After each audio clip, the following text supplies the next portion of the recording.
14 months. Holly Tones bonus BB, Holly Tones bonus BB, Holly Tones bonus BB. Programmed your brain, you programmed your brain, programmed your brain, you programmed your brain, you programmed your brain, programmed your brain, you programmed your brain, you programmed your brain, you programmed your brain, you programmed your brain, you programmed your brain, programmed your brain, programmed your brain, you programmed your brain, you programmed your brain, programmed your brain, you programmed your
holding down years.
Do do do bob bob coop coop coop do do do bob bob coop coop coop.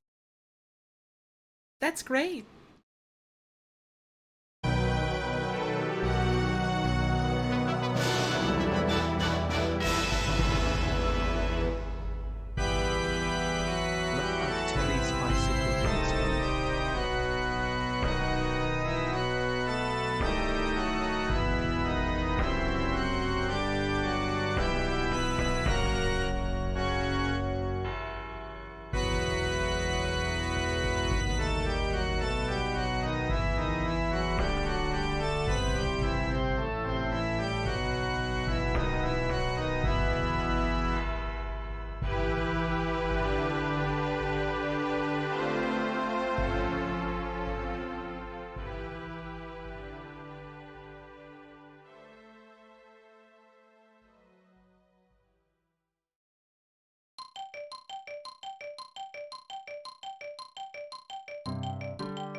Hello, everyone.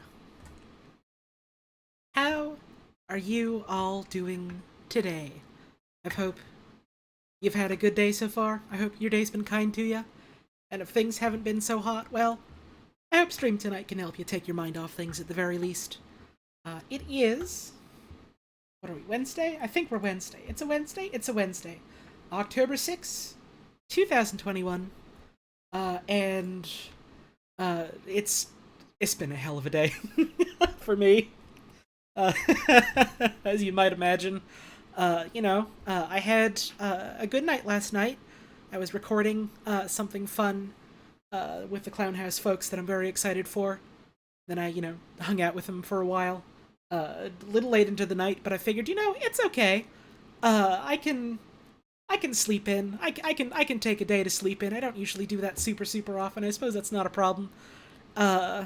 And then I did, and it turns out the day I chose to sleep in was the day there was an alleged massive data breach on Twitch.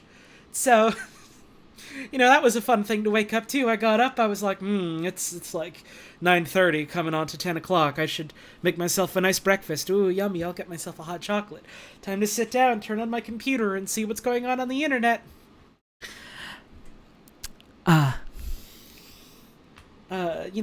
I've looked over. Let me get a bit of music on while we do our talky bit here. I looked over some stuff that came out of that, and some people what know more about cybersecurity than I do. I'm no expert by any means. I know a decent bit just because of school and some stuff from my previous job, but I'm not an expert or nothing. But listening to what folks were saying about that. Thank you, Chipburger, for the 3-month resub. 3 is a bigger number than 2. It sure is. Thank you very much. I appreciate that. So, looking over stuff like that, it's not really that much of a danger insofar as personal information or anything private or account credentials being leaked or anything like that. So I'm not super fussed in that regard, but it's always a good idea to reset your passwords and reseed your 2-factor authentication every now and then. So no day like today, I suppose. And there was also, thank you, Professor Abstinence, for the $3 tip. Professor Abstinence. Thank you, I appreciate that.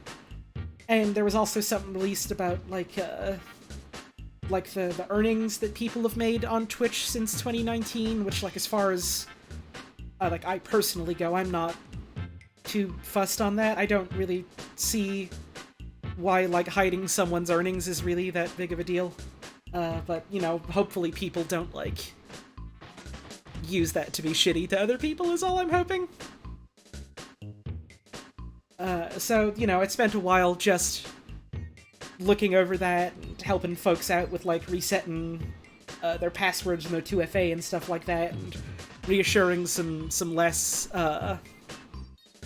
technically inclined folks that no, they weren't in any imminent danger or anything like that.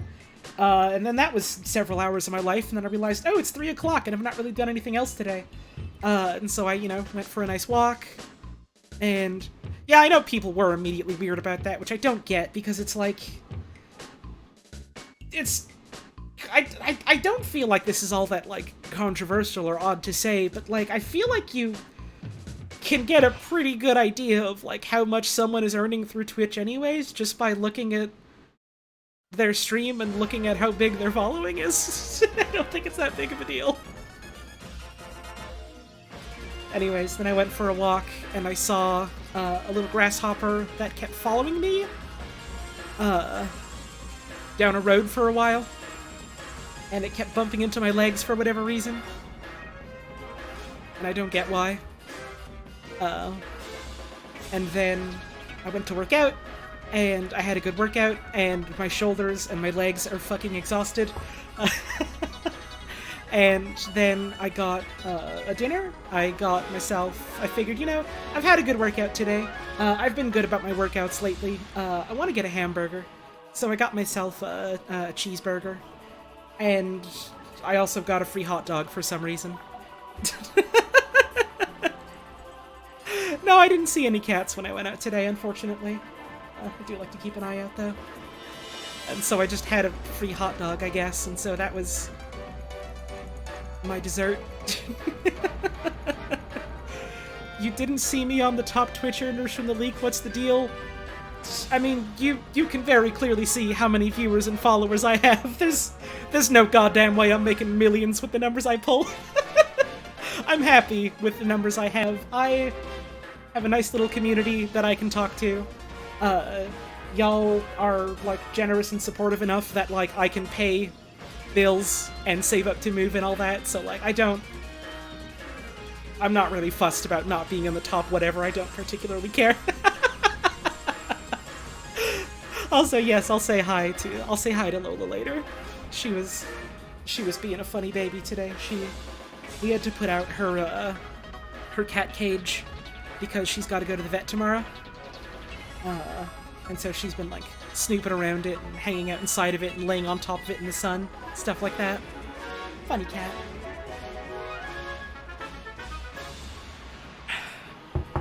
And also, apparently, they maybe figured out who the Zodiac killer is. So, you know, that's something else on top of everything else today.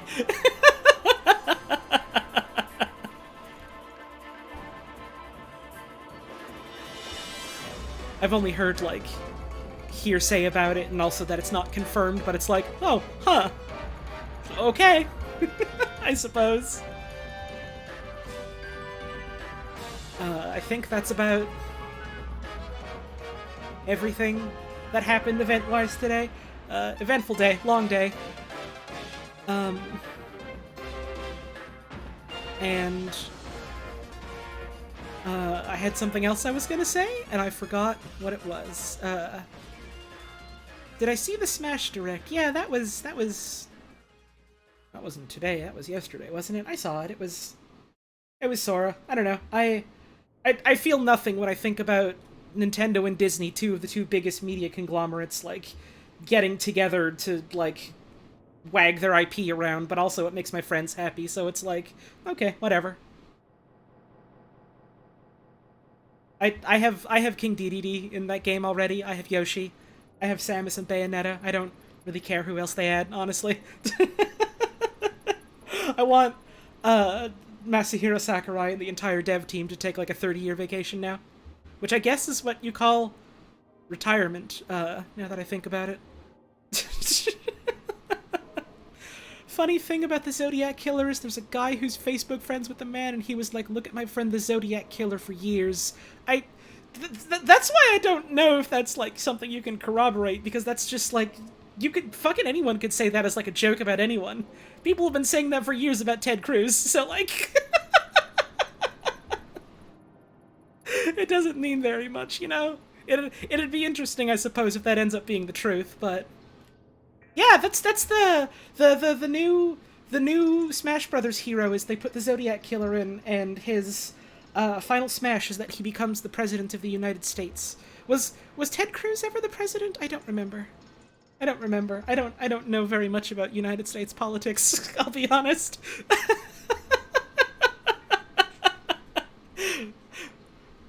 Who the fuck am I thinking of? I think I'm thinking of President Nixon. Jesus Christ, that's a very different person. Anyways.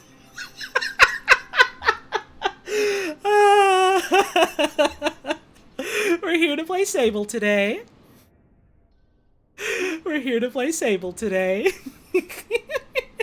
Yes, I know Nixon was decades ago. I live under a rock, and I don't keep up with United States politics very much unless I'm forced to. I'm busy enough keeping up with my own country's politics. Anyways, yeah, Lana, not Lana, Lola is the new Smash Bros. Character. I saw Lana in your name. That's my sister's cat, and I got the cats mixed up. The new Smash Brothers characters, they're replacing all of them with a bunch of cats, and that's it. That's it. It's just Smash Brothers has been replaced with the Digital Cat Cafe. Please look forward to it.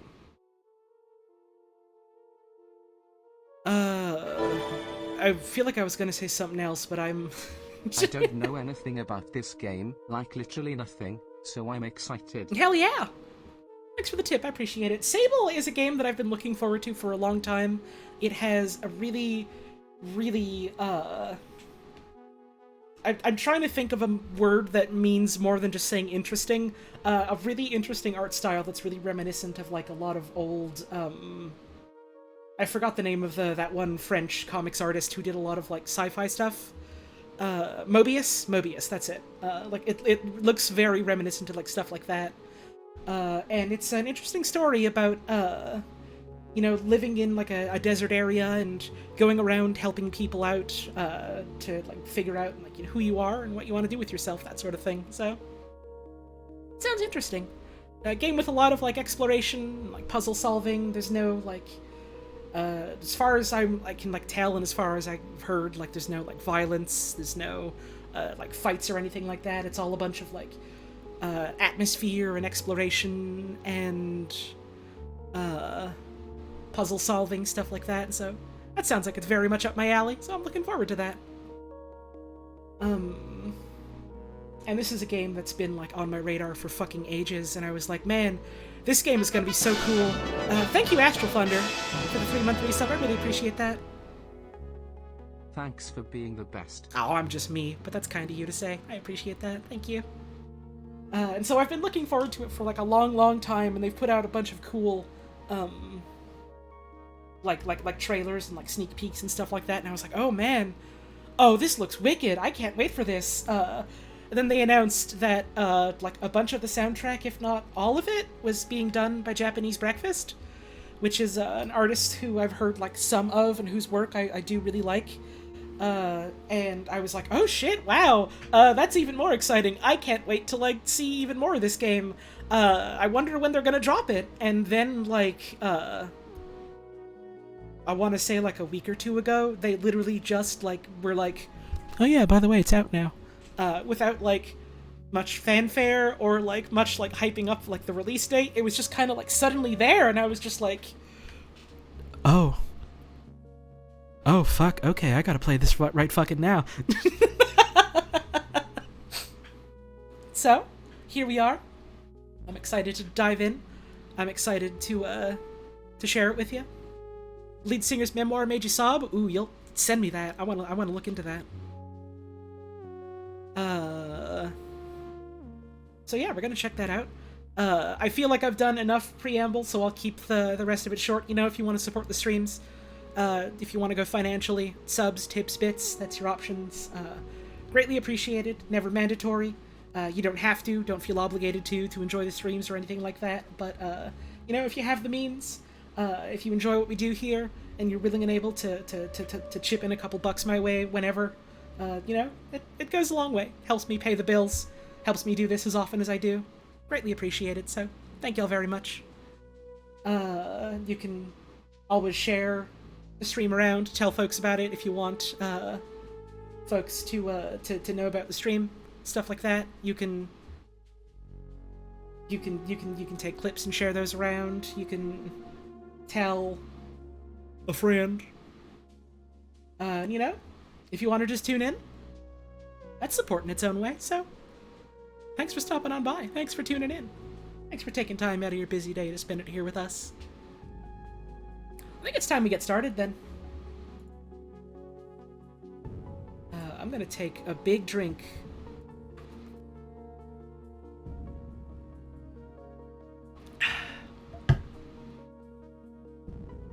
And we'll get started.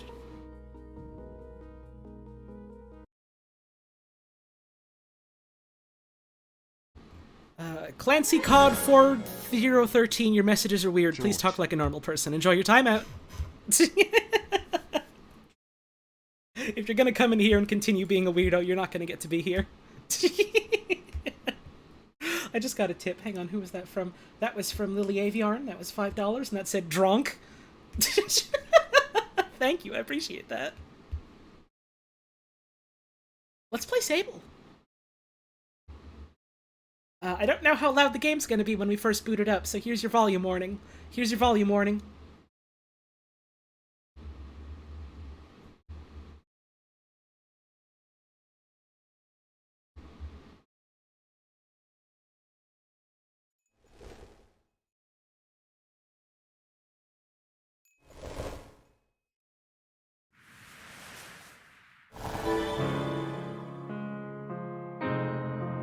Sable smile. Think you're not a real fish for the tip? Sable.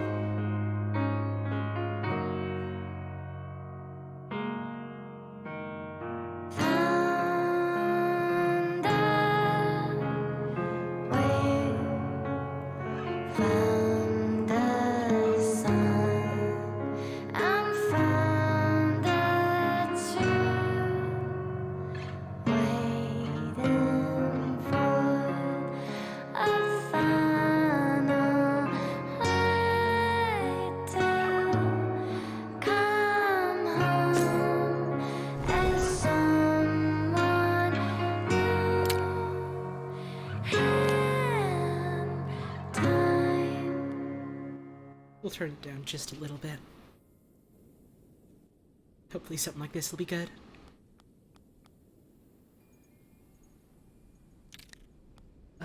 Display is fine. Let's see if I can set the frame rate to...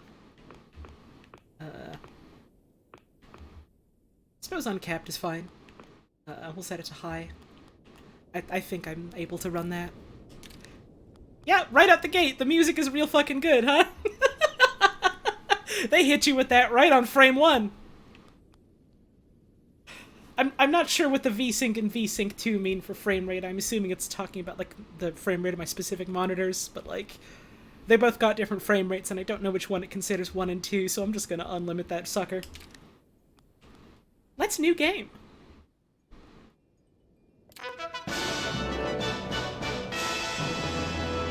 I don't know which file to pick. Sable time, let's go smile. Thank you, Rob the Reaver, for that 14-month resub. I really appreciate that. I'm feeling like file 3 today.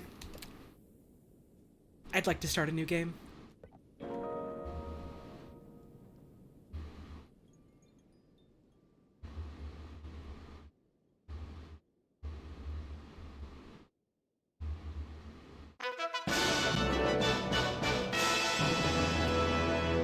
Thank you, Autominion. Woo.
It's giving me instructions for the keyboard even though I'm using my controller.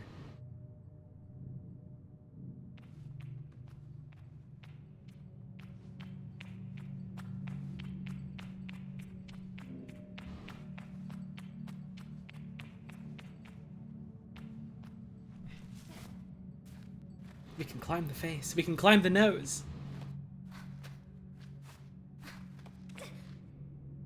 But not for long.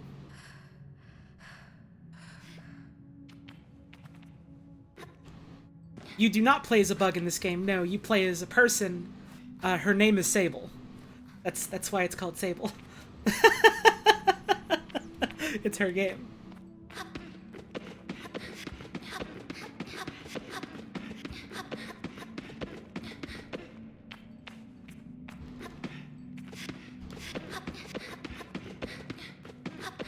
Just checking. Just making sure they put a ceiling there. Just making sure. Just making sure. Anything down here?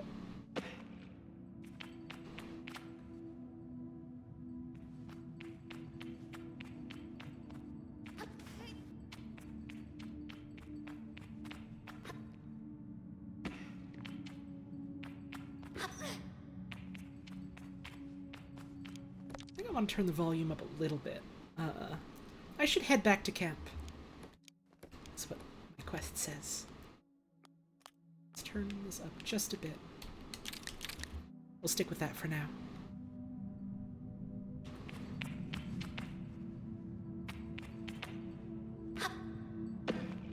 Oh, is the dust in the air making the bitrate all weird?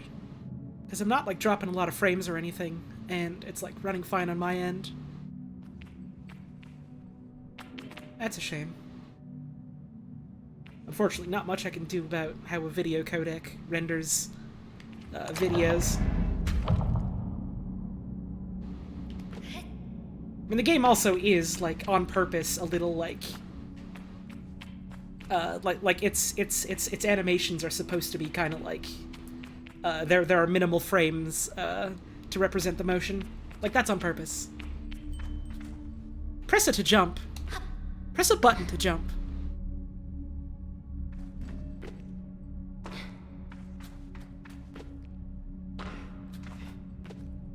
Sable jumps with a button.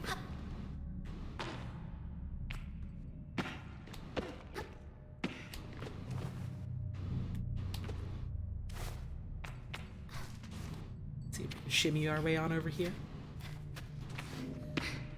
Nah, that's gonna be in the way.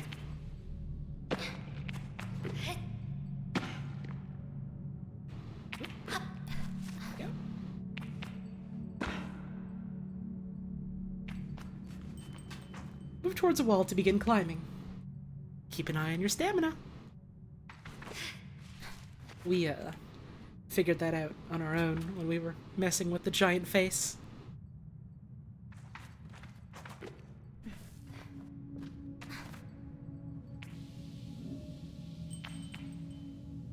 Press the left stick to crouch. That's a fun little crouch walk animation. Do, do, do, do, do.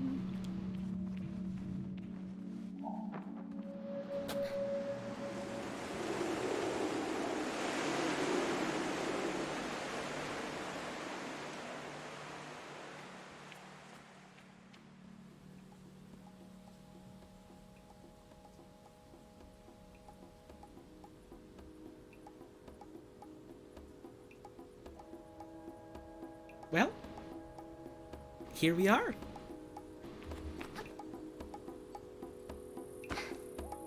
That's a big fucking jump. I sure hope she's okay. She seems okay.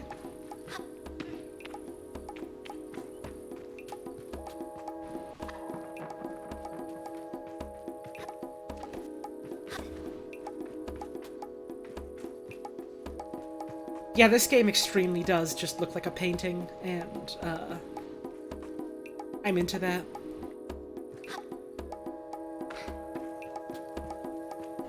The, like, super, like, stark shading colors. Maybe not a painting necessarily, but, you know, y'all know I'm not very good at describing art stuff necessarily. Hold down B to sprint whilst moving around.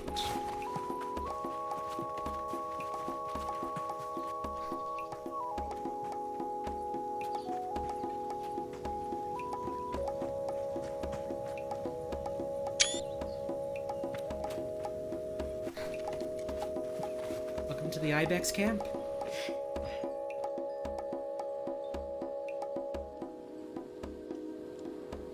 Hello, Skeletoni. Oh, I want to climb up this thing now. I want to climb up this thing now. Whee. I don't accomplish anything by getting up on this wall, but it does feel nice.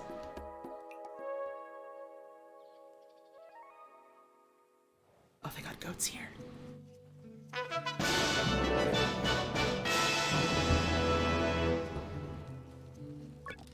Hi Holly, I have no idea what this game's about and I just got here, but it looks cool also. I wanna hear the TTS Sable beb. Awesome. Thank you, Affable Giraffe, for the 17 months. We're about to find out what this game is about, because we just got to our first bit of dialogue. I can feel Jaddy smiling behind her mask. just as I know she can feel the teeth-baring little grimace behind mine. I'm nervous, and she's softly, sweetly amused. In her eyes, I probably have very little to worry about. You know you have nothing to worry about, don't you, Sable? And yet, I shrug, but any attempts to act casual are fruitless. The movement is jerky, and I don't think I've ever been more aware of my little shoulders. She laughs. I mean it. But I do know how you are. You're gonna be nervous until you've started, and then you'll act like you've been doing it your whole life. Remember the first time you rode a bike? You wouldn't even let me put you on the seat, you were so afraid. Your hands were like little claws gripping onto me. I feel the memory in my fingers. But then I promised you it was going to be all right. I told you how much I loved riding my bike as a young woman and how wonderful the wind felt through my fabric. Suddenly, there you were. You sat down. You leaned forward and put those little grasping claws on the handles, and you were off. I remember thinking, just watching you tear over the sand. Look at her. She can do whatever she wants. Jaddy reaches out and places a hand on the edge of my mask. And you can, Sable. I take a breath.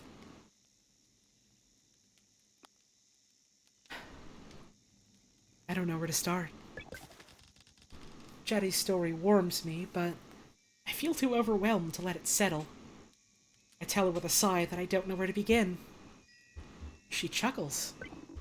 Well, I can help with that. You'll need to talk to Hilal and Driss.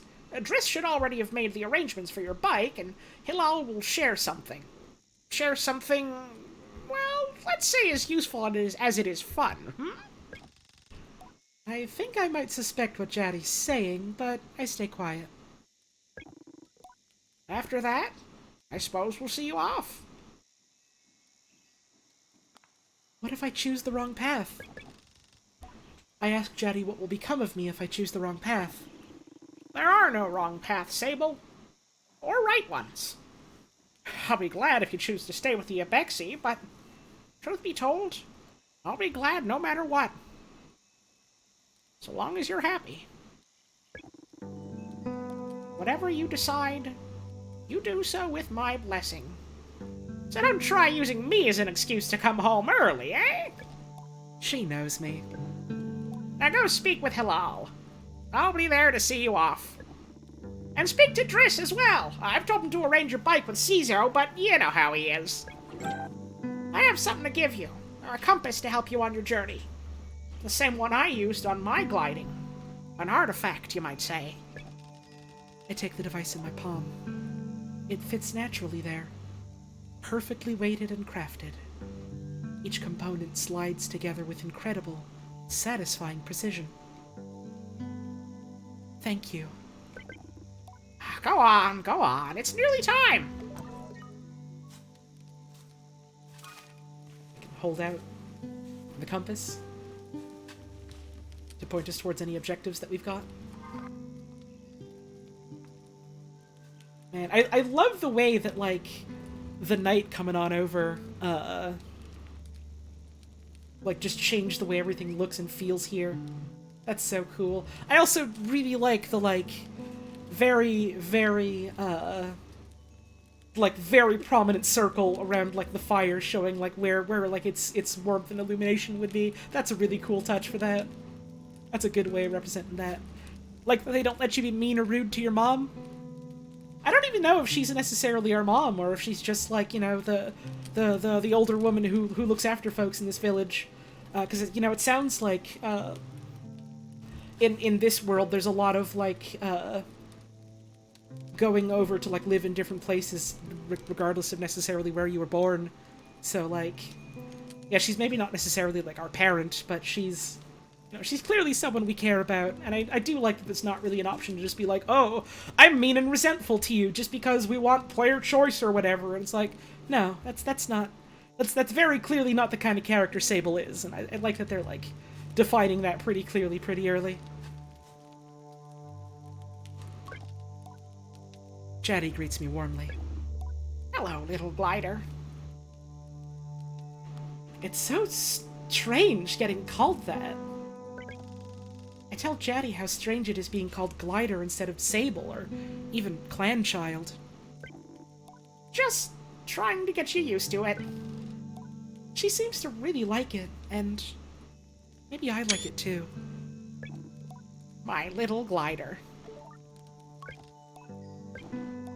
What else does she have to say? What was your gliding like? I asked Chatty about her gliding. Tell you what. I'll tell you when you get back. I cross my arms in protest. Pout all you want. I don't want to spoil any surprises. She lowered her voice to a whisper. But I did meet some crystal farmers once. Crystal farmers! And that's all I'll say about that. You should get going. I do like her just being like, Well, I want you to have fun, you know, exploring things, discovering things on your own. Oh, but I'll tell you a little bit of gossip. Postbox. No messages. Have a good day.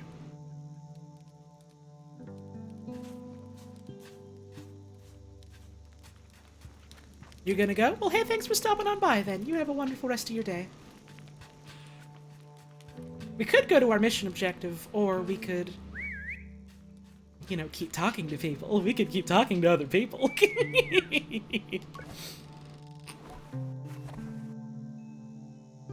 Praying that the Japanese breakfast song in this game isn't getting streamers DMCA'd because that shit is too good. I feel like it probably won't, because this was music that was, like, very specifically,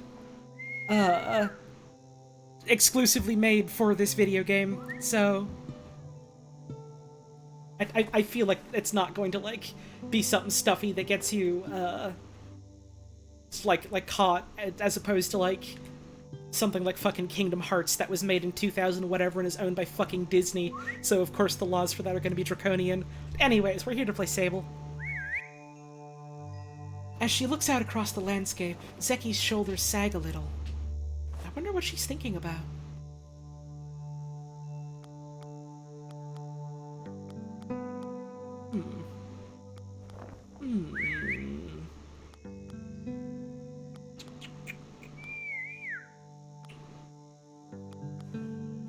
Which one of these do I want to say? Oh, this is the hardest part of this game, is figuring out what I want to say to people. It probably doesn't even make that much of a difference, but I care about it anyways.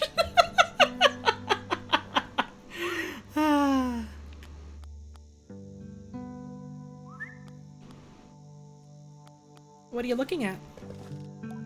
Zeki's voice is weakly incredulous. I don't know how she's done it. That's Ilaria over there.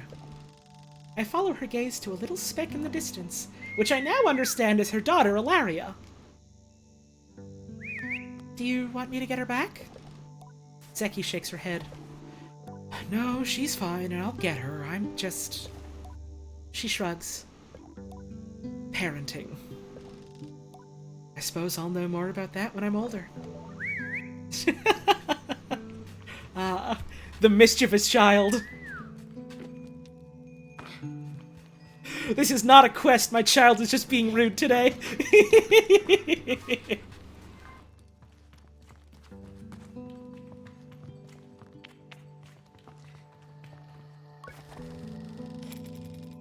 As I approach Hilal, they give an enthusiastic wave. Oh hey, canon non-binary characters, you love to see it. I've always appreciated Hilal's verve and vigor, and on a day like this, I'm ready to match it, with a touch of nerves for balance. Sable! Take this! Hilal hands me a small, round stone. As it nestles into my palm, I feel a warmth, not borrowed from Hilal's hands, but emanating from within. I run my thumb over it and find it softly electric, like static on cloth. What is this? I try to sound less confused than I am, but ask Hilal what this is. Oh, Sable, you can't leave without it. What I've just given you is a gliding stone. What do you feel? I tell Halal that I feel... fuzziness? Then you're doing it right. What you feel in that stone is openness.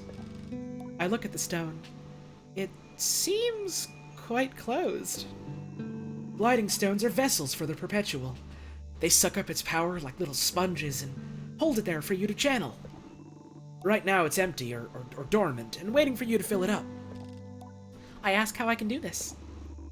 Take it to the temple ruins at the edge of the canyon. You'll be able to activate it there. Hilal claps their hands twice and bobs a little. I appreciate their good mood at times like this. Come back to me once that's done. I want to hear all about it. As I'm about to leave, Hilal stops me. Oh, you haven't gotten your bike yet, have you? It's a bit of a trek to the temple, so go see Driss. He was meant to get that ready for you, yes? I remember Jaddy's words now, and tell Hilal I'll go and see Driss. Activate the gliding stone at the altar. Was that the voice that I was using for Gabbro? I don't quite remember all of the different voices that I was doing for the Outer Wilds characters. Man, Outer Wilds though, what a game. I'm gonna fucking think about it every day. And I'm going to continue to talk about thinking about it every day.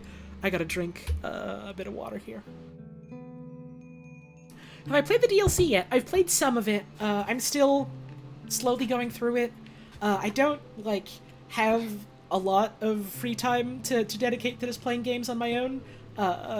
And, like, you know, when video games are allegedly a part of your job, it's like you do kind of want to spend your free time doing things that aren't video games, you know? But I'm still chewing through it slowly at my own time. It's a lot of fun. Thank you, Sith Princex, for the 5-month resub. Woo. I appreciate that. I didn't even have to jump over here. I could have just walked around to talk to him, but I do like that I've just decided that Sable is the type of character that just likes to climb on things. She likes to feel tall. I've decided this for her. Though I've told myself not to be too eager, it's all I can do not to race up to Driss. Driss is the camp manager. He's been difficult to get a hold of lately, but now I strongly suspect that he's been working on my bike in secret. Perhaps it's extra beautiful, or has some custom feature. What will its name be, I wonder? How fast will it go? Will my legs feel sore, or will I get used to it? Driss turns with a bit of a start. Sable, hello. Hello! How are you today? I ask Driss how he is. I'm well. I let it hang there for a moment. But I can't do it. I'm too keen and the words spill out. I'd ask Drisk if he might, sort of, possibly, maybe have a bike for me. Your bike? He yells it like it's an idea he's just had. Oh, your bike. Yes, of course, right, yes. Your bike. That I was meant to... that I prepared for you. Because today is your... Did you forget? In abject horror, I gently ask if he may have forgotten. What? What? I would never. It's... obviously I have your bike. By which I mean I arranged it for you. In a... well, it's sort of a tutorial for you. Finished the game today after sinking 15 hours into it? Hell yeah! Glad to hear you've enjoyed it then. I am very excited to sink my teeth into this. I've heard it's very open in terms of like how you can play it and how you can like decide when and where to end it. So like that's exciting to me. And also thank you, Dammit Darian, for that brand new sub. I appreciate it. Time for a tutorial. A tutorial. Yes, exactly. A learning experience.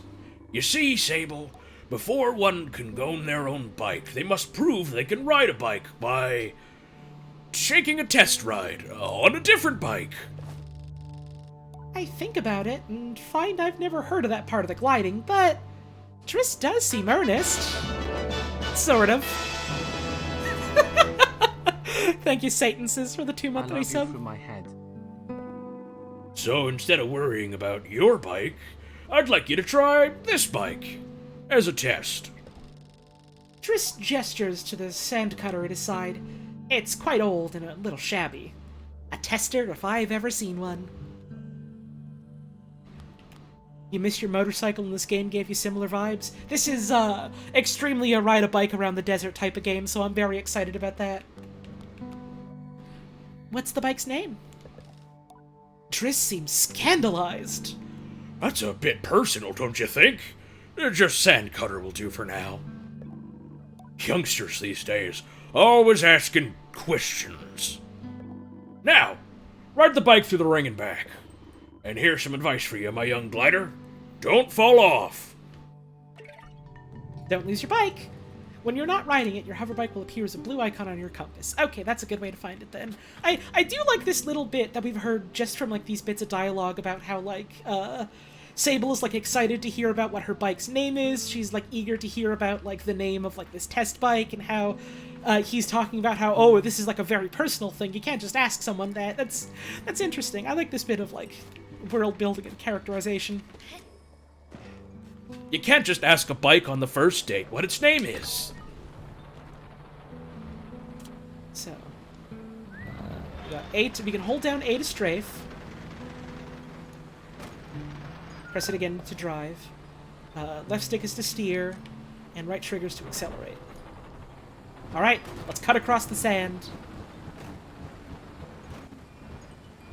Oh man, this thing really is an old clunker, isn't it?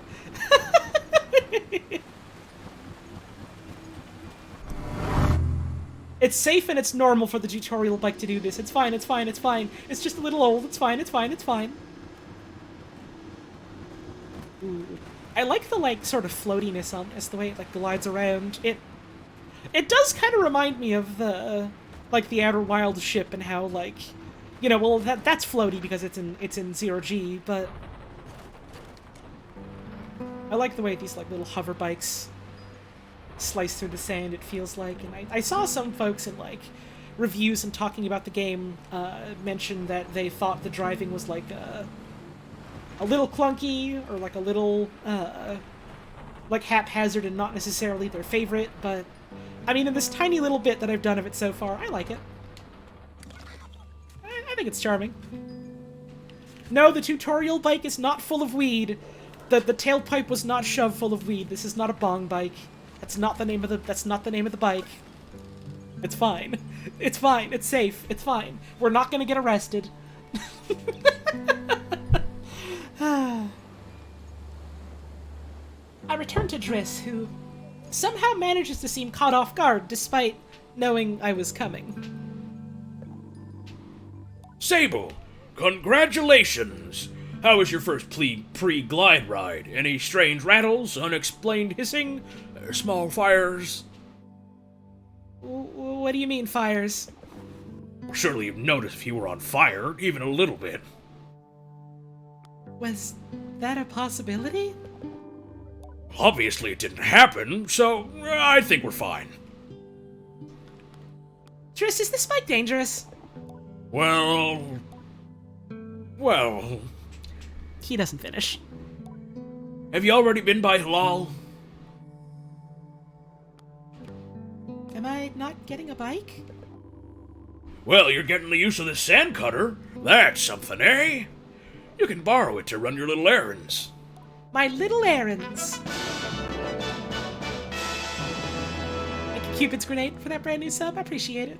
And Halal's got something to show you, too. Help you out with more of that, mobility you're after. With my confidence in this exercise only lightly tarnished, I thank Driss very much for his help and his bike, and I depart for Halal. Alright, so we do need to go to the gliding stone at the altar. That's our quest now. Thank you, Big Boy Fox 23, for that resub. Halloween and happy sub. I hope you have a good day. Thanks for the laughs and keeping my spirits up. I look forward to whenever you stream. Thanks and happy. Oh, that's kind of you to say. Thank you. Thank you very much for the continued support. I appreciate it. Let's see. We've got to go Whoops, no. I want to follow this. So now we have to go this way.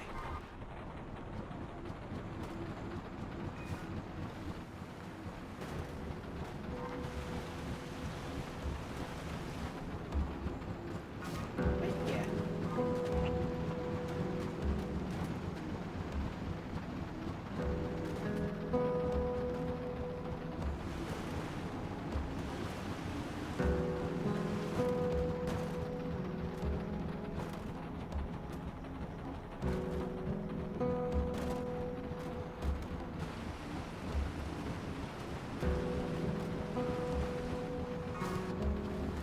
This is where we're meant to go. This altar up hereabouts. I do think it's funny that the exhaust is rendered as like these big chunky balls of smoke. That's a cute way of doing that.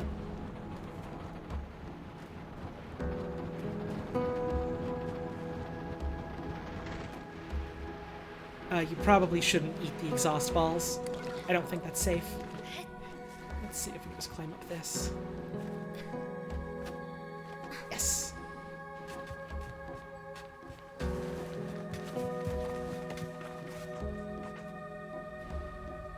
Cool balloon up there.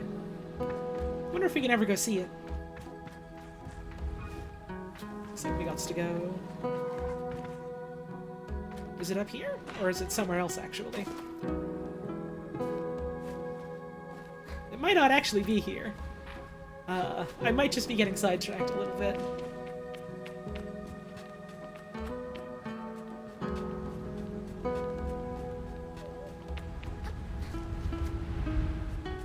Oh, am I climbing up the rocks like that? Sable is very talented.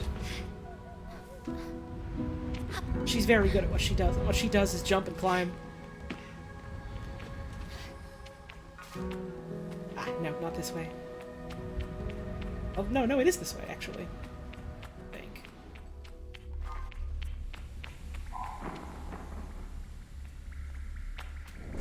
Whoop!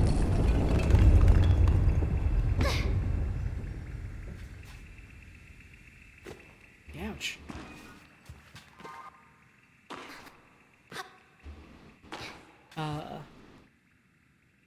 Well, hopefully we can find another way out.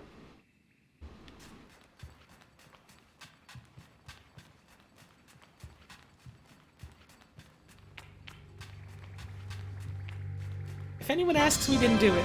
It was already like this. Gotta go study, have good stream. Give Lola a tummy touch for me. Lana says, love you. Oh, thank you, sis. That's very kind of you. I appreciate that. Good luck with your studying.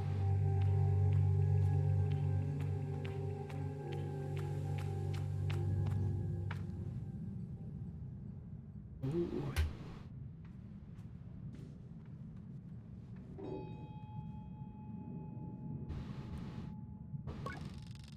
The stone thrums like the beat of a heart as I approach the altar. Am I afraid? Exhilarated? Or maybe it feels right. I am ready for Rohana to know me. I am ready to know myself. I feel her curiosity in this sacred place. I know I am in her sight.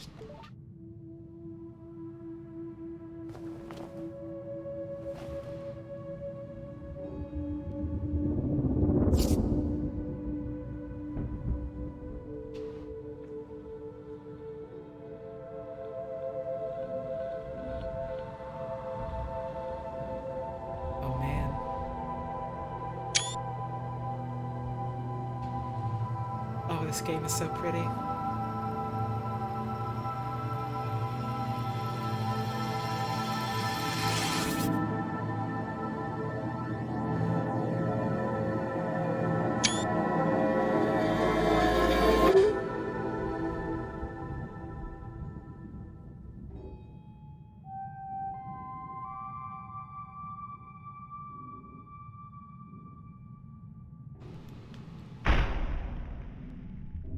We have unlocked the elevator!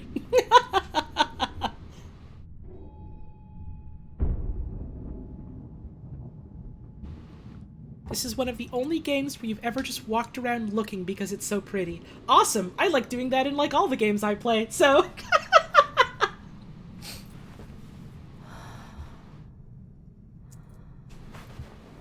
I figure this is extremely the type of game for that.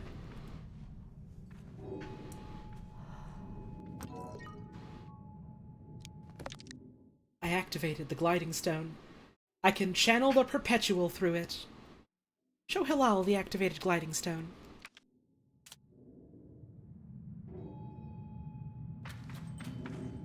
Ah!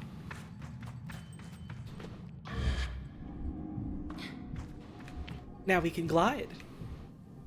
Now we've got platforming mechanics. Now this game truly is a 3D platformer. Whee!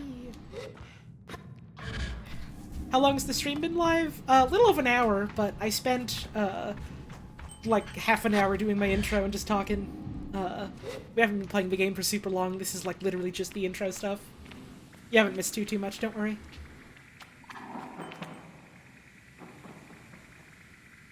There go the birds.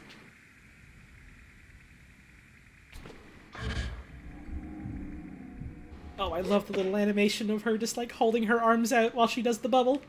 That's so cute. I love the animations in this game so far. They're extremely charming. I keep thinking there's a double jump, but I don't think it's that kind of game. Is that a chest? Is that a treasure chest? That looks like a treasure chest.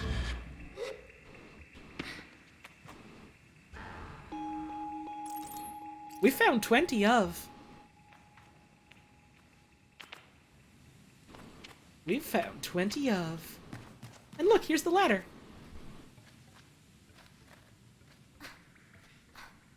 I have now learned this game is a collectathon.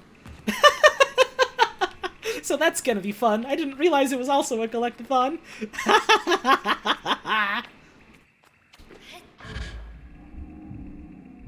I use the word collectathon exceedingly loosely here, but...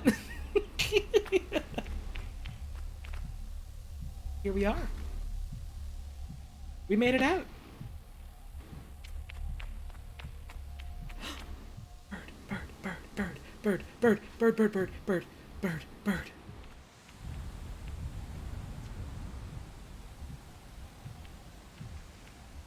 Goodbye. What is that? Hello? Wiggling worm? I love you? I love you?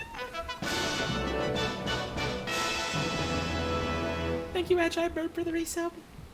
It's best quality, the Wiggles. Oh my god, look at it though. Oh my god, look at it though.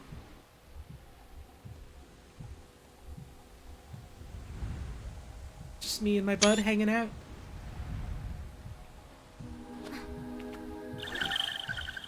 New item. Chum egg.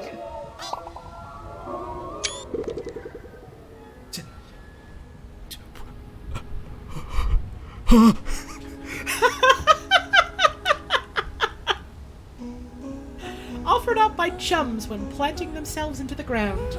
Perfectly smooth and hard as a rock, these eggs seem to float with how light they are. There must be a good place to deliver these. We have discovered chum. An egg willfully offered gladly. Thank you, chum. Rika, we are not eating the chum egg. We are not eating the chum egg. No, no, no. This egg is a friend, not food.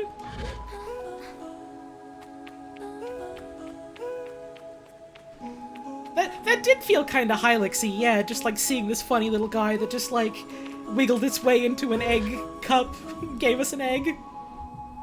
I'm into it.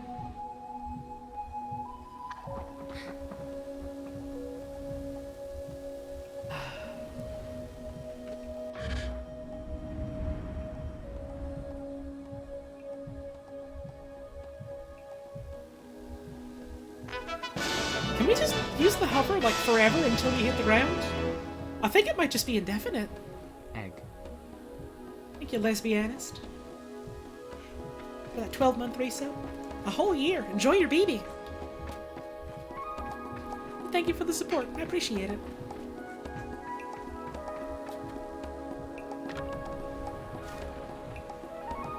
Let's go show Halal.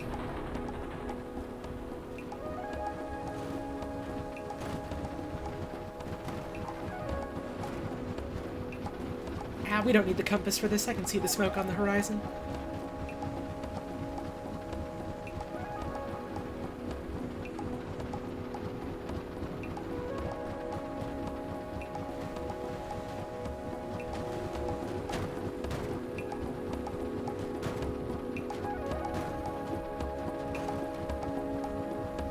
The balloon's coming in for a landing. Maybe we can get to it. Maybe we can get to it. Whoop! Hit a bit of a bump there, it looks like. Let's get off. It is going down a little bit, I've noticed. We can talk to the other folks here in a bit. I've got a balloon to catch.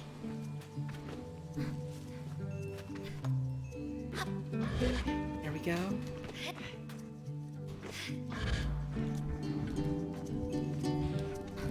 Just make my way on over here.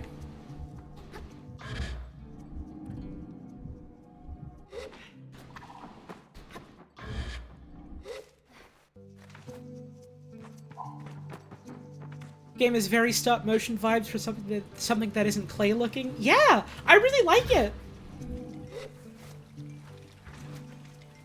Hello! I approached the cartographer. Cartographer Jordan. Ah, greetings, child.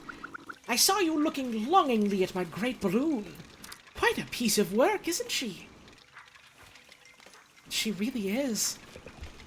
I nod enthusiastically. It really is an impressive vessel, however nervous I get imagining being up there all alone. I wonder if anyone's ever fallen off one. Best not to ask right now. Well, good to meet you, and oh, I should introduce myself. I'm Jordan. I tell him I'm Sable. Suppose if you've come all this way to see me, it's probably a map you're after, eh, Sable? I came to see the balloon. I tell the cartographer I actually came to see the balloon. Ha! Don't blame you. But you're headed out on your own gliding, aren't you? I'll sell you a map of the Ewer for only 50 cuts. To my ears, it's a fair price for a map, but too expensive for a pre-gliding glider with empty pockets. I tell Jordan I'll be back. I'll need to ask Jaddy for some money. Farewell, child.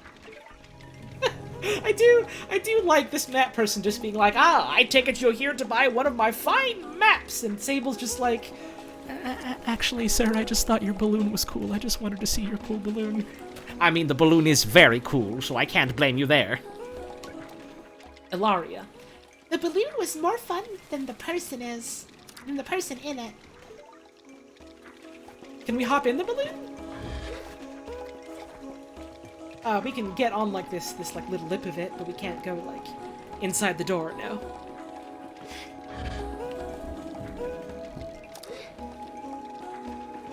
Everyone is on Jordan's case today, and Jordan is just like, I don't care, I'm having a wonderful time, and I love my balloon and my map, so I'm happy.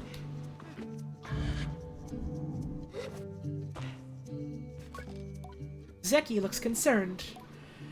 Ilaria, how did you even get up there? That little... Children have no fear.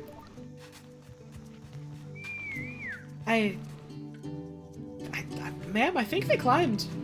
I think they climbed.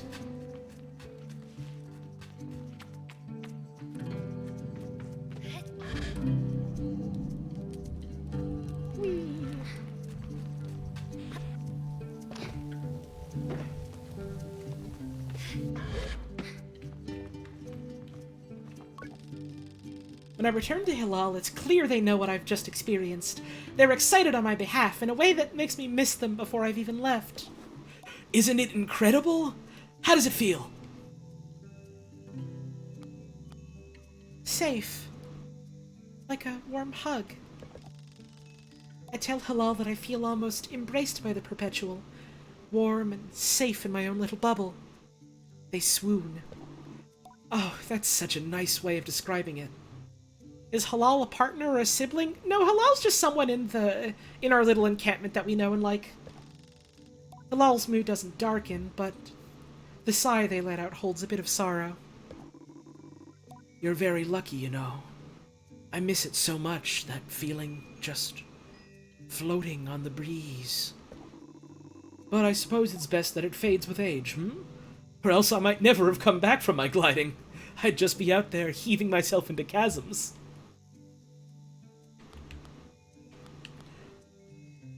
I'll heave myself into chasms for you.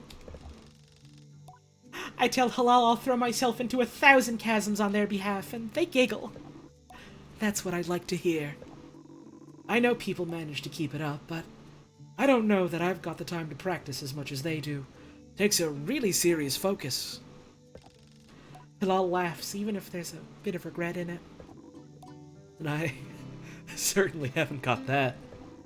Still, I suppose the gliding wouldn't mean much if it were all gains and no loss, I think about that, but decide there's already too much loss on my mind to consider it much further. I am saying goodbye to my clan, my family, my home, my childhood. To lose the Perpetual is a sacrifice for another time. You're going to love it out there, Sable, even when you don't. My advice? Try and have fun. There's a lot to be said about ritual and independence and all of that out there, but the world's an easier place if you put joy first.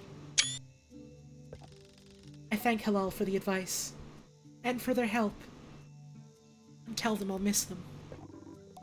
It'll be over before you know it. A warning and a reassurance, all in one. I say goodbye to Hilal. Before I go, Hilal gestures towards the tower. It seems Cizo wishes to see me before I leave the clan. Cizo has a task for me. Hilal quotes from a section of obscure and lyrically mediocre Ibexi historical ballads whenever I pass by. There is a great verse that says much about our folk, buried under sand. Hey, that was a haiku. That was 575. So let's see, we've got Cizo as a task for us. We can speak to Jaddy to get some cuts as well. I tell Jaddy that the Cartographer wants 50 cuts for a map of the Ewer. I try to hedge the way I speak about this, as I'm not entirely sure whether that's too much, not enough, or precisely its value. She tells me not to worry. Here's some money to get you going on your journey. Use it mostly wisely, and then a little unwisely when the mood strikes. I like her being like, listen, try to use most of it smartly, but, you know, you're young, you're a kid, do whatever you want. She's great. It's good to know the value of money, but you never want to be ruled by it. I thank Jaddy effusively and head out on my way. Sometimes you gotta get yourself a little goodie. Sometimes you gotta party hard. I know how it is. I was like you once.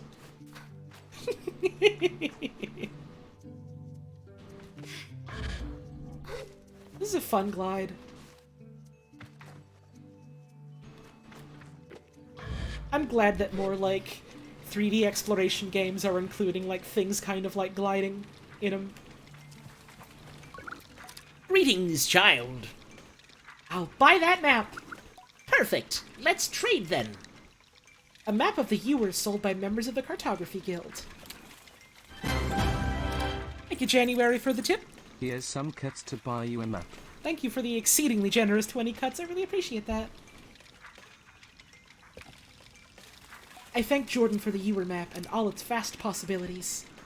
Something about this makes it feel more real. Good luck on your gliding, Sable. I still remember mine. I ask how it was. Short. I knew since I was a boy that cartography was for me, but I spent a little extra time out there just to enjoy the world. Speaking of, keep an eye on the skies, eh? Plenty of my colleagues out there, and they'll have more maps to sell you, from Hakoa to the Sodic Waste. I thank Jordan for the tip and say goodbye. Farewell, child. Nice.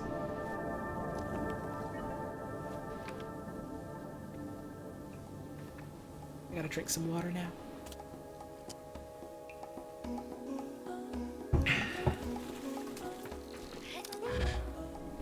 I like how everyone is so excited for us to go on this trip, even people we Go don't out know there super and well. freaking lose IT, Sable.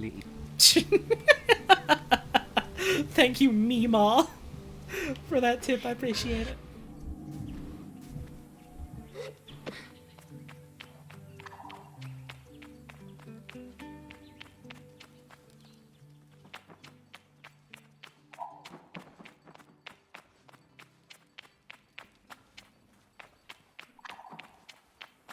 Let's get atop the tower.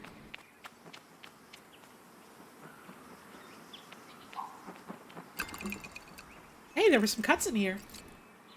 Don't mind if I do!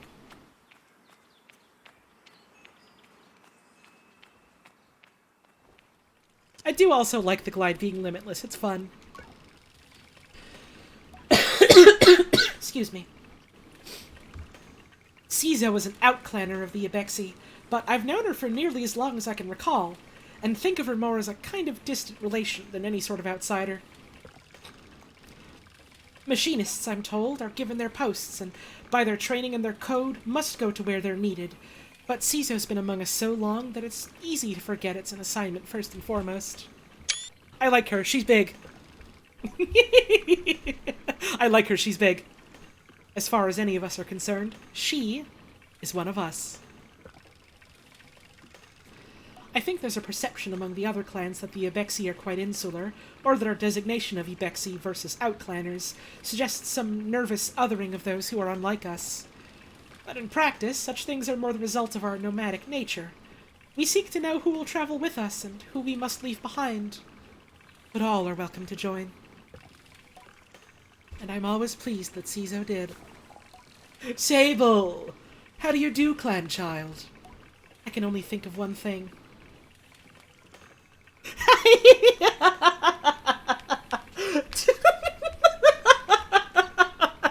I can only think of one thing. Bike, bike, bike. Bike, bike, bike. Bit worried. Am I really getting a bike? Cizo has a throaty quality to her voice, and it rumbles through her mask when she laughs. She's quite a serious person most days, and I'm always torn between pride and alarm when I manage to make her chuckle. Yes, Jaddy told me how excited you were. Cizo sniffs. She also told me Triss would be coming along to get your bike together, but I think he may have... I knew it. What?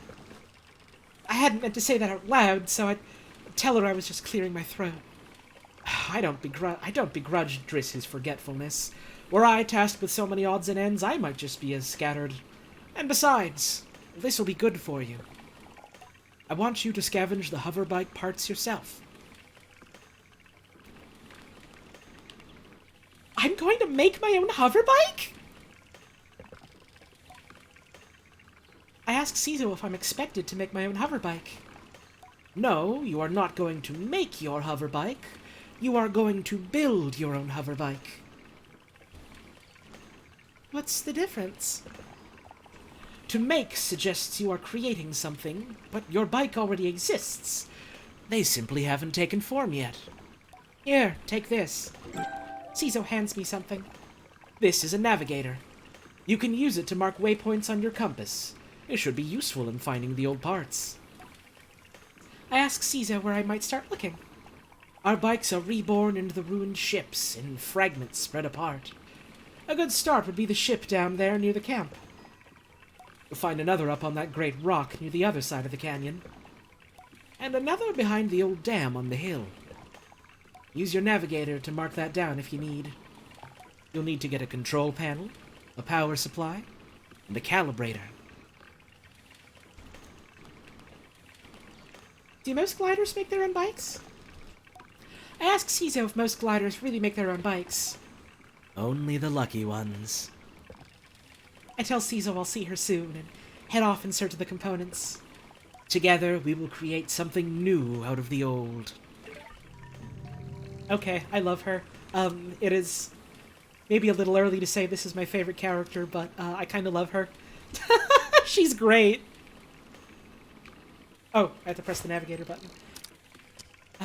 Press the right bumper to use the navigator to mark interesting landmarks to appear on your compass. You can also add and remove markers from the map screen. Try placing a marker on the ships that Cizo pointed out to you.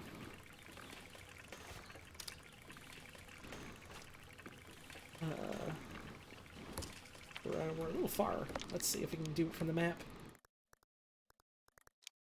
Let's see, can we... There we go, that zoomed in for us. There was,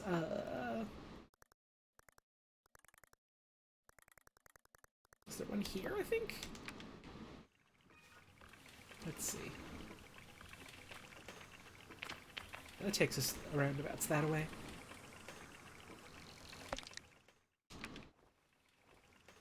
You want the blue arrow over the thing you're looking to mark, so it would be like...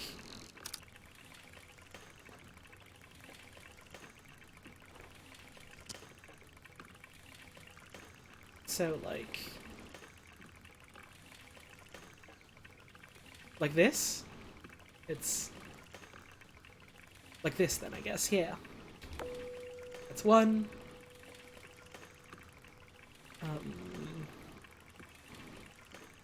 There was another one.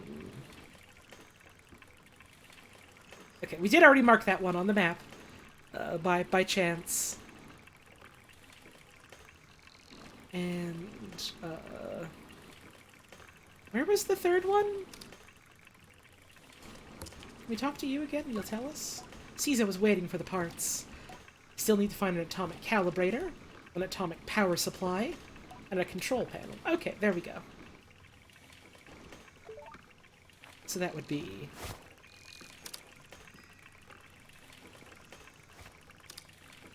like way out that a ways, like...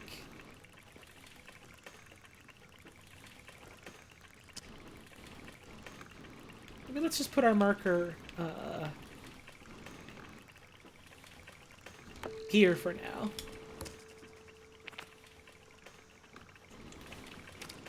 Yeah, let's go for that. Let's talk to some of the folks around camp before we head out. There's people here. I wanna know them. I mean, Sable already knows them, but I don't.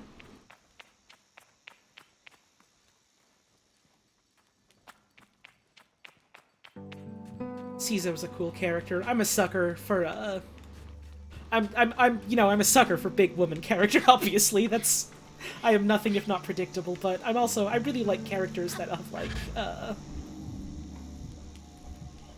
not so much necessarily just, like, characters that are gearheads. I like that too, but, like, I like characters that seem to have, like, an interesting relationship with, like, technology and making things like this. Like, it's more than just, like, a job. It's more than just, well, we have to put stuff together to make it work. It's interesting. I like it a lot.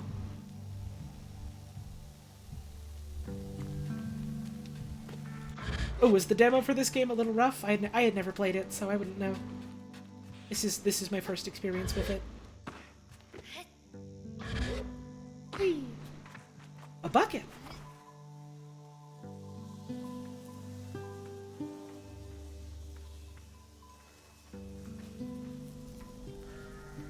Well, we have a bucket now.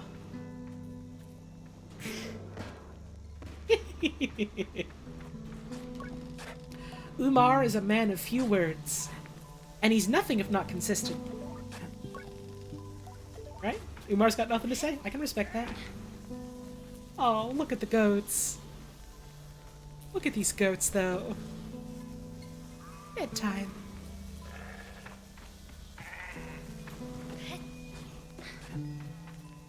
It's not quite a bucket. It's bucket-shaped on his head, but, like, you know, it is more than just an unceremonious bucket. It's a little more than that.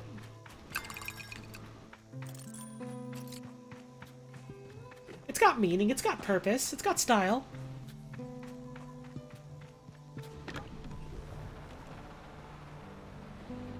Let's see, maybe that was just about everyone in camp, actually. Umar's not got much to say. I think I saw everyone else. So let's have a quick talk to you again, just to say hi. Thanks for letting me use the bike. I keep thinking this, like, glass jar thing over here is a child, like a small child. It's not. It's not. It's not. Driss asks me a series of increasingly strange questions before I make an excuse to take my leave. Yes, sir. Thank you, sir. Okay, sir. My mama says I gotta go home right now, immediately.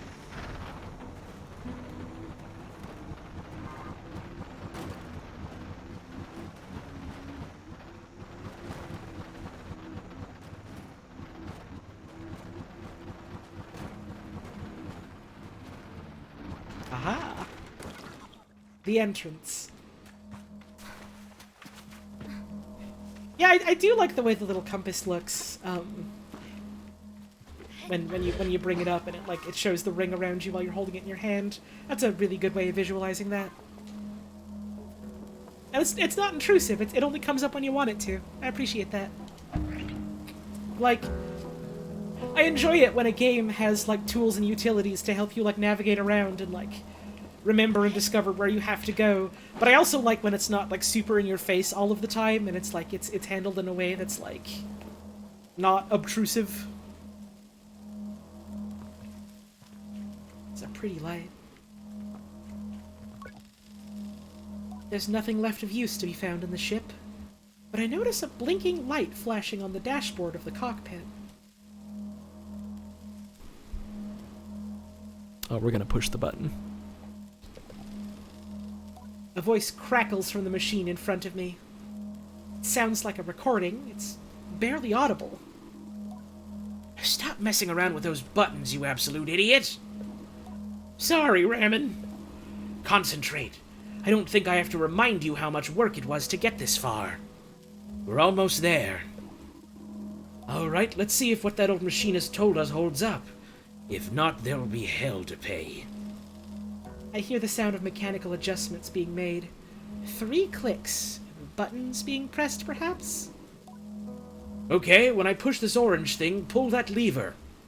Hard. Yes, Ramen. The sound of a click and a loud grunt before a snapping sound. Oh, on Rohana's mask, not that hard! You've torn it out! Suddenly the speakers are filled with static and a low rumble that gradually increases in pitch. And then, the sound of someone cheering. It worked! We're flying! More cheering. Is that the sound of someone dancing? Okay, let's focus. This thing is moving fast. We need to slow it down a bit. How do we do that, Ramen? Let me check the machinist's notes. A long pause. The rumbling static sound that started playing when the ship took off is still increasing in pitch. Ramen? That lever, Toma, the one you just ripped out. We're going too fast. We're going to crash. We need to try to... The recording cuts off there.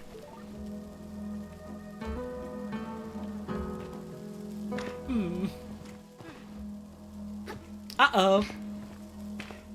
Well, I suppose not every flight can be a successful one. For a number of reasons. I do like this cool light, though. Let's see. That's just talking about the light. Yeah, let's leave it alone.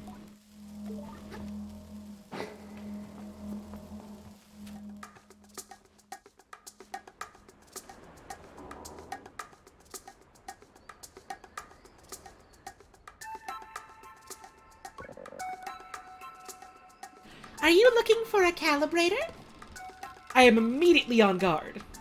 Saima has always been a mischief maker and taken tremendous pleasure in tormenting me.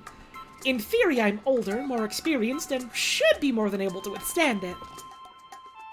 In practice... You won't find it here.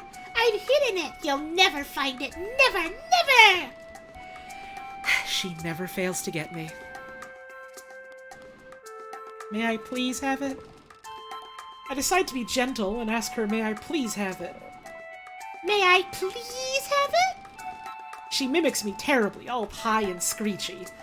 Despite my best efforts, I seethe. Oh well, too bad. Maybe you'll find it on your own, but I don't think so. Saima laughs off my irritation, but I'm not going to give her the satisfaction. I cross my arms and try to effect a change. I'll give you the calibrator. I put up my hand, proud of myself for standing tall before Saima. If you give me some beetles. That's a fair trade, isn't it? Something you want for something I want. I try to decide if it's more mature to push her over and steal the calibrator or to acquiesce, but I simply stifle a sigh and shake her little hand. Perhaps some of the adults in the camp know where I can find some. Beetle Detour! Where you going? I wanted to say hi. I want to say hi to you again. How is it that Saima managed to contain so much chaos and verve in so small a form? Even now, there's something troublesome being dreamt up behind that mask. I know it. It's time to find beetles for a child. This funny little child is impish and devious. The hull of this boat is real big.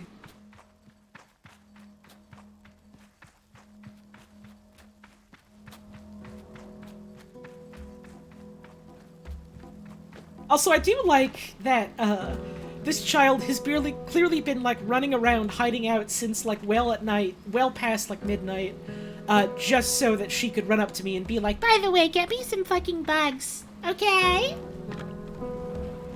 I gotta respect the gumption. I gotta respect the gumption. Oops.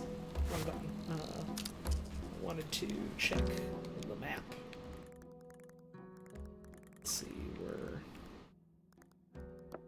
I think that one already cleared. So let's go back to camp.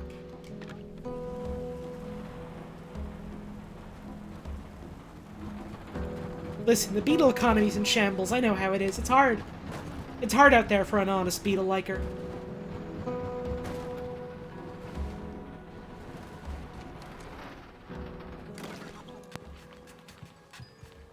I don't think I've seen this bit before. Oh. This looks like a garage. This is where the bikes are born.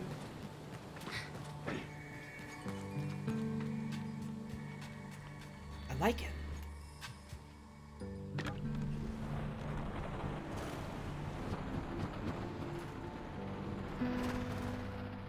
I love the way this old clunker, like, wiggles around on these little dunes here. Alright. Do you know anything about beetles, my friend? Nope. Well, thanks for trying, Umar. Let's see, what does it say specifically for the quest? Ask around camp. Okay. Heard of one successful band of them, but you don't think they were really beetles? Oh, no, no, no. They were 4 fat sluts. Everyone knows that. I could ask about catching beetles for that awful little Saima.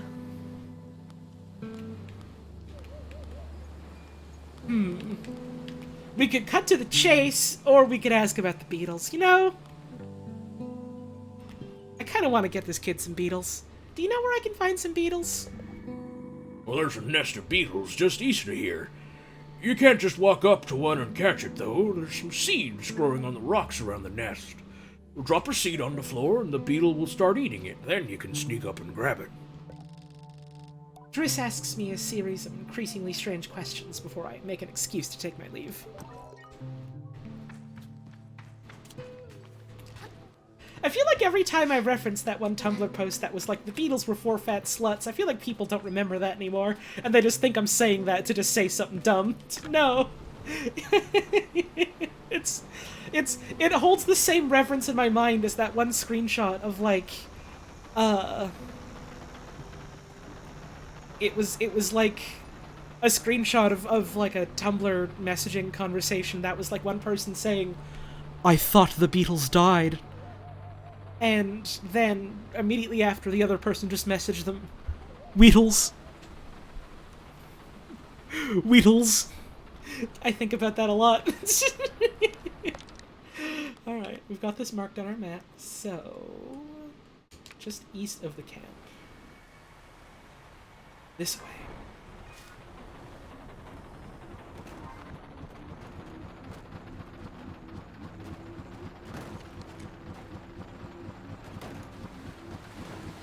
And yes, Weetles was spelled W-E-A-T-L-E-S, like Weetles.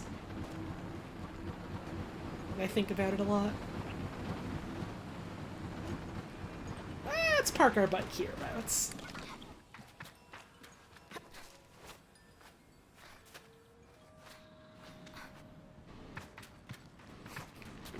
I have one friend, where sometimes, like, just in the middle of conversation, one of us will just be like, "I thought the Beatles died," and the other one will go, "Beatles!" in, like, a goofy voice. I think about it sometimes.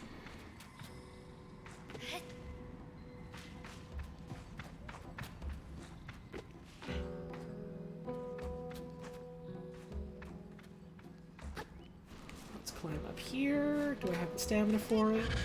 I can do this. Haha! Transfer.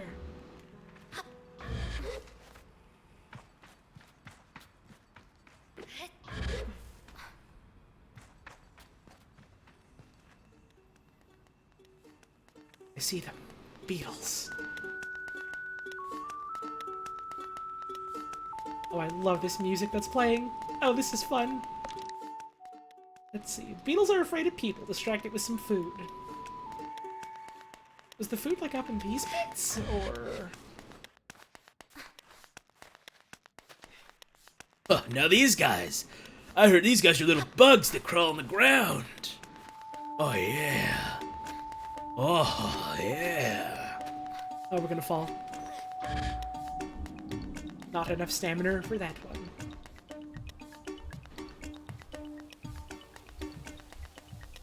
Whee!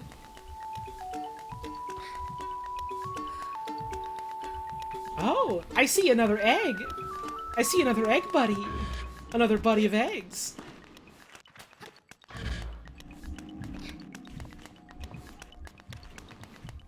I see you up there, buddy worm! Okay, so we can't grab onto solid steel beams, evidently. Although I can grab onto this one. Don't slip, don't slip! I'm slipping. I'm slipping. Look at him wiggle! Look at the little legs go! Look at him! Let's see, is this the food? Yes. Yes, it is, it looks like. Let's get some stamina back.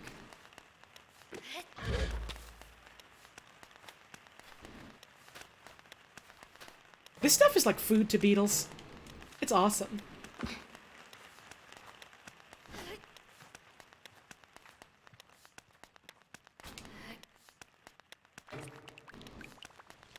Oh, the hearts!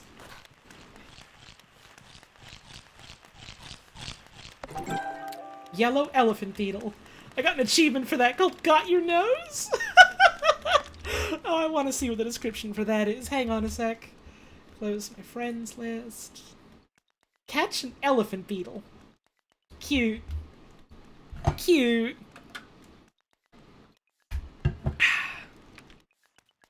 Oh, I love to collect little guys.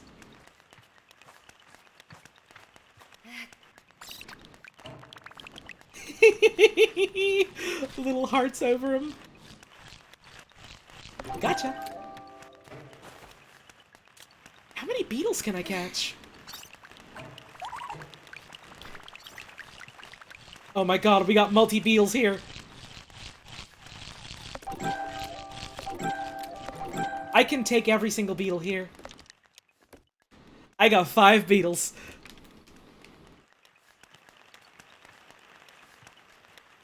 What if I just have some pet beetles? What if Sable just has some pet beetles she brings with her? Oops, no, I wanted to chuck it.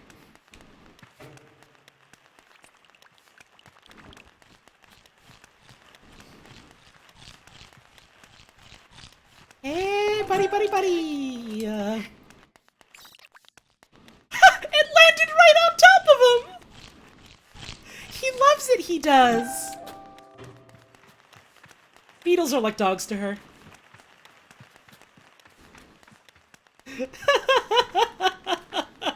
Oh, man. Oh, man. Another. I see another.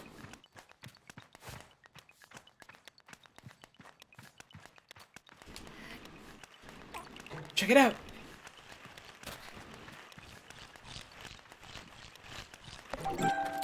Oh, beetles.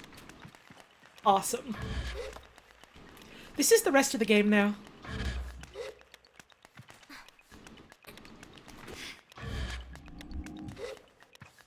They're going to have to invent a new job specifically just for Sable, and it's called the Beetle Enjoyer. She just loved those beetles so much. More than anyone in the world ever had before. Okay, so for this, we probably want to go here. And then grab onto this. No, I can't. Okay. So I wonder how the hell you get on top there. Ah, probably just from this way, honestly.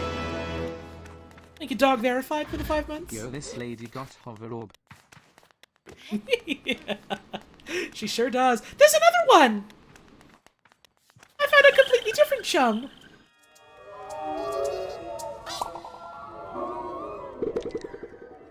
Thank you for the chum egg.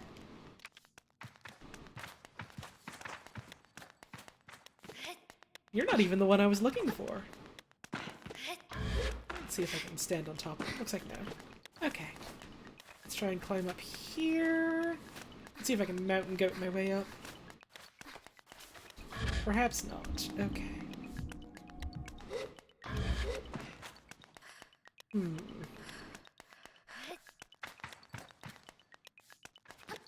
So how do I solve the puzzle of this worm? Probably climbing up this tree. Maybe?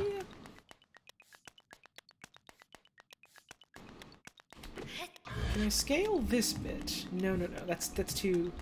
That's not a grippable surface like this tree is. Okay. Whoop!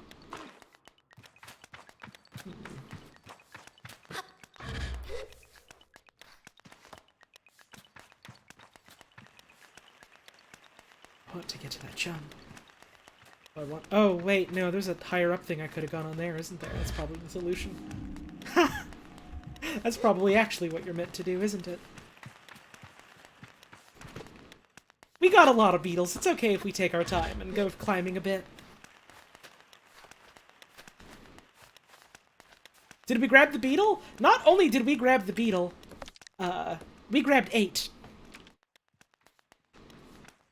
We got most of the beetles here, if not all of them. We've got beetles for days. Right, and then we could go, like, up here. We couldn't go on top of these long ones. We could just go here. Which means that from here we can take the jump onto this beam. And then just get up here. And there we go!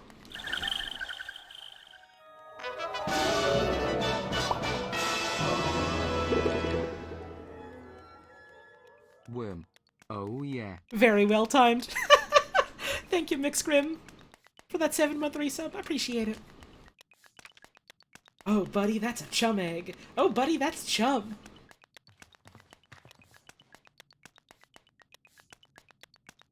Any other goodies around here that I can spot? Looks like no. So let's head on back then. I wonder what happens if you fall from a large distance and don't use the bubble. I don't think we can obtain crows, or at the very least I don't have a method for obtaining them. Ah!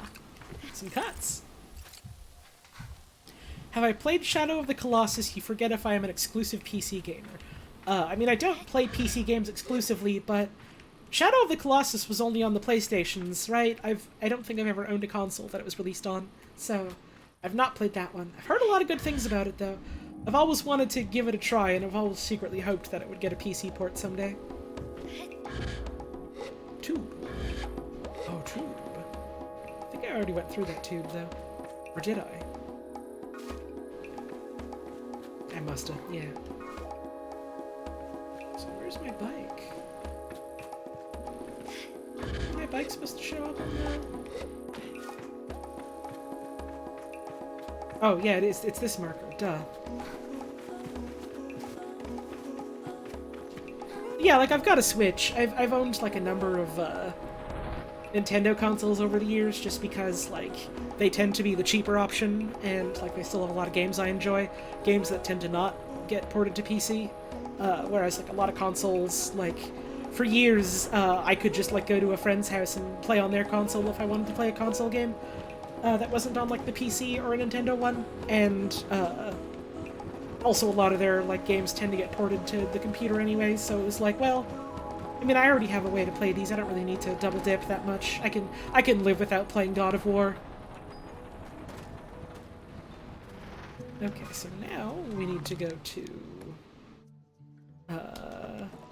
in the cave underneath the camp.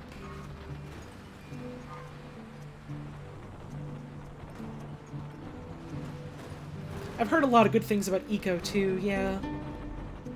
That also seems like a fun one. Ah, there you are, you little scoundrel. Love seeing me almost beef it on that one slope outside camp every time. Listen, it's a ritual.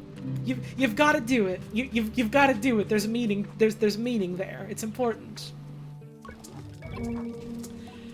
I feel embarrassingly vindicated as I hand Saima the beetles, but rather than gloat, she hands me the calibrator and begins to cry. What have I done? You're leaving! You're leaving and you'll never come back! Oh, let's comfort her.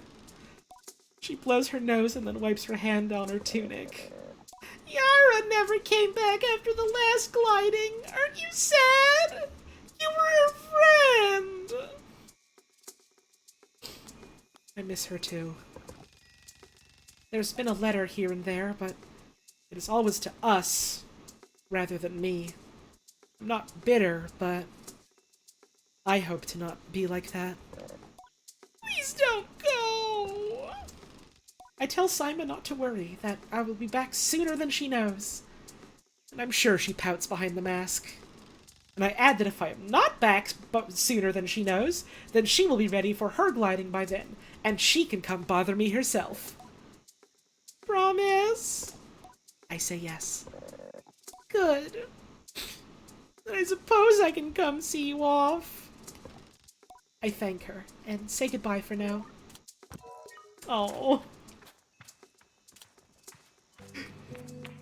She's mischievous because she cares. Oh.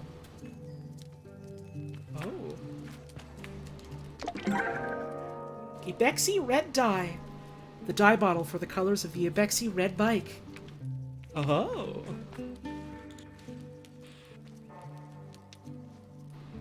Wonder why everyone wears masks? It's part of their culture. And I imagine it might also help with, like, you know, dealing with, like, harsh desert winds and conditions like that.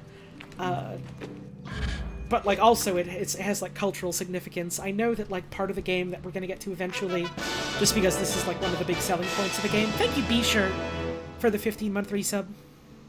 Oh, I love the choppy sorta low frame rate animation in this game. Yeah, it's really good. Thank you for the 15 months of support. I appreciate it. Like, one of the big, like, main selling points of the game that I've seen talked about a lot is that, like, the whole point of the gliding is that you go out to, like, understand, like, who you are, what you, like, want to do, what you want to be, and, like, how you want to spend your life, and how you want to be useful to other people and to yourself. And then you get a mask related to that. And so that's part of what the masks mean. Yeah, it's a coming-of-age thing. Do you have anything new to say? I keep coming to you on the off chance that you might have something else to say. Nope. And I know this game is, like, very open-ended in the sense that, like, there's no one, like, quote-unquote canonical mask that Sable gets or needs to get. It is literally just you decide what you think Sable would do, which I think is really cool.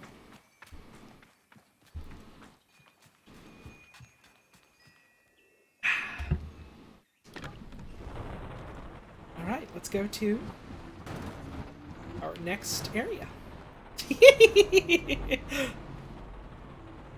Oh man, we totally beefed it a little there, didn't we? But we're still going. We're still riding. That's what matters.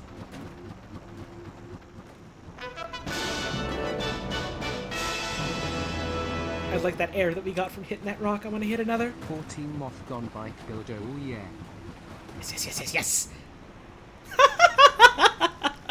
Oh yeah. Thank you very much, Velocipedal Acceleration, for the 14 months of support. Sunshine Butterfly.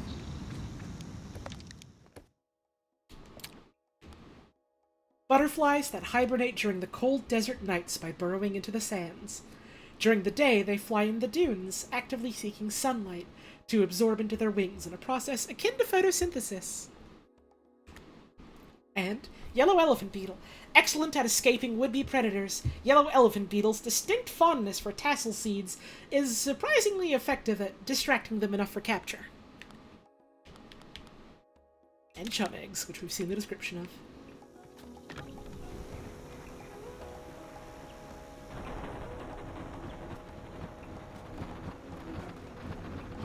I think we were just going this way? Yeah, this way. For our control panel. I like that there's just, like, bugs and stuff you can find and pick up for fun here. I imagine they might have some use later, but I'm just having fun looking at them right now. I think they should let Sable get around on a skateboard and do sick tricks and ollies. Oh yeah. Unfortunately, I don't think the texture of sand as, like, a physical object is very conducive for the wheels on a skateboard. I feel like that might pose a bit of a problem insofar as skating goes. Thank you for the tip. I do appreciate that. I mean, I guess they've got hover bikes here. They might also have a hoverboard. I wouldn't know.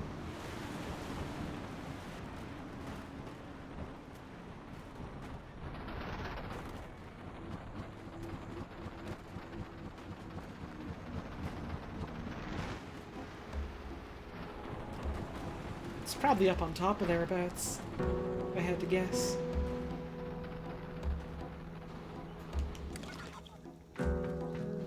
Let's see if we can make this jump. Can we do it? Can we do it? Can we do it? Can we do it? Can we do it? Can we do it? Yes! Hey, Rosa Rosso. I fucking adore this game so far. It is a wonderful time.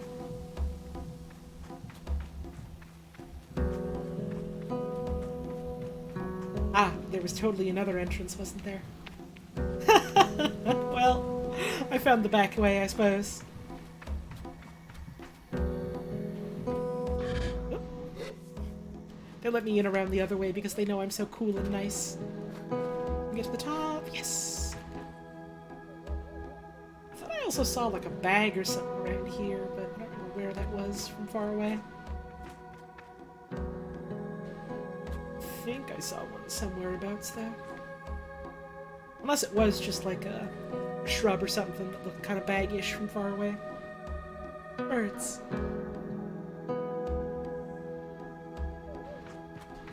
I do enjoy the infinite ball, unlimited ball works.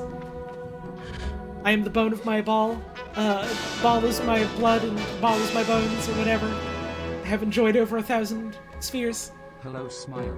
Thank you, Butch Toads, for the 9-month resub. Hope you're doing well. Thank you for the support. Appreciate it.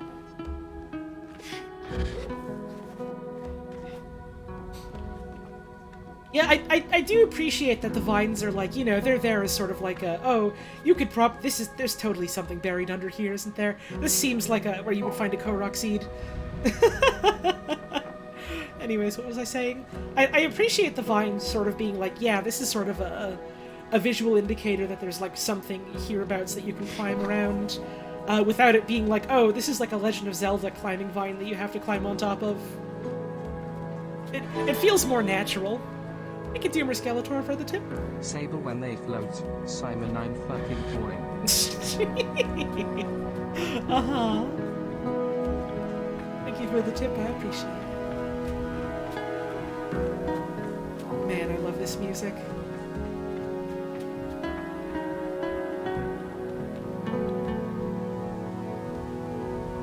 Big.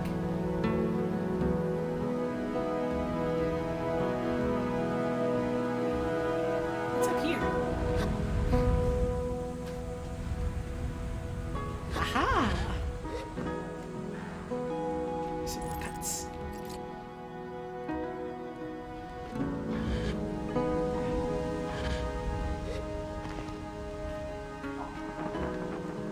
And there's the ship we're looking for.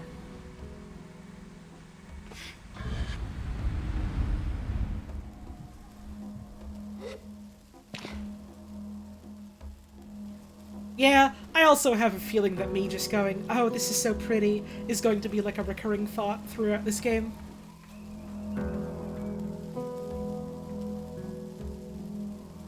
The fact that the currency is called cuts is giving this game very tangential Kenshi energy. Is Kenshi that one, like... I don't even know how to describe that game, but it's like in a desert and you play a bunch of fucked up guys, and you have to like survive or whatever. Is that game, or am I thinking of something else? It is, okay. I've always had, like, a... It's the sort of interest in a game where it's like, I don't really want to play it, but I'm fascinated hearing about it. And there's the power supply. It was just there. For the taking.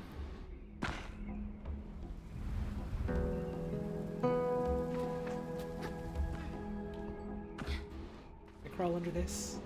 I cannot.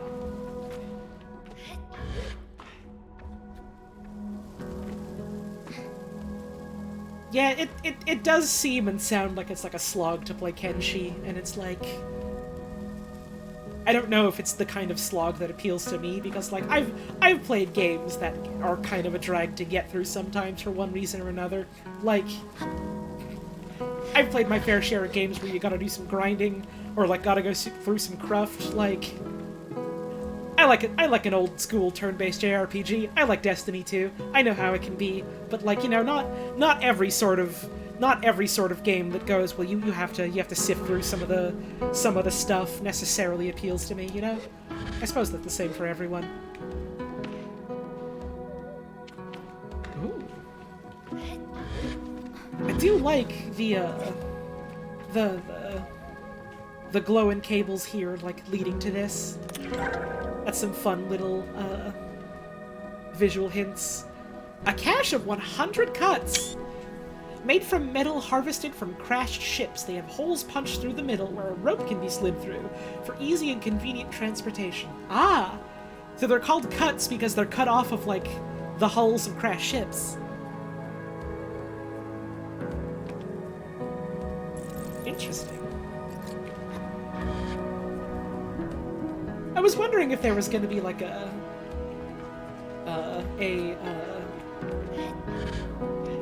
I don't remember the exact word for, like, you know, language, linguistic, if there's going to be like maybe not even linguistic, but like I was wondering if there was going to be like a reason why specifically they were called cuts, other than just, oh, well, it sounds cool. Because it does sound cool. Can we jump to like some of these other bits here? Oh wait, this is where I just was, wasn't it? This is just how I got up, wasn't it? I think? Yes, it was.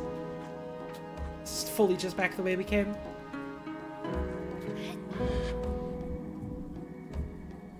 Yeah, etymological is... I don't know if it's exactly, what I was thinking of word-wise, but it's close enough. Etymology is basically what I was talking about, so yeah. I gotta go get my bike now. I parked it all the way up there.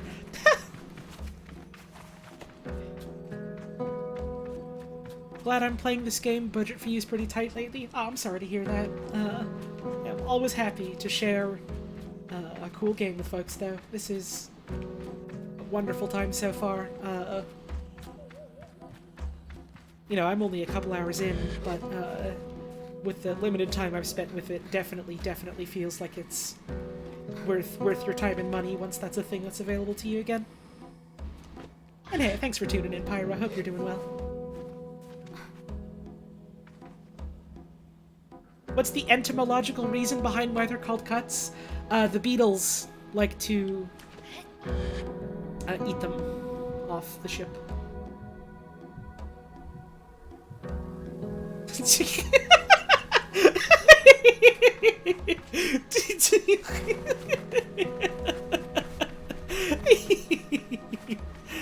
I don't know why that's so funny to me, but it is.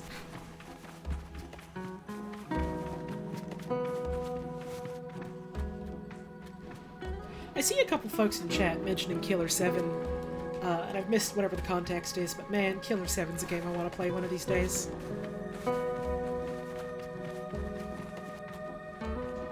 Love a game that feels bizarrely put together in a super deliberate way. Yeah, that stuff rules, where it's like, everything feels like strange or like unexpected or unconventional, but like you can tell it's like extremely on purpose with like a very clear vision. Like, stuff like Killer 7 and Cruelty Squad and things to that effect, like, they're like super interesting to me.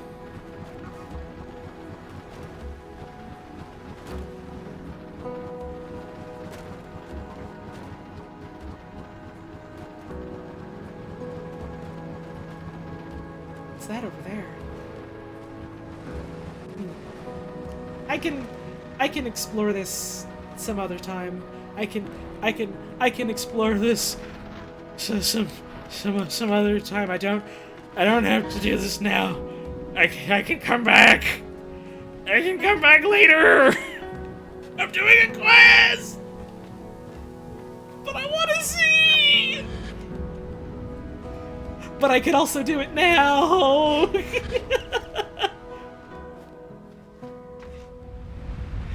Oh, that was cute. That little grip was like a little slippery for her. Ah, damn it. Oh man, that's impressive strength if she can climb up that. I want to see what that giant Samus-looking statue is. And speaking of Samus, Metroid Dread's out soon, isn't it? Like in a couple of days or something. I'm not going to be getting that anytime soon, but I would like to get it someday. I love the Metroid games. I have a lot of other games to play right now, and I really wanted to go through, like, basically all of the other Metroid games before going to the new one. I've been here. This is where we got our gliding. I've been here. I've done this already.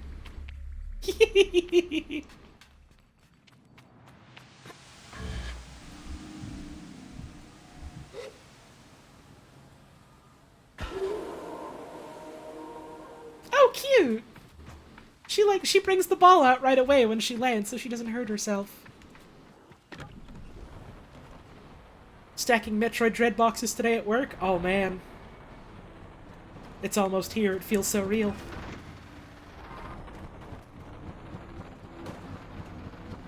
Never had a GameCube and you're not a fan of OG-style Metroidvania side-scrollers? The Prime games, I've not played them outside of like a demo for 2, but like I've heard they're really good. Trog talks them up as being like some of his favorite games of all time, and so I really want to give him a fair shake someday.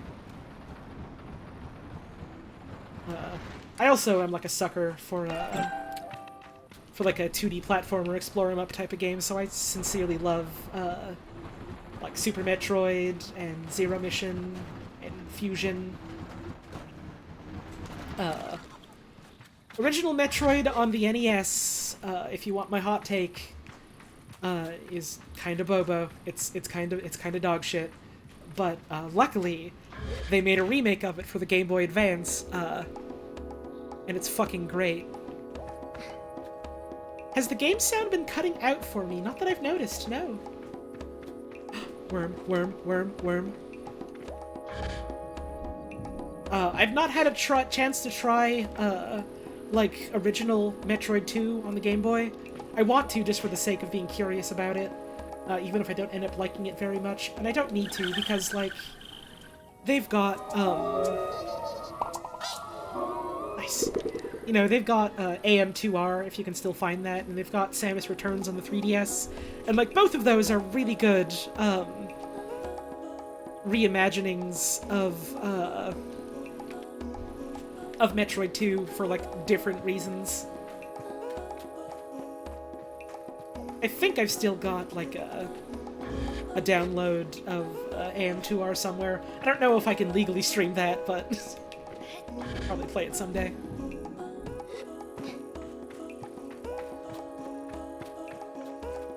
I probably should bring my bike here instead of just... Oh my god, you slide down the dunes, that's so cute! Oh, I love that!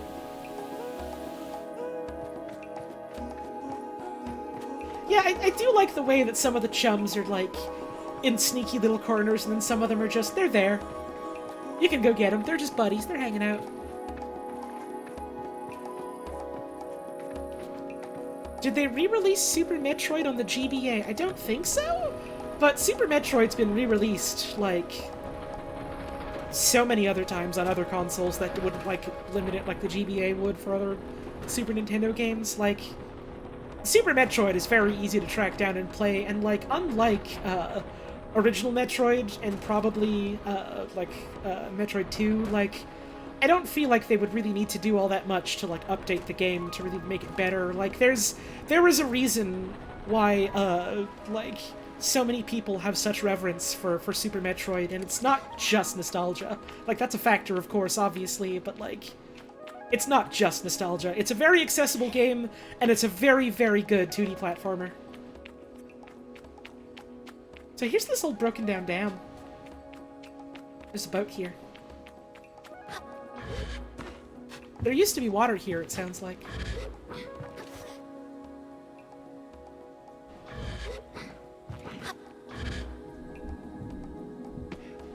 And, like, when I say that, I don't mean, like, yeah, it does definitely have, like, some bits that are, like, old GameCraft obtuse stuff about it. Like, of course, like, I'm not saying it's the perfect video game ever made, and I don't mean that to say, like, oh, if you don't like it, you're wrong. It's fine, you're allowed to not like a video game, even if I like it. That's just called being a human and having a difference of opinion. That's fine, that's allowed. But, you know, I think it's a game that holds up very well in a lot of ways, and it's a lot of fun if you're into that style of 2D platformer. Also, let's be real, it is exceedingly easy to just get a hold of and play Super Nintendo games nowadays, so...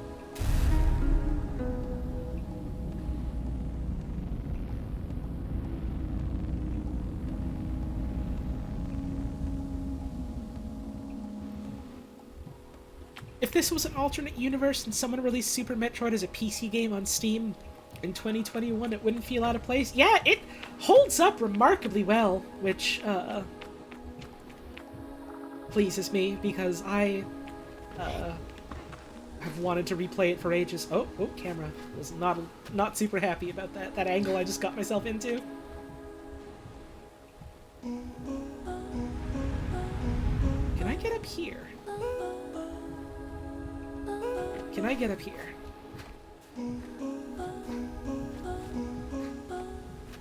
Oh my god, please, please, please! Ha! Yes, you can.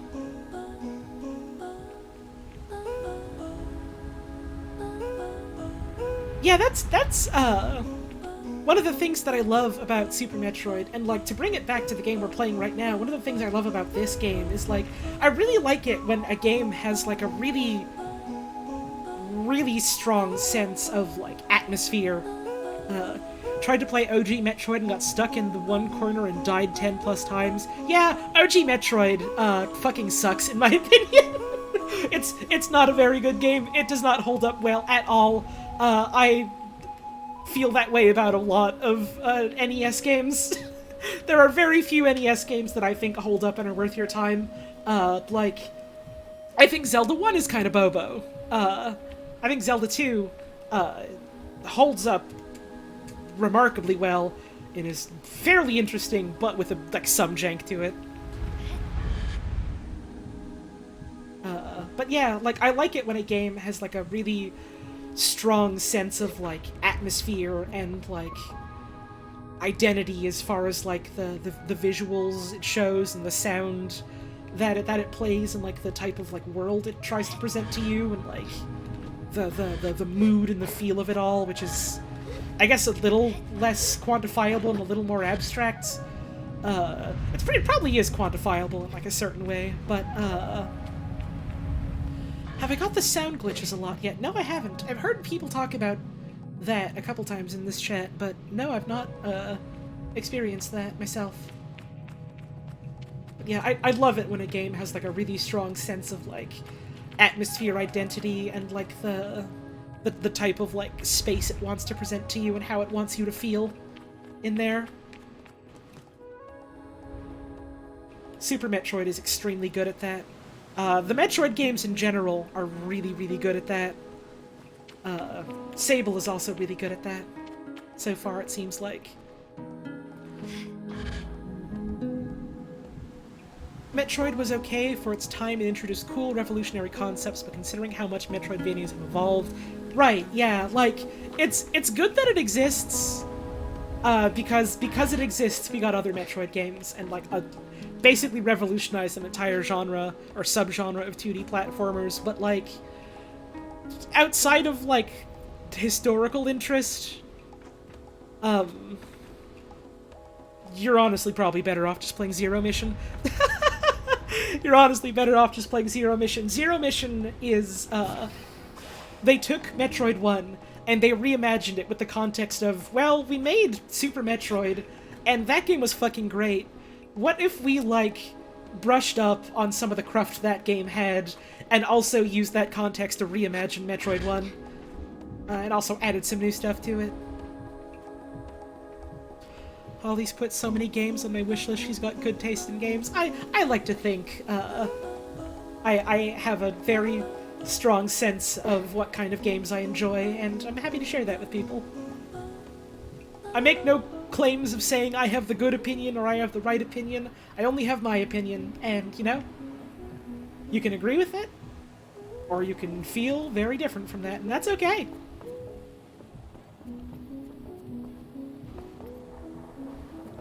All I can do is be me and be, honest to that, I suppose.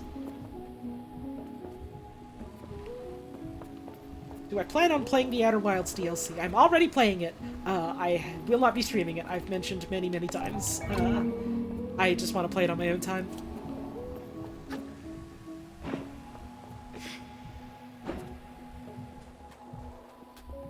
Super Metroid controls very bad compared to other series entries. I mean, I think that's fair. I think that's fair to be like, yeah, like, its controls aren't necessarily as solid as, like, the future Metroid games, and, like, yeah, that's because they, like, made the other games going, well, how can we improve off of Super Metroid sort of thing, you know? So, like, it makes sense. I certainly think it has its issues, and yet I still like the game a lot.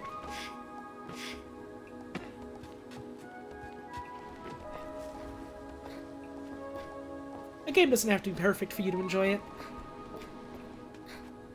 Some of my favorite games are ones that have, quite a lot of problems, or issues, or weirdness. Dungeons of Dreadmore is one of my favorite, like, roguelikes of all time.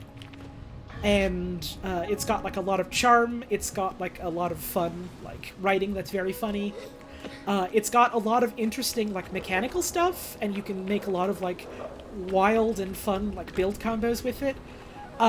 It's got some balance issues, and like you kind of need to like have specific mechanics in your build if you want a chance of surviving above like a certain difficulty threshold. And also it is obscenely unstable. It is very, very prone to crashing video game, which is why they have an achievement that you earn if the game crashes. It definitely has some problems, and I fucking adore it all the same.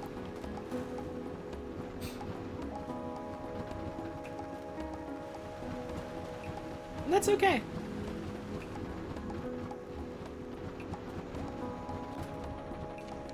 I never expect a video game to be perfect because, I mean, first of all, you know, perfection is fucking impossible, in general, but, you know, like, having some experience as it is, seeing how the sausage is made, programming things, to, like, be robust and work and not break down is fucking hard, it turns out.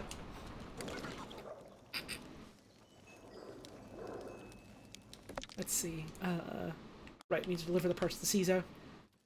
Dreadmore's crafting system, yeah, is, at some point in your adult life, you just realize it's actually fine to like mediocre or not great games. I mean, I don't know, I would argue that, like, if you like it, then is it really not great? Would you really say it's, like, a not great or a bad game if you enjoy it? If you got, like, something out of it, like, does that not, like, have meaning in and of itself?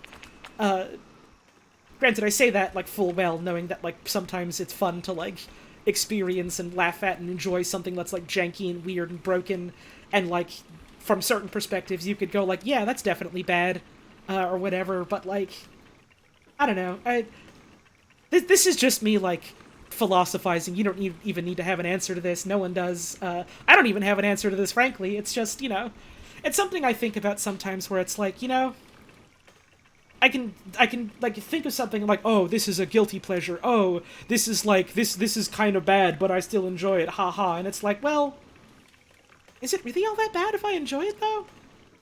Even if it's not for everyone, or if it doesn't live up to certain standards? Anyway, I don't really know where I was going with that tangent. I was talking about something else before that. I forgot what it was. I return to CISO with the parts, and it's as she waves me over that I feel a pang of sadness in my chest. Will I see her? When will I see her again once I'm gone? Well done, Sable. Yes, this is everything we need. All you mean to say is that you personally enjoy Quest 64? Hey, hell yeah!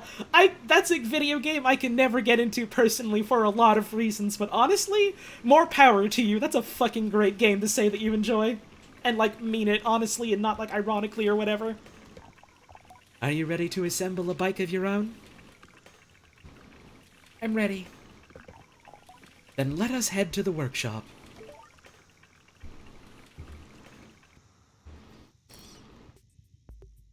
Enjoying Quest 64 makes you stronger than any Marine. Enjoying Quest 64 makes you stronger than I will ever be, and I admire that. CISO relaxes in the workshop. It isn't that she's particularly rigid or anxious ordinarily, but there's a certain calm beauty that one only truly appreciates when CISO is in her element. Y'all, maybe this is me projecting, but I think Sable might have a crush.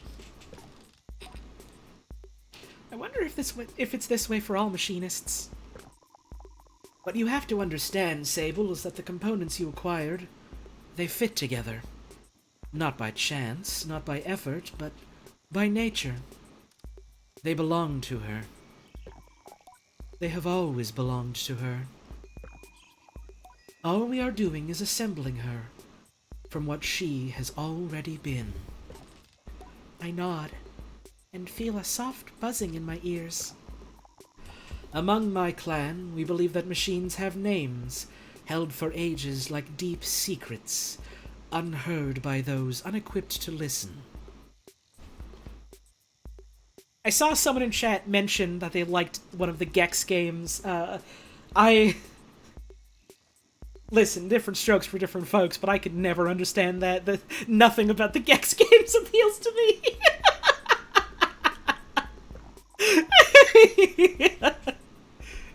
We will find this one's name together. Assemble the machine. Delivered all the parts to Cizo. She asked me to help her fix the machine she's working on. You got 100% Gex 2 and Gex 3? Oh my god, Rex! Oh no, why? Why? Why would you do that to yourself?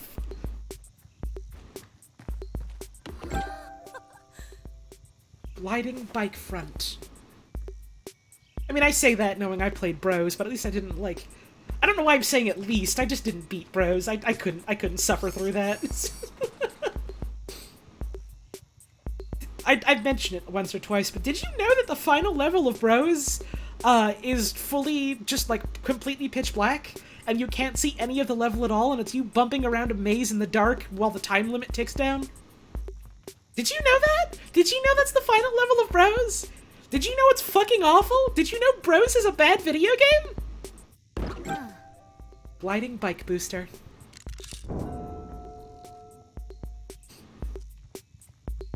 You know, there's...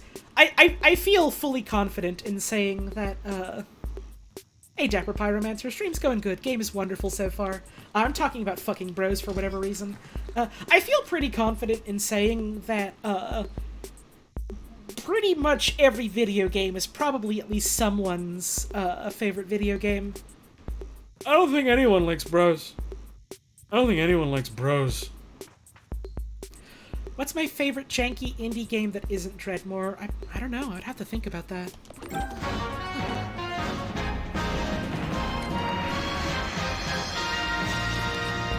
Thank you, Tegative Kitten, for that gift sub. Very generous of you. Caesar relaxes in the workshop. Oh, we've already read this. Okay. We've already heard this one. Let's slap that shit together!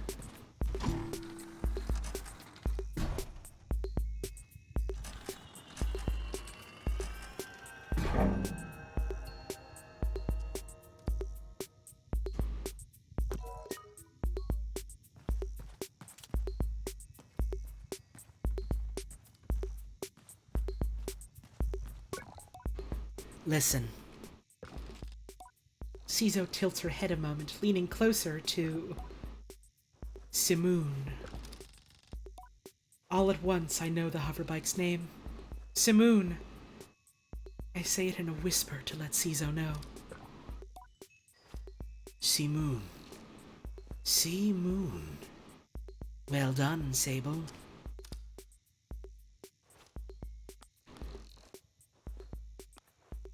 What does it mean? What does it mean? You should ask her yourself. Cizo looks entirely serious. The bike, to my enduring surprise, says nothing, even when I lean in close. I tell Simoon that I am eager to know her better, and Cizo looks quite proudly at the both of us. You are ready, then, for the gliding? May all the gods turn their faces from you, Sable. An odd blessing, perhaps, but Cizo is prone to such things, and I can read in her tone that it was meant quite sweetly. You must learn to listen to Simoon, to care for her. Seek out my fellow machinists on your travels, Sable. They will teach you the art of machine whispering. Oh, and here, take this. It's a machinist's badge. You'll meet plenty of my ilk on your gliding. Show them your worth, and they'll give you more badges. I thank Cizo twice for good measure, and give a bow. I am ready. I should speak to Jaddy about the final gliding ceremony. Can I get on her? Guess I can't use her just yet. Oh, yeah, sometimes Twitch gets ornery about people using, like, terms to describe gay people, because, you know, unfortunately, there are a lot of people on the internet that still do use gay as, like, a pejorative, and who still interpret lesbian as, like, specifically a pornographic term. So, yeah, the automod can get kind of weird about it sometimes, but, like, for the most part, like, the mods are pretty good at realizing, yeah, your intention isn't, like, anything bad, so we'll allow the message. We look up to the cliff edge, the sure hooves of the ibex anchored to the steps. Horned sentinels, guarding the high plateau. Our boots find purchase in the stone, and we remember the days when we could not glide. I do like hearing their poetry. Yeah, the filter does have to assume bad faith, because, like, you can't really program a chat filter to somehow, like, be able to read for tone. That's like a hard enough thing that people have, like, can read through text.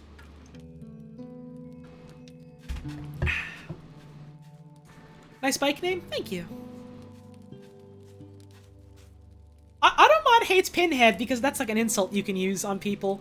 Like, you remember that episode of SpongeBob where they were like, "Alright, Pinhead, your time is up." Who you calling Pinhead? But also it catches the word dinosaur sometimes for some reason. I don't understand. Yeah, I did just see you have to allow Pinhead, Catherine. I don't... It's the most nothing insult, so I don't get why it specifically went for that, but, like, I do have it technically set to be, like, the most, restrictive, just so that, like, people coming in and trying to say, like, trying to be, like, slick with it and say slurs that are, like, with characters censored out or whatever, just, like, automatically get caught so they can get banned right away. I return to Jaddy with a new lightness, and it makes the weight of my departure feel heavier still. What a strange day. Sable, is that a badge you've got there? Cizo gave it to me. I tell Jaddy that Cizo gave me the badge. Then you must have earned it. Well done. I give a bow of thanks. Well, Sable, if you keep this up, you'll be headed for the Maskcaster in no time. I try to think about going to a Maskcaster, but it seems impossibly far away. Imagine choosing what I want to be. Imagine choosing what I want to be forever. I know what you're thinking, but don't worry about it. You'll get plenty of badges when you're out there, and once you got 3 you like, you can trade them in for that mask. But don't feel like your first mask is your final choice. The gliding is about freedom and exploration. I suggest you claim as many masks as you wish. Only at your final ceremony will you be asked to choose one. How will I choose one? Well, you'll have to feel it out, but when you know, you'll know. Now. The tone of her now puts the butterflies back in my stomach. With all of this done, there is only one thing left. It's time then, isn't it? Time to walk through the face door at the Temple of Rohana. There, you'll assemble your gliding mask. And go. There are things I wish to convey to Jaddy here. The depths of love and gratitude and fear and worry and hope. And though I find myself unable to speak any of it into words, I know she understands. Before you leave, child, I made you these.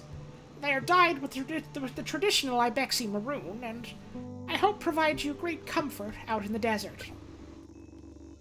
When you leave today, you will no longer be Sable, clan child of the Ibexi. You will simply be Sable, and the rest will come.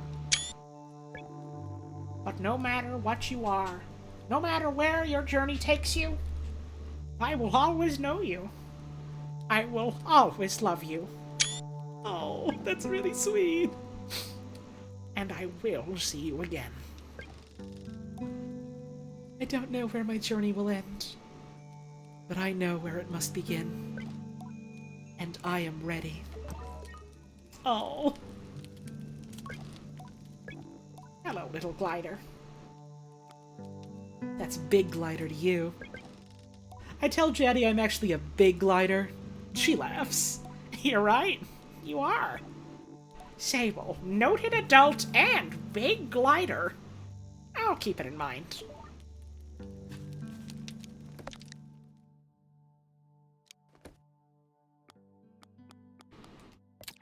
Let's see.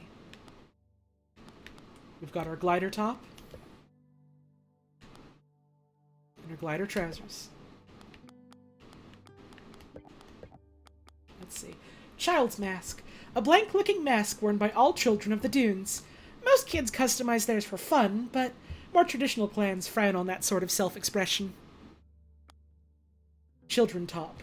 My old Ibexi top and hood, a hand-me-down from Yara. The scratchiness reminds me of home. Trousers. Comfy sandals for exploring sandy places. Easy to get sand out of, but not the best for climbing. Glider top. The clothing made for Ibexi children as they go on their gliding. The cloak is unmistakably Ibexi red. And glider trousers. Jaddy made these. The patterning is unique to the Ibexi. The fabric seems to have been made at the Burnt Oak Station. Did I put them on? Hang on. How do I change into them? It doesn't seem to let me change into them right now.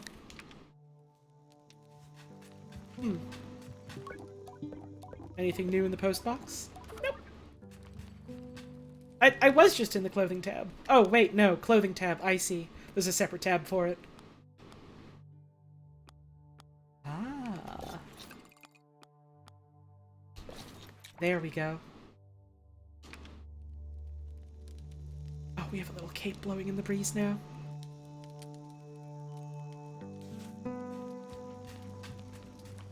What's this? The old sand cutter.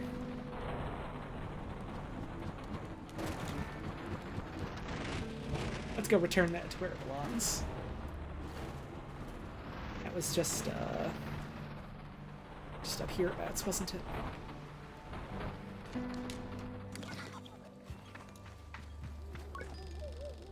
Alright, you're still just asking me questions. Can we ride our bike now, or we gotta wait for that to be rideable? So I can't seem to get on it.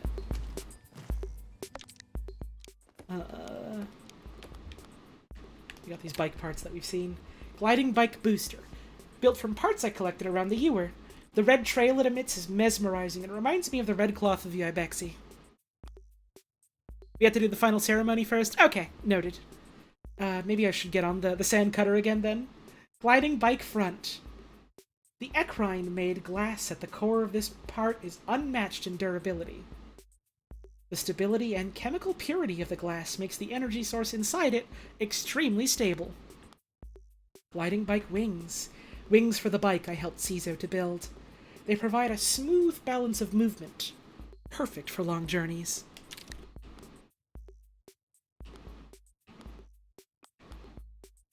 Alright. Let's go to the temple. I think the sort of limited amount of frames for your movement is interesting. I do like that the cape is independent of that. That's a neat bit of different sets of movement.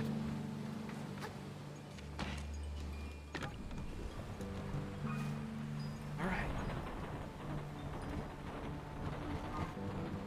Off we go.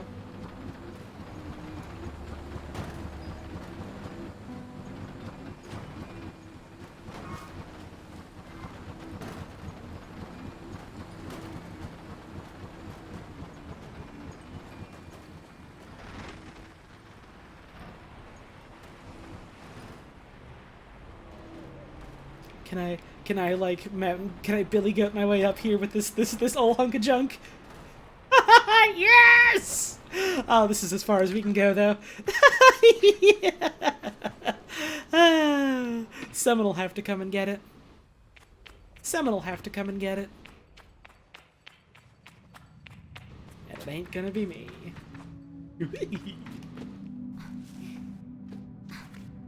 Oh yeah, this is how we got out. That's the crouching tutorial.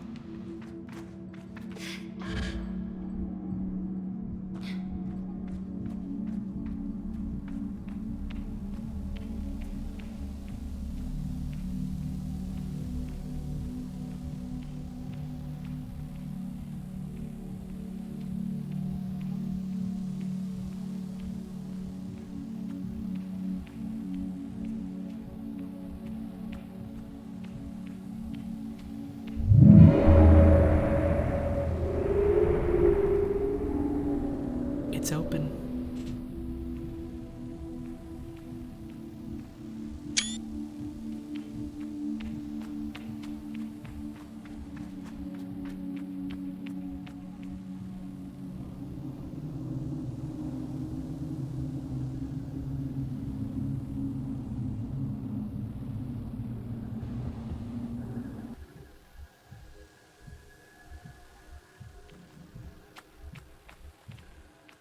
Looks like we've got a trial to undertake.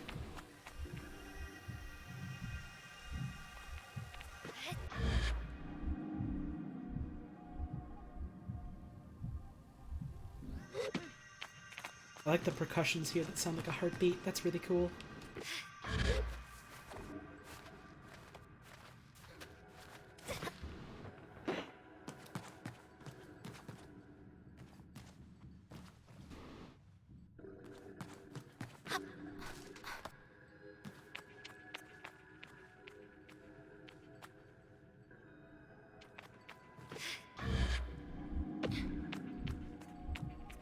Hope I'm ready for platforming? Oh, I was born ready. Look, up there, it's a chest that I can get. We can come back for that later.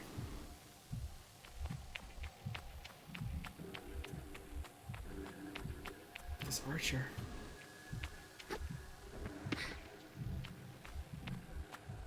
Cool.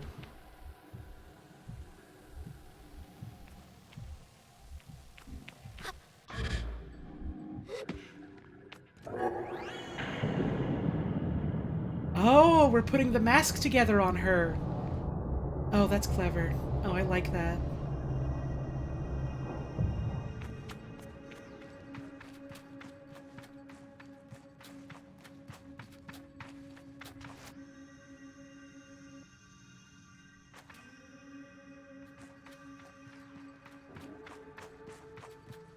Let's climb back up here.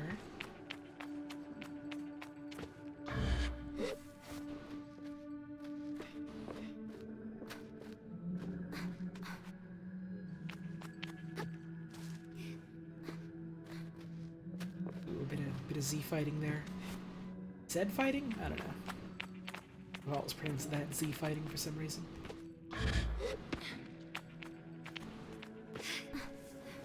Let's see. Oh, okay. There we go.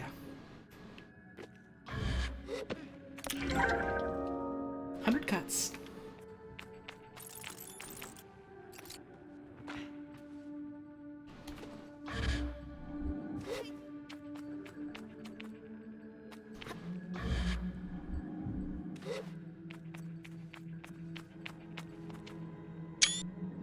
The Among Us Mothman.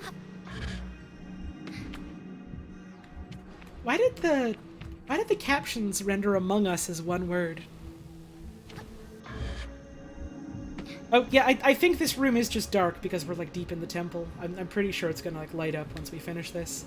Is my guess.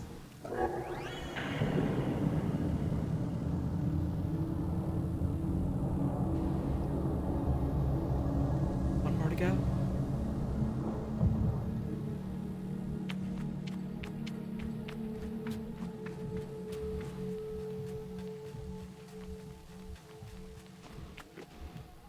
Oh.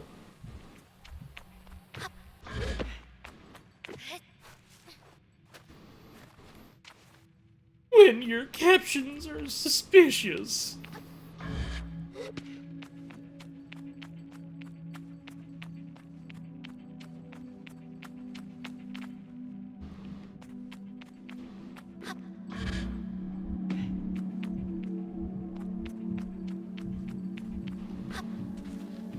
Oh yeah, there is a bit more color now, isn't there?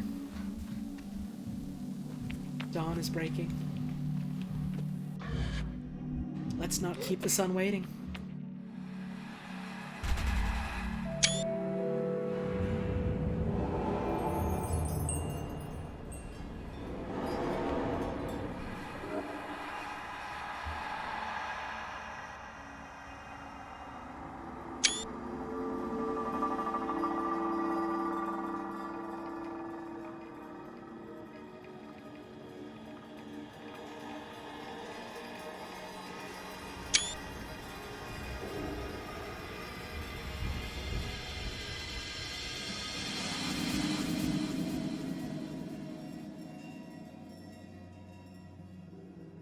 That's my mask. That's our mask!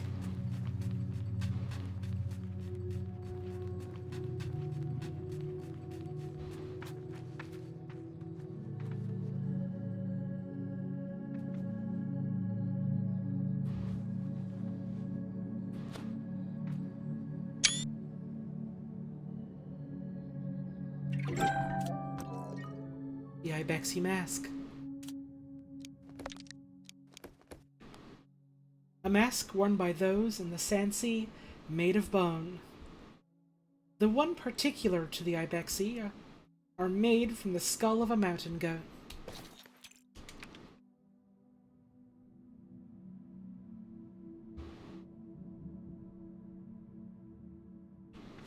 We're ready.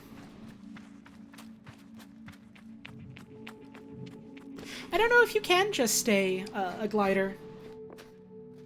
I don't know if it's possible.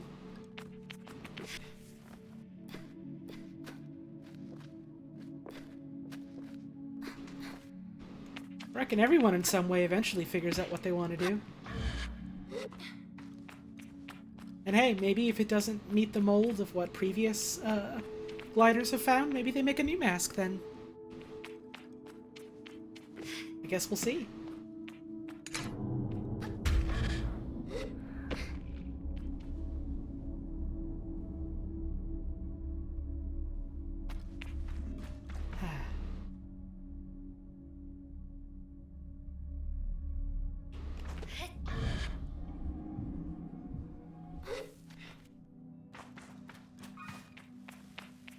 Return to camp.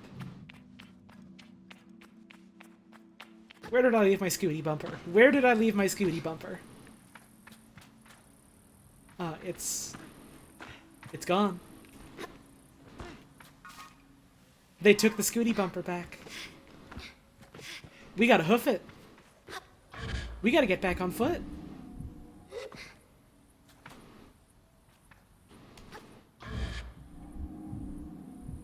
We gotta go back on foot. They came back for the Scooty bumper. They took our Scooty bumper away. I suppose it's not ours. We borrowed it for the trial run. Oh man, this outfit and mask looks cool in color. The cape is a little bit clipping into us, which is just kind of what happens in video games with cloth physics like this. It happens to me a lot in Destiny. I'm playing my Titan and I've got my mark that just decides to clip through me. I do like the way it looks right now, though, when it's sort of like shawled over one of our arms.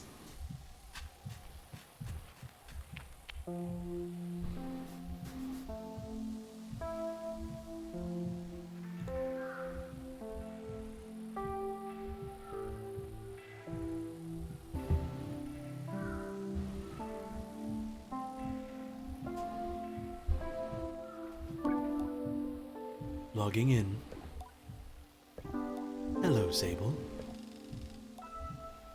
Jaddy's voice echoes strangely through the machine, yet still it warms me. Well, Sable? Wait, no, Jaddy was, well, Sable, this is it. By the time you hear this, we will have gone. The gliding is a journey that must begin alone. There is a certain nuance lost in transmission, and for that, I am grateful. It would be far too much to hear the cracks in her voice and not run weepily into her arms to stay forever. But I am ready. And so I close my eyes and listen.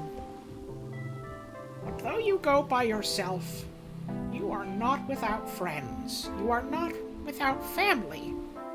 You are not without love. These things you will always carry with you, as you do your mask. And I know I'm not supposed to do this, but if I were you, I might go and see Utari. They're the machinist at Burnt Oak Station, and among Cizo's closest friends. Utari's a good contact to have on one's gliding, and a fine way to get another machinist badge if you're so inclined. Only a suggestion, though. As for us, I'll send another message once we've returned to the Ewer, so keep an eye on the post boxes. And try not to forget us. She takes a long breath, and I forgot that things as easy as breathing could ever exist. The world is waiting, Sable. Good luck. Thank you, Jetty.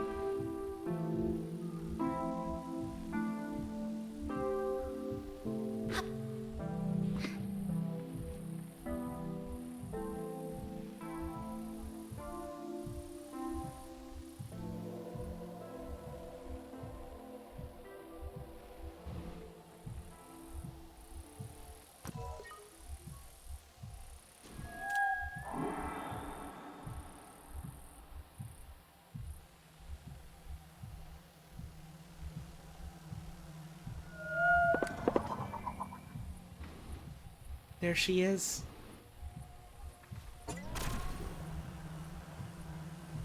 That sea moon. That's our bike.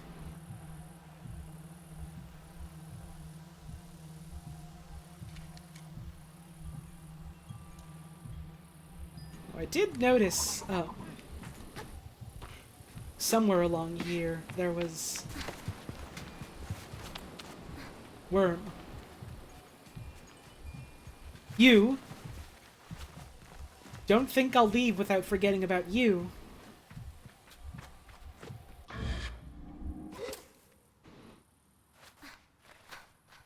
Let's maybe get a bit of a better foothold here. There we go.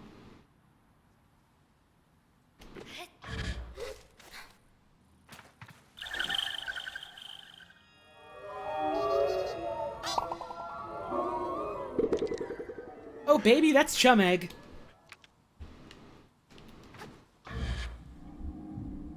Now.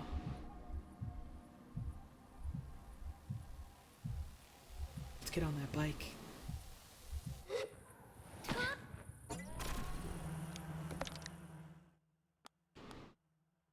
It's time to leave the canyon.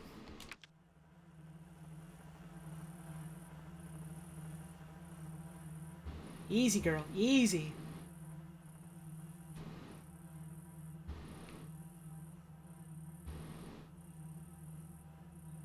I'm not sure if the bike's supposed to be as silent as it is. Wonder if that's an audio issue. Or if it is just a quiet hover bike.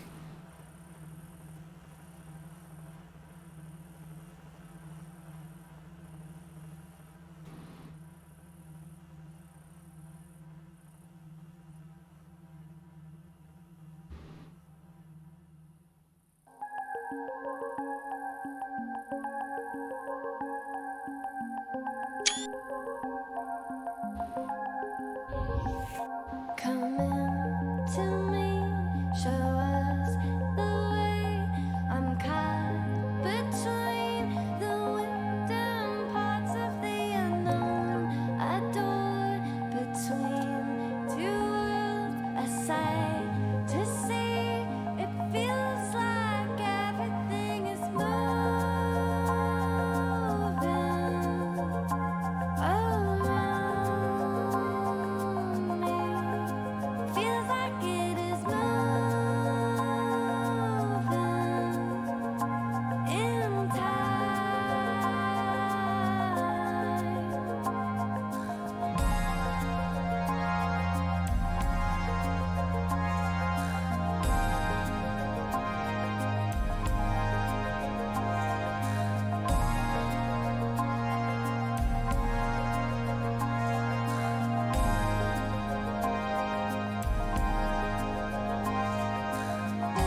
I think I love this game.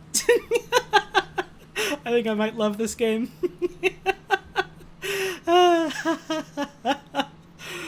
Oh man, that was really good.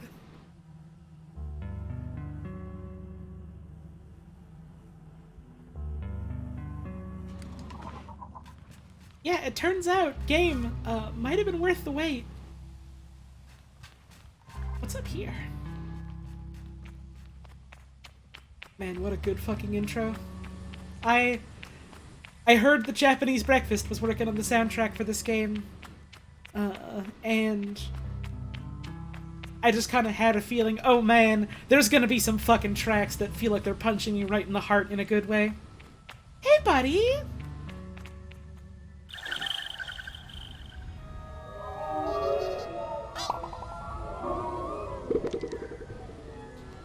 Thanks for egg. Thanks for egg. I've been sitting for a good couple hours, haven't I? I'll probably ought to get up, have a stretch. We got a road sign here. The Dunboyne, the Ewer, the Wind Tower, and Burnt Oak Station. In all these various directions. I like that you have like a Legend of Zelda horse whistle for your bike. That's really clever. Also, I just like the sound that it makes.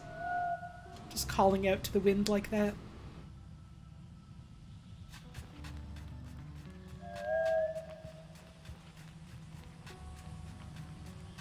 Hey! Hey, Simoon.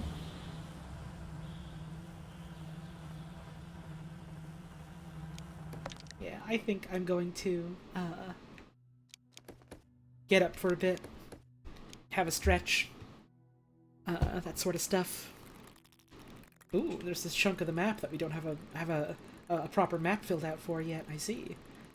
Looks like we've got like 1, 2, 3, 4, 5, 6 other areas, and they seem to be pretty big compared to the starting area. So we got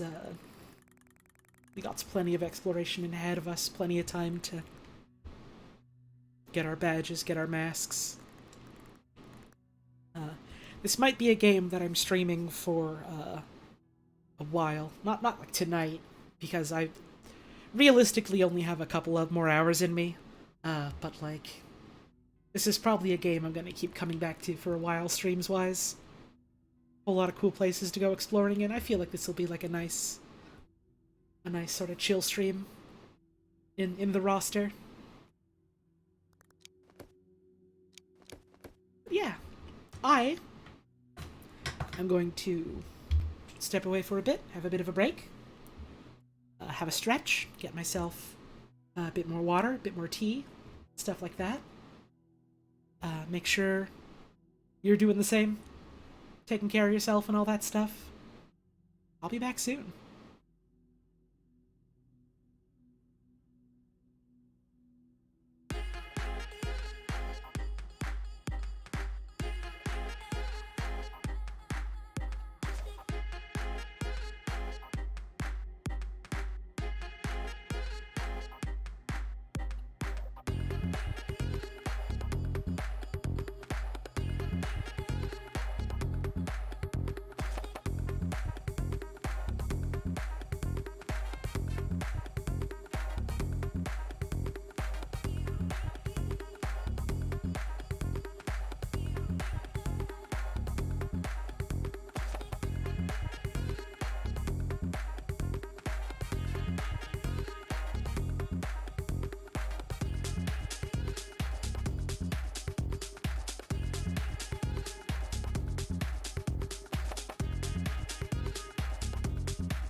How's everyone doing? Do hope you're enjoying the stream, of course, and I hope you've been having a good evening. Or afternoon, or whatever time of day it is where you live. Time zones and all that. Your cat was waiting for me? Oh! I've had multiple people report, that their animals, especially like their cats and their dogs, are like entranced watching my streams, and every time I hear about that, it makes me happy. I've got the kind of online content that cats crave, and that makes me happy. It does.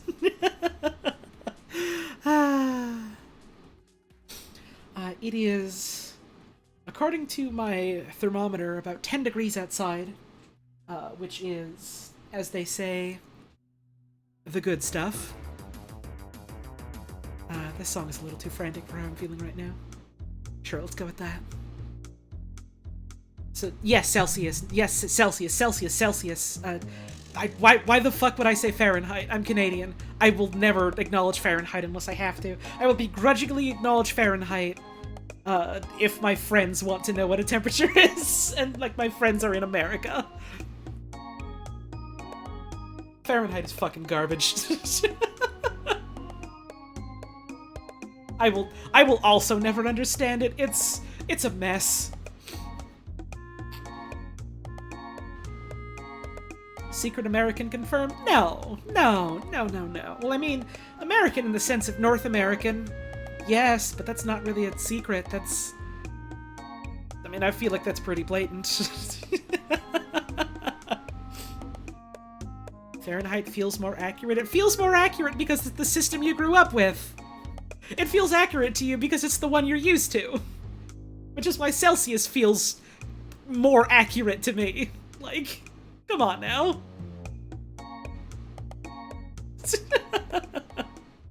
It turns out, the system that you've been using for measurements for most of your life is going to be the one that you're used to. Celsius has easy reference points. I mean, it's easy for me to say that because, like, I'm used to it, but again, I've also heard people that grew up with Fahrenheit talk about how it feels like easy reference points for them as well. Like, where they're like, oh, it's like a scale to 100 representing, like, how hot or cold it is, so, like, 100 is, like, very, very hot, and 0 is really, really cold, but it's like, I don't know, I feel pretty confident about that with a scale from 0 to 20, so... It's... You feel temperatures are made up? I mean, the systems we use to measure them sure fucking are.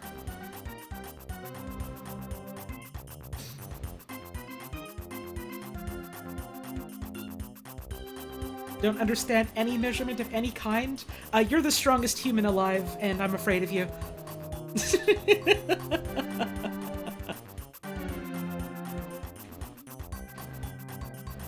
I reckon we can get back to the game now.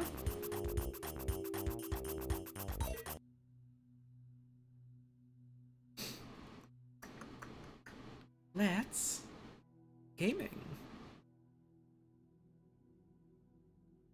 Just pick up my controller.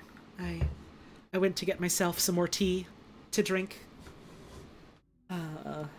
And it's good. It's just like a green tea, nothing special, but it's good.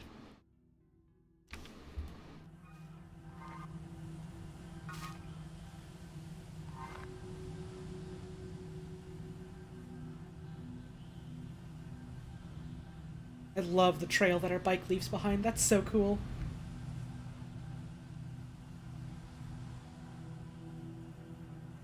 Oh, and there's another cartographer there. There's another cartographer there. Let's get a map.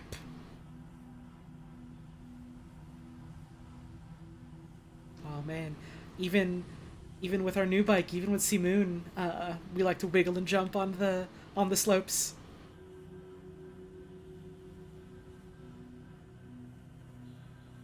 Ooh, how do we get up there? Oh, I see how we get up there. Let's do that.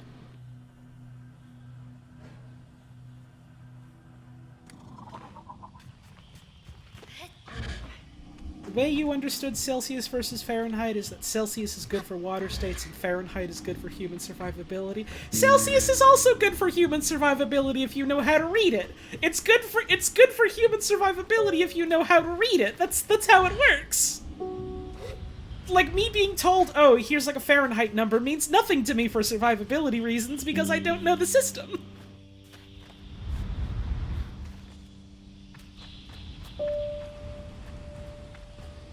Let's see, go with this one.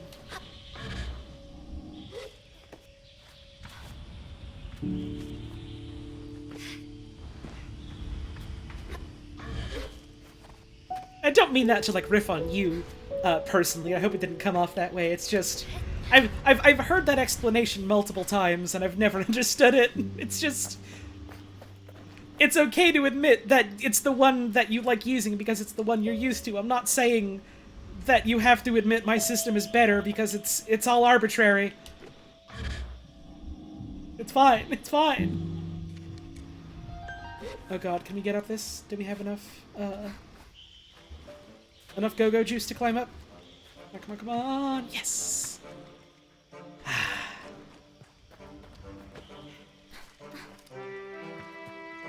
Hello. I greet the cartographer shyly, a little cowed by how alone we are up here, and how intimate that sometimes feels despite it being so much a bout of my gliding. She responds with what sounds like a warm smile. Hello there, glider. Thanks for taking the time to climb up all the way here. Surveying gets a little lonely sometimes, you know? Thank you, Hot Dogs, for the 17-month resub. Hey, I'm a homeowner now. Hey, hell yeah! Congrats!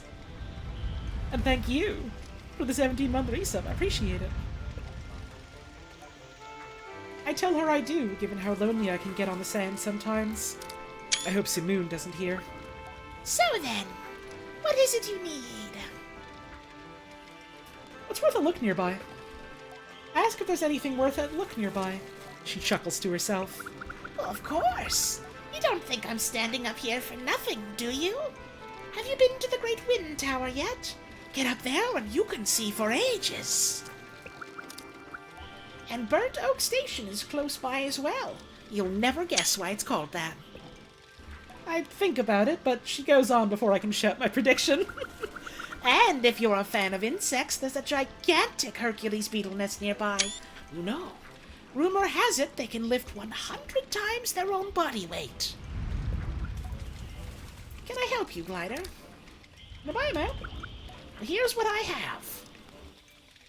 Ooh, we can just straight up buy a Cartographer badge. A badge traded by cartographers. It's often quite a journey to get to them, but the views are incredible, and they are always worth speaking to about the local area. Yeah, give me one of those.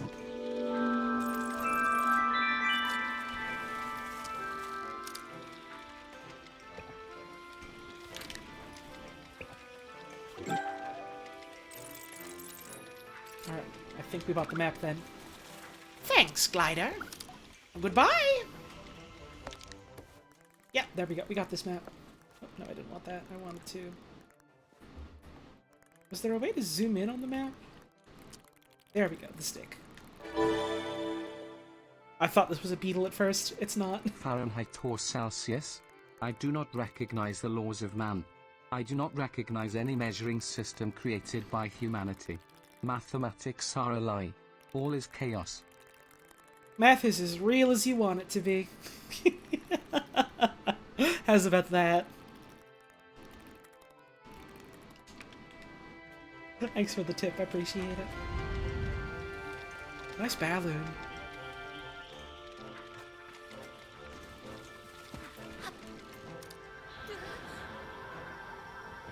Yippee!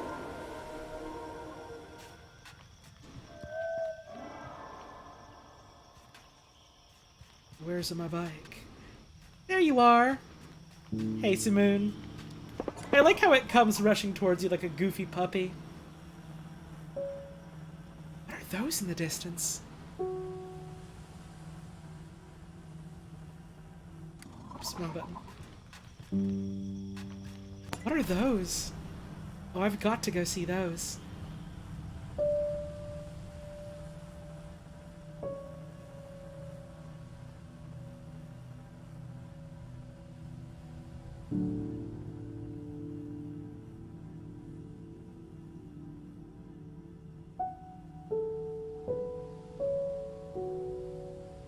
What the fuck are numbers? You're gay? I don't know. I'm gay and I love numbers. I think math is cool. Ah, big boat. Atomic disposal. Huh. I bet some real cool deeds are collected here. I bet there's some stuff of value in here. I bet we can find some really great treasure buried here.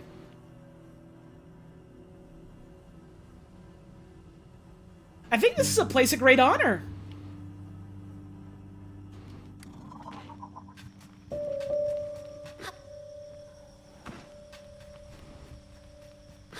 I bet some really esteemed deeds transpired here.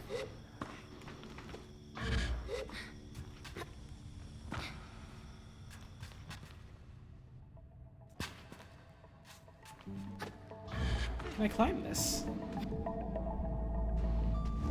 Looks like no. Perhaps this is the exit rather than the entrance.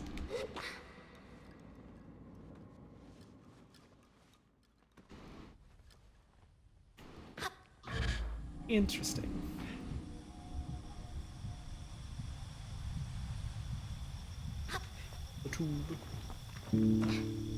The sign says, dip on...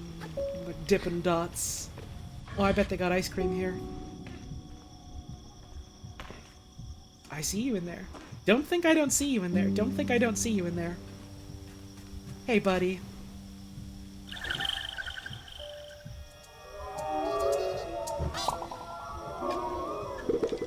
Thank you for the chum egg! I literally love chum egg. You know how you only ever find Dippin' Dots in obscure places? I mean, I've only ever found them, like, at one specific amusement park.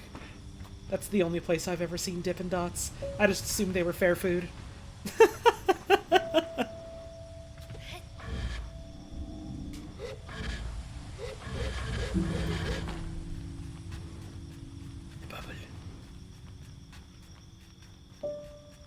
I've never seen Dippin' Dots at a mall, but maybe that's like an American thing, or a US thing rather, more than a Canadian thing. I always feel kind of weird just saying American to refer to the United States because, oh, hey buddy, America is so much more than just the United States. Like there's Canada, there's Mexico, there's the entirety of South America.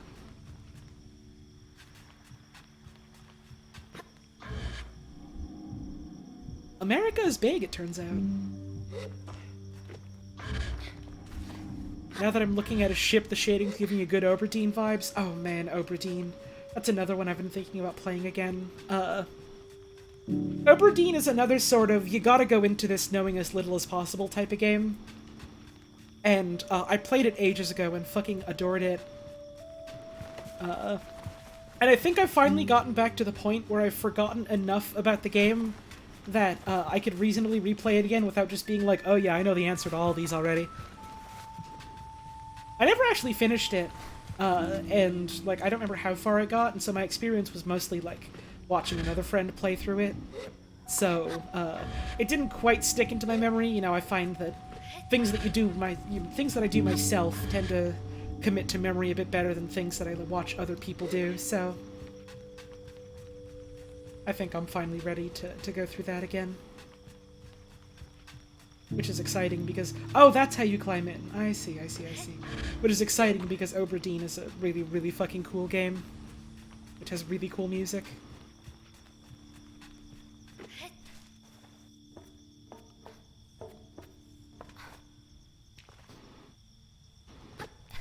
Up we go! Aha, there's a vent. This is the Dunboyne. I was kind of hoping I could latch onto this and open it.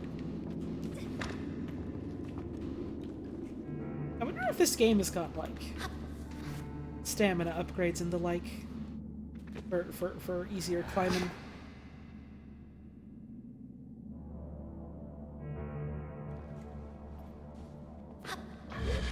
impressed that the TTS was able to pick up on me, or rather the speech-to-text was able to pick up on me saying Dunboyne and didn't, like, parse it as me saying something wrong, like dumb boy or something.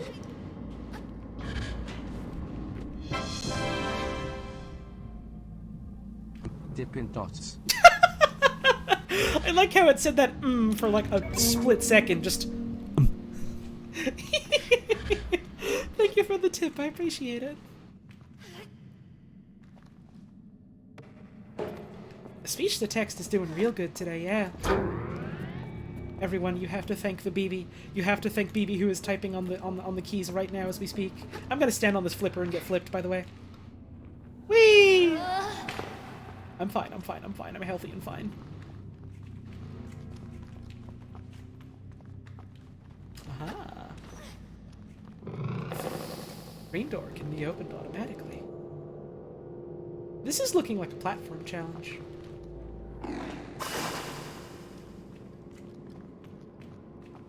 Cart our little buddy over.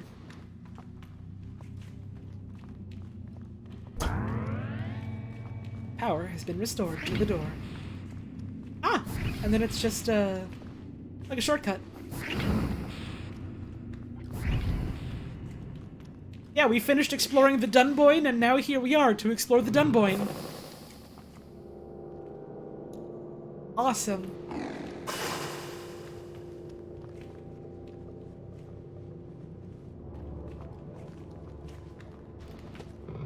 This place looks awesome and safe and normal, and like there's not going to be anything scary or any problems here. We're going to find so many honors. There's going to be so many esteemed deeds. We're going to find great and valuable treasure and wealth. It's going to be great. Okay, so we got to get this flipper going before we can get into that room, it looks like. And we've got one power cell. We can probably get another in another room. I had to hazard a guess.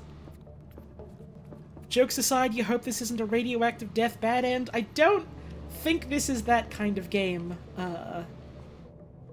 fortunately. Or maybe unfortunately, depending on your perspective, I suppose. Yeah, let's just cart this over here.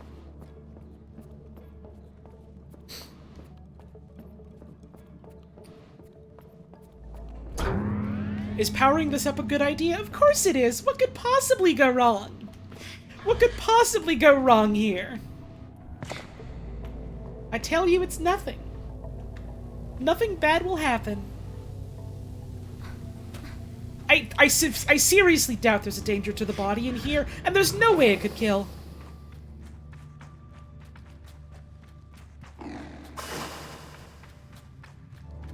Aha, we found some scrap metal. There we go, extendo the bridge. Thank you, Puffin' Up. Stribabby. Thank you for the 9 months of support. I really appreciate that.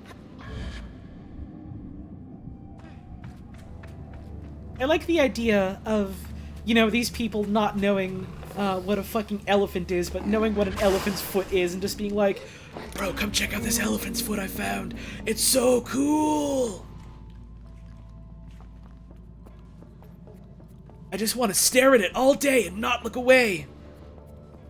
I just want to bask in its near presence.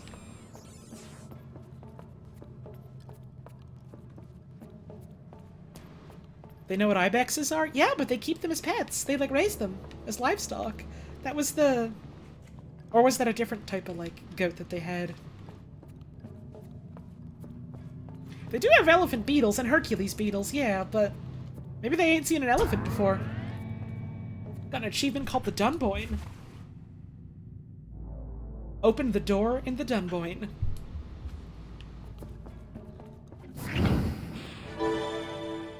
Holy shit. I've always pictured the TTS voice as Bibi's voice, and it's very funny to me. That's a fun way to imagine it. Thanks for the tip, I appreciate it. Who's this blue son of a gun? This must be like the main command room of sorts. Or maybe it's something else, actually. Who knows? I certainly don't. Thank you, Of Starry Skies, for the sub. I appreciate it.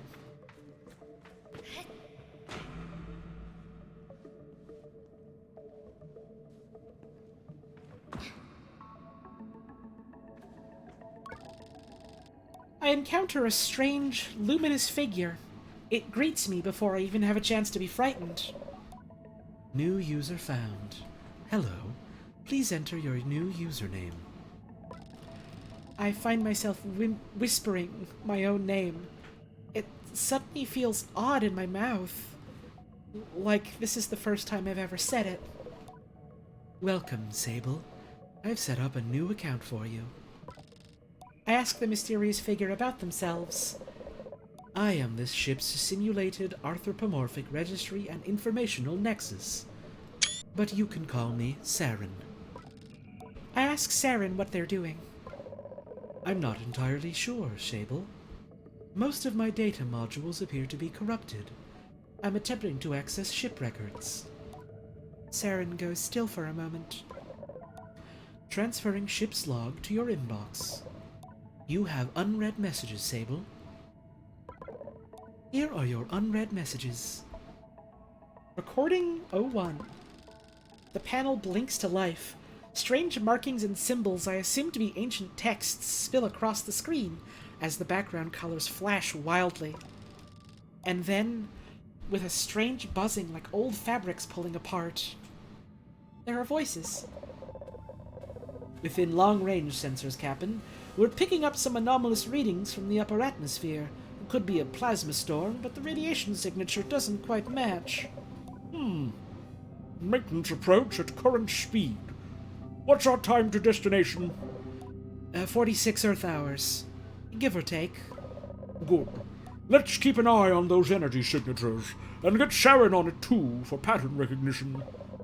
Hey, Captain, we need to purge our reactor soon. If we don't... I know, I'm aware of the risks, Ellis, but I'm not purging in the middle of space. We follow the protocol and... The recording fails, and the static continues. A few button pushes bring silence and a screen that looks navigable in some way, but I can't decipher anything. No unread messages. Yeah, Earth hours, huh? That's interesting. I say farewell to Saren. Historical reconnection. I should look for more of Saren's terminals. Interesting.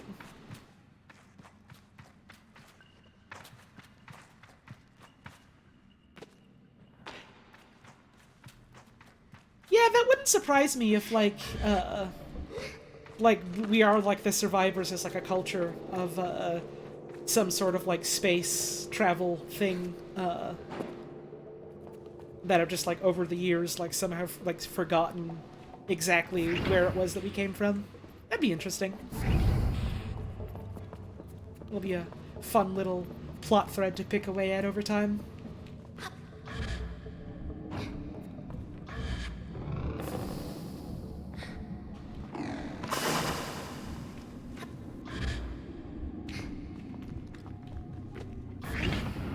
I do think it's neat in stories when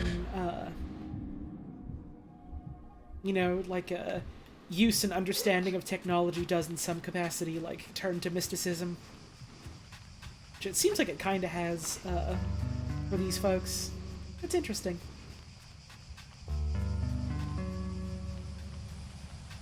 Like Trigun, was that a thing in Trigun? I never actually watched Trigun. I mostly just had a bunch of people tell me that I'd probably really like it, and I've been wanting to watch it for ages. And there's one girl in it who looks kind of like me and is like extremely tall and like kind of broad and has hair kind of like my little like online avatar, and also just carries around like a huge fucking gun or something like that, except she's like a brunette, which I still find kind of charming. Millie, that was her name, yeah. She seems like a nice character. I like her.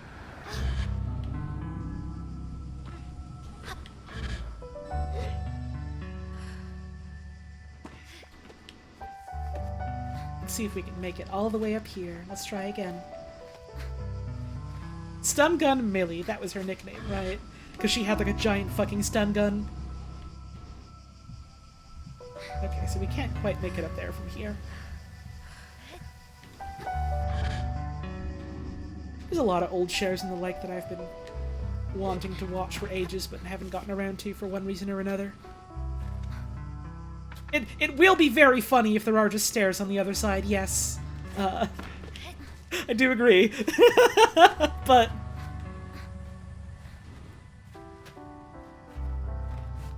you know, it's not always about the stairs. Sometimes it's about the climb, the discovery. Looks like... no stairs.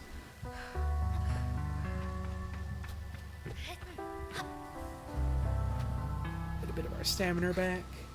Maybe we just genuinely can't go to this yet. That's possible. Or there's some puzzle here that we haven't figured out. That's also possible. I'm definitely not making it up with this stamina.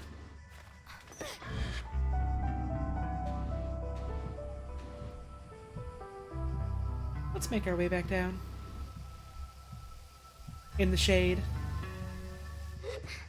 Catch our breath.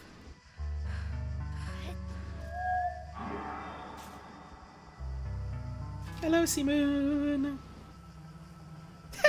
Oh, come on, bud. You nudged yourself into a little sheet of metal there. You gotta be careful. You gotta be careful. This is a cool thing, though. There's these rings around here that I've noticed. Do they light up when I go through them? They do.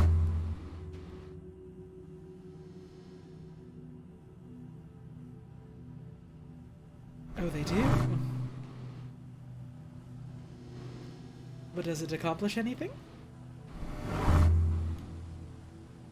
That's 3. Oh, I wonder if... well, first of all, worm.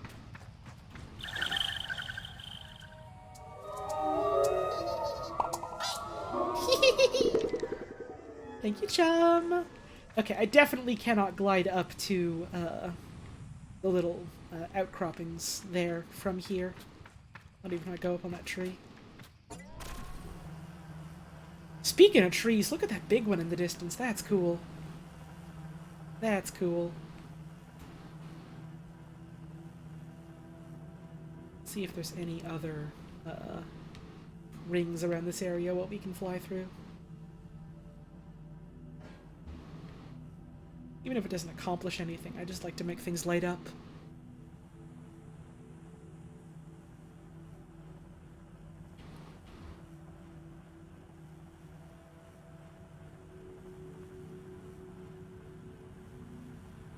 Camera does sometimes get a little bit funky when you nudge a little bit too close ways to an object, but I don't know. I don't think it's all that big of a deal so far.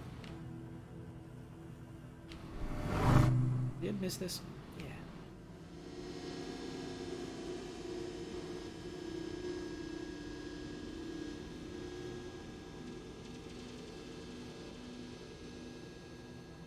What's that done?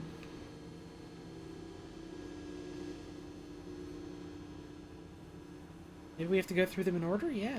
Like, fast enough. Like, maybe I gotta do, like, 1... see, yeah, now the other ones are unlit. 2...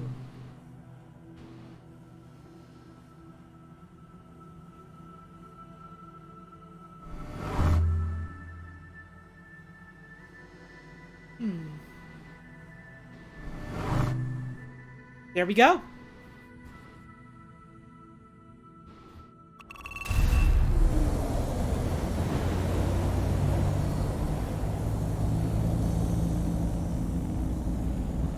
There is just a staircase. Go figure.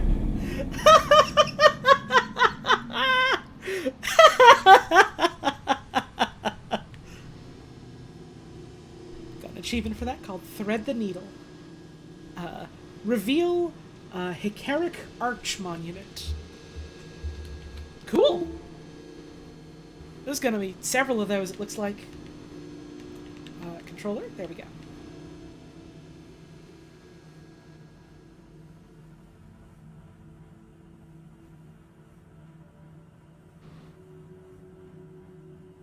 Are these hands holding anything? Orb? Ball? Sphere? I can't take that. Even if I could, maybe I wouldn't want to. That orb meant something to someone once. Who am I to take it from them? I think all should get to enjoy an orb.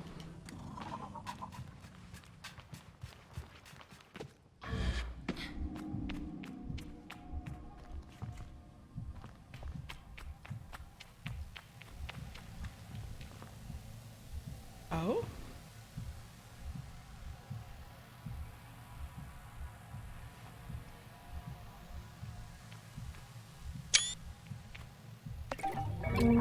An ancient race. I activated an old monument by driving through some strange rings. Inside the monument, I found a ring-shaped artifact. I wonder what the ring-shaped artifact is for. Hicaric Ring Artifact. A strange circular ring I retrieved from a shrine buried under the sand. I can feel a light tug towards an unknown place when I hold it lightly in my hands, like a key that belongs somewhere. And scrap metal. Scrap metal collected by scrappers for use in a variety of tasks, from repairing bikes and other mechanical goods to producing cuts. Scavenged, usually from ancient ships across the desert, and can be traded at the scrapyard below the Burnt Oak Station. Nice.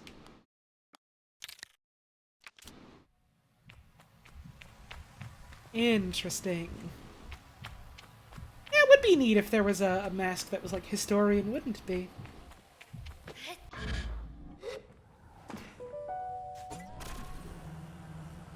Let's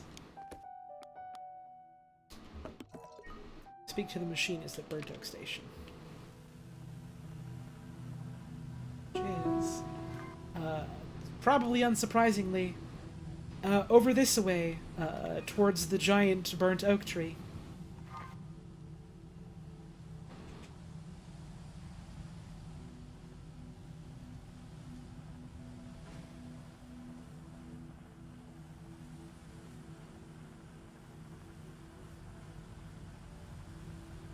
Oh, sick jump. Oh, sick. Oh, fat tree. Fat tree. Fat tree. I want to meet this fat tree.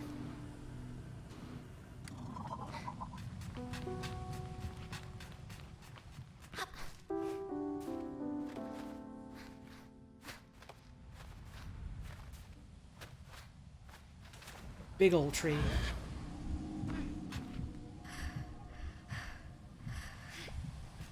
Nice.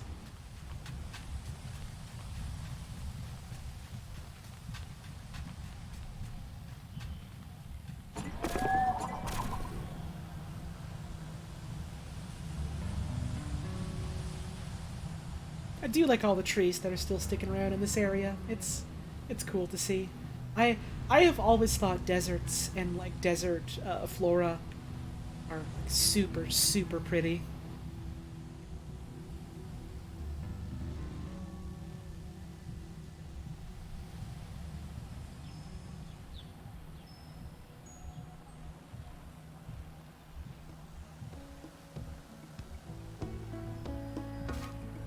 I think we're here.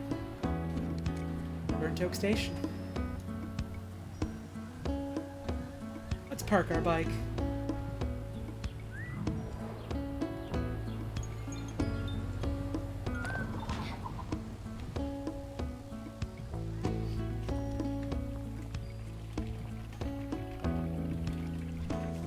Well, we can't go in the door, but I suppose we can climb on top of it. The machinist looks me over. You're late. I'm perfectly on time. No. I tell them yes. Well, they at least consider it. No. You're late. there is something special about an ecosystem society at large describes as a wasteland, but in reality is very complex and full of life. Yeah, exactly. Like, deserts aren't necessarily or inherently, like, some type of, like, place where, like, there is no life, or places where something went wrong necessarily. They're just, you know, they're another ecosystem in the world. Perplexed, I wait for them to explain themselves, but they seem to wait for the same. Briefly, I feel a hint of shame as I remember times I've been late among the Ibexi, things I've slipped up in doing, but I dismiss my doubts as I recall that I have no idea who this strange machinist is. I ask them. My name is Utari. Of immediate relevance to you is that I am a friend of Cizo. I ask then if Cizo alerted them to my impending arrival. Perhaps she looks out for me and sets waypoints and oases along my gliding. A comforting thought. No. It was your hover bike. I heard it for the first time months ago and felt the shape of its voice. Of her voice, sorry. I tell Utari that it was not Simoon they heard, for Cizo and I only built her a few days hence. They wave their hands at me in a hurried dismissal. How did Cizo teach you so little? The voices of our machines are eternal, more ancient even than their forms. I hear them, as I always have. And yours I thought would revisit me sooner, but here we are. Now let us speak of why you have come. Our needs converge atop the wind tower. Customized bike. Let's have a look, shall we? We don't have any other parts that we can really add on, it looks like. Whoops. I said goodbye to Utari.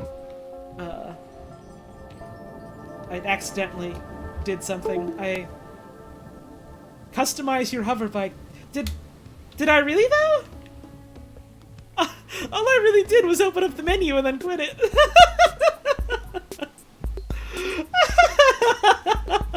Hang on.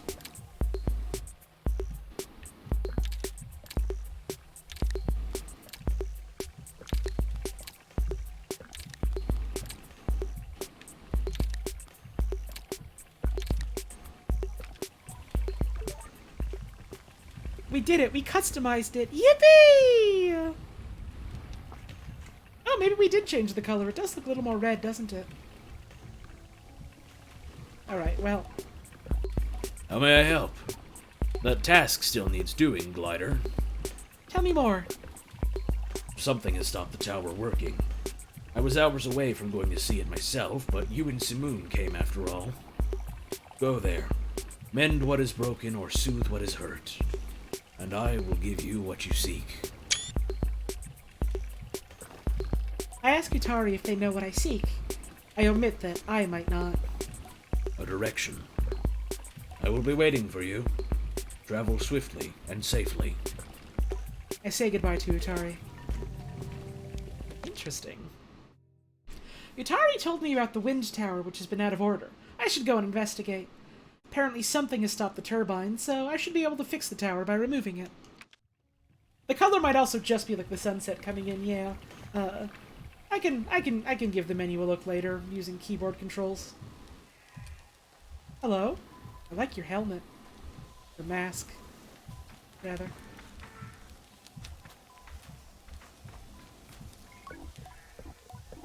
Hello, Sable. Unread messages 0. You have a great fucking beetle. Nomadic Merchant Bobby. Glider, welcome! Come view my wares! Tell me about this camp. Well, this is one of many beetle tent stations around Midden, named after that big old burned tree over there. Not sure what species an oak is, mind. There's plenty of characters passing through here. They're all worth a bother if you're on your gliding. Never know what badges and masks you might pick up. Don't be shy. Chat to the tent owners, interrogate the machinists, and any other people you see around. There's also the scrapper's yard just below the big crane over there. There's a lazy scrapper down there who'll make finding scraps worth your time. See you soon! I like Bobby. Merchant badges. Well, merchants aren't liable to just giving out badges freely. Your best bet there is to head to Ecria.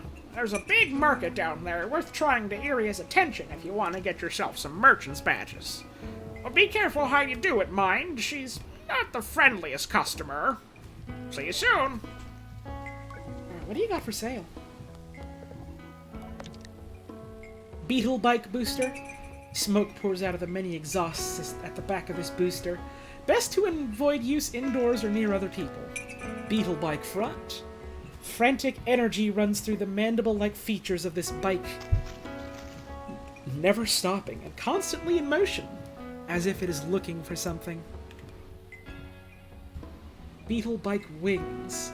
A part often utilized by beetle enthusiasts, the mandible-like wings flare out with intense tension when riders strafe and curl up tight for tight aerodynamic gliding when driving at high speeds. Arrived just before our last combo with Jody. What does it mean to be a glider? Gliders are people that, in this culture and society, go on sort of a pilgrimage around the world to see the world, meet new people, see what other people do, and to try and get a feeling and understanding for what it is they want to do for the rest of their life, basically. I like your outfit. You look like you got armor on. It's like a coming of age thing where you try different things to figure out what it is that you want to do for the rest of your life. It's neat. Sorry, I didn't mean to get up on the counter. I meet Aoife, the innkeeper of the camp. What can I do you for? Do you have any tasks that need doing? Before I can even finish the question, Aoife shouts, "Larval husks!" I repeat the words back at her as a clarification. She nods. I need some larval husks. They're... How much do you know about beetles? Our answers are, a little bit, I'm a beetle expert, and, what is a beetle, really? I think it's fair to say, a little bit. Well, not sure if this is part of that little bit, but larval husks are what gets left behind when the beetle larvae grow. Beautiful, really tough casings. If you don't mind, I'd be grateful if you could collect some for me. The type I'm looking for are Hercules beetles. You won't need to go far. But, the best nest is guarded by the mother beetle. You're going to have to find a way to get past her. I tell her I'll do my best. Anything else I can help you with? Say goodbye. Farewell, glider. I like that her mask is just like a live beetle. Flapping its wings. That's really cool. Hello. The guard before me stands tall, her posture shaped by duty, uniform weathered by years. Hello there, young glider. Hello there, young glider! More forceful, I suppose. I'm nearly startled by the force of her greeting, but her voice is comforting somehow. Warm and welcoming. I greet her with the accidental enthusiasm of a traveler finding a friend. She smiles behind the mask, I think. Always nice to meet a fellow adventurer, especially now. How are you faring so far?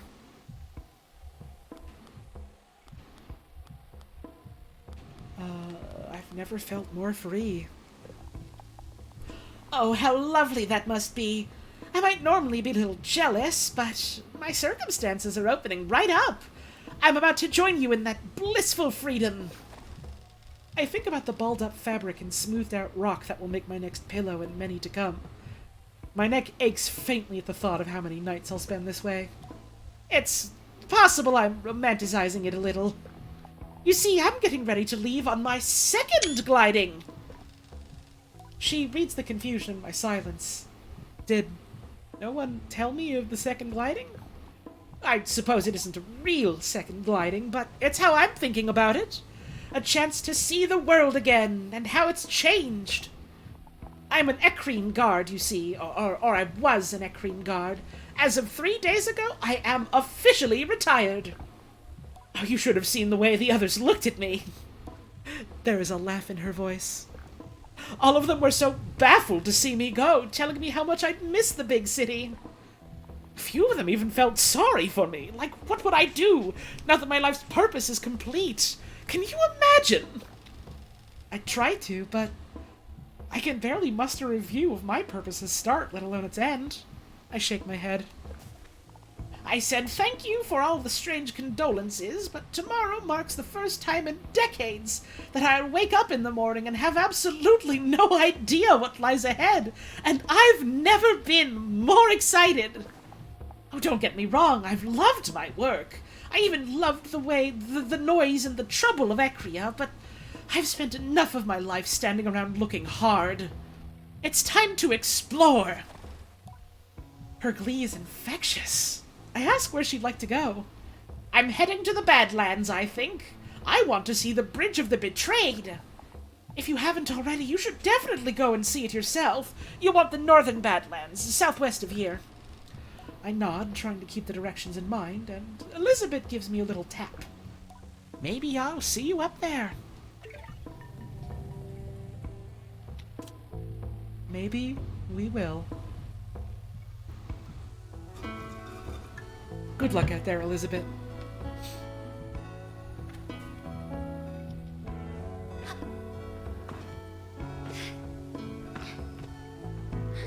How are they the Northern Badlands if they're south? I imagine there's Badlands that are even more south than those ones, like...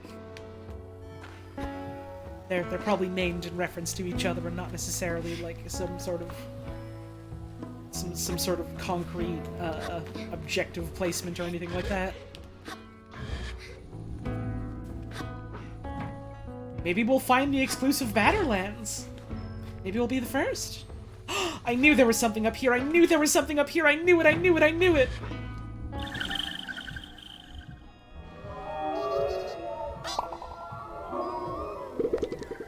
Thank you, chum. Oh man, the view up here is very pretty. I see something blue wiggling around at the distance over there. Maybe I ought to investigate that too. God, I love the way the smoke billows up here. And the rings in the distance that we rode through.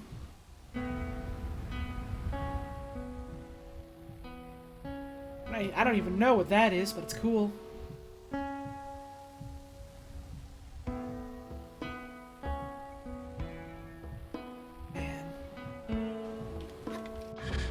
Beautiful game.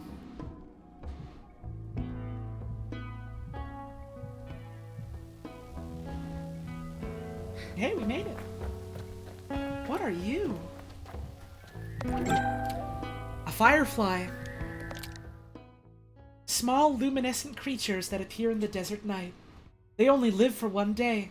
A day spent frantically laying eggs in cacti that take a week to gestate. What a strange and beautiful life.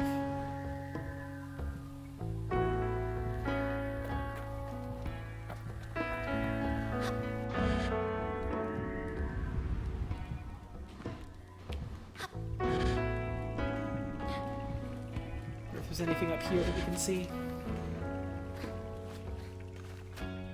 Hello, chum. There are no chum on top of the scrapper's place.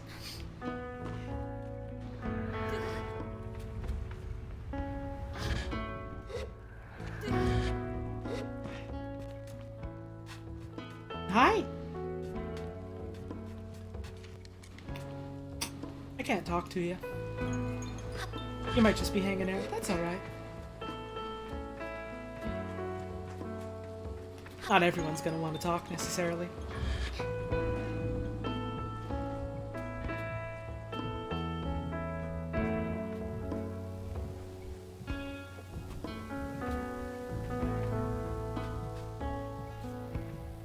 Thanks for hanging out, Prototype. You have a wonderful rest of your day.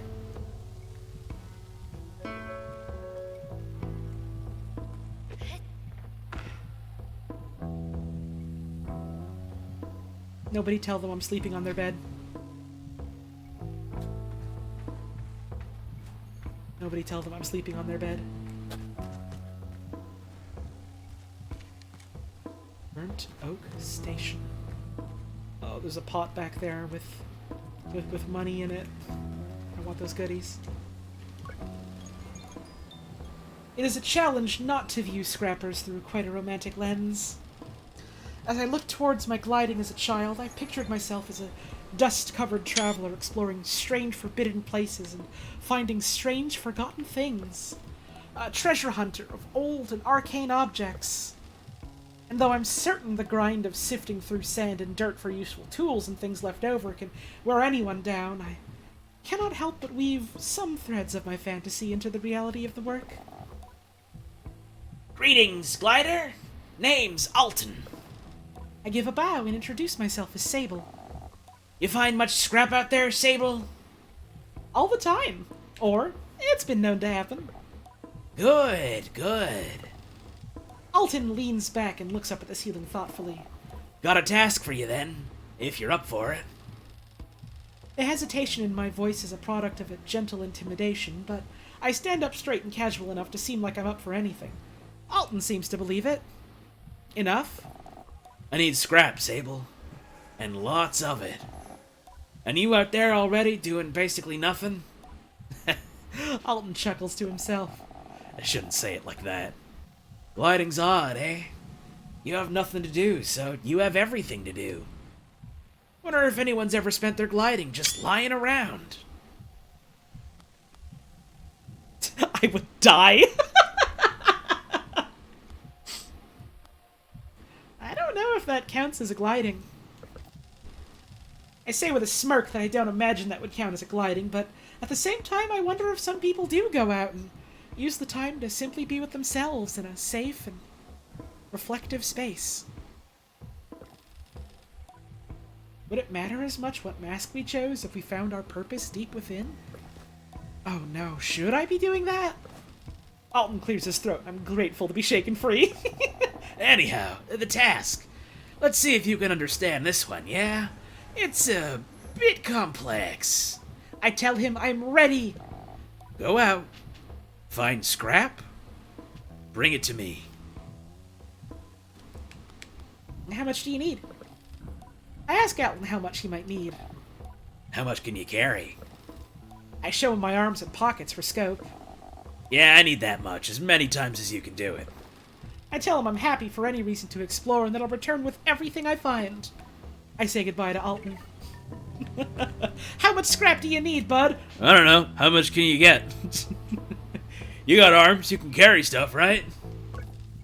Alton barely looks up at me.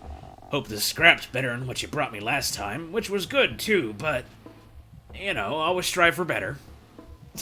We didn't give you anything last time. I fetch everything I found for him, handing it over piece by piece. I say goodbye to Alton.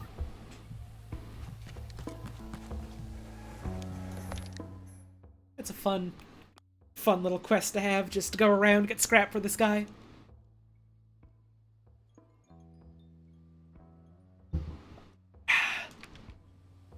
I do suppose the presence of some scrap is better than the presence of no scrap, and in that way, our most recent donation to him was more and better than the last one we did, which was technically nothing because we didn't do a last one. You got a fair point there. You've got a very fair point there.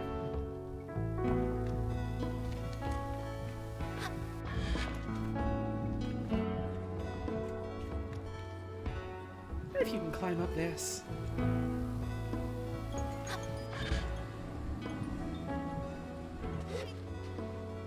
Let's see. Let's think about our best way to mountain goat up this.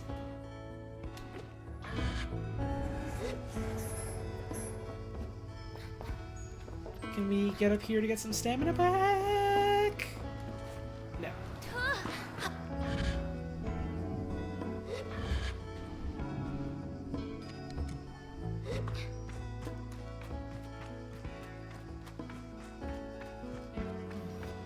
Is there anything else around the base of this place?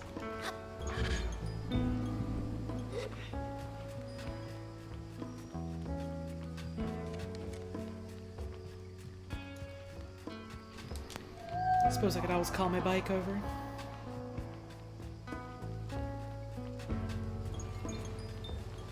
See if Simoon is willing to come over and help me get around. Where are you, old girl? There you are! Hi! Let's see. Was there anyone else here roundabouts that I could talk to that I haven't yet? I suppose I could always just...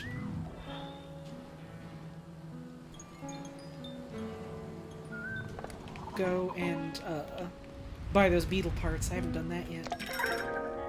Narrow stalk fig. Undoubtedly my favorite fruit.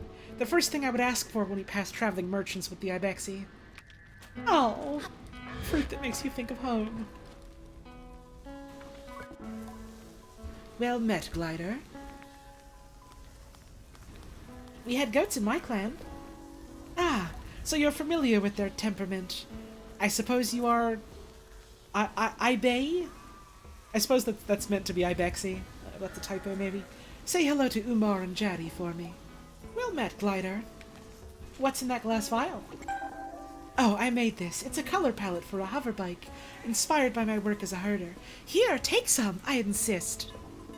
I'd be very proud to see you riding a bike with my colors, Sable. What's up with the statue? Ah, you may recognize her, Oana. She was a great herder of many creatures. They say she came from the whale, and herded the first of the creature's ancestors we herd today. We teach that keeping your herd near her statues will keep them together, well-fed and healthy. Interesting. Interesting. I wonder if the whale is supposed to be like, in reference to the ship that the ancestor that these folks came in here on. That would be interesting.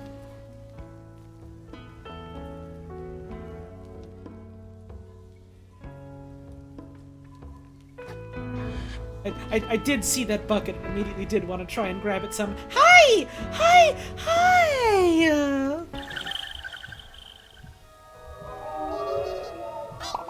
Chum detected. Chum neutralized.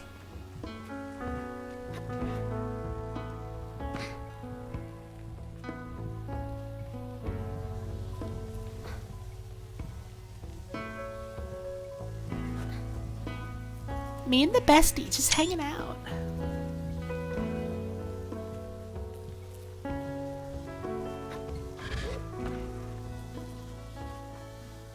Anyone else I can talk to around hereabouts? Let's see. I cannot talk to you. You're just here hanging out.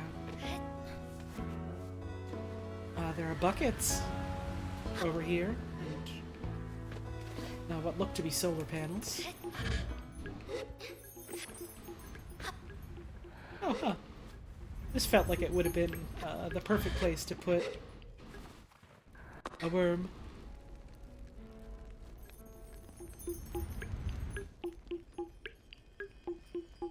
Hello. The mask caster sits, unmoving, silent.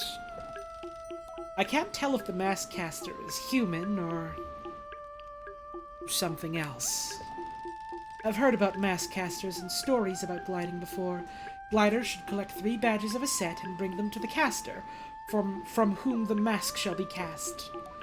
I should look for more badges. I leave the mask caster. Ah. So this is where we can go to get ourselves a new mask.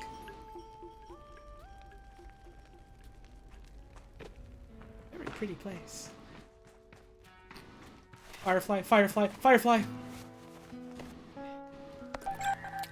Got him! And is there anything on here? If so, not at the moment.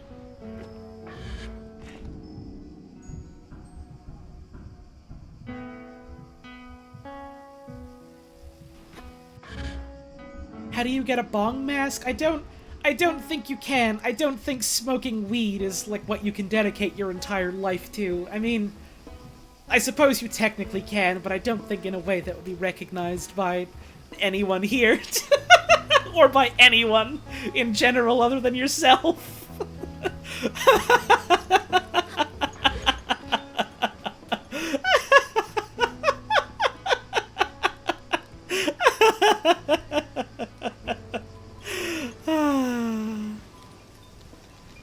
Alright, let's buy some of those beetle goods. We'll buy this. We'll buy this.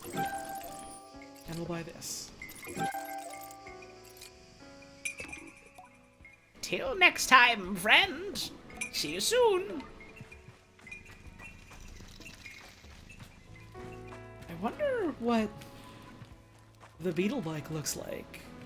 I wonder what the beetle bike looks like. Let's see.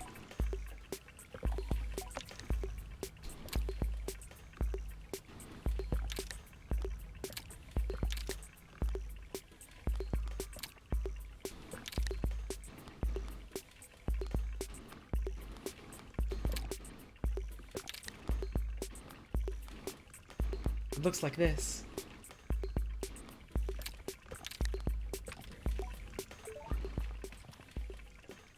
Let's see our bike parts. Hang on.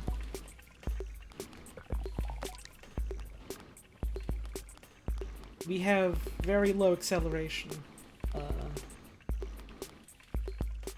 But, I mean, it looks like we have better handling.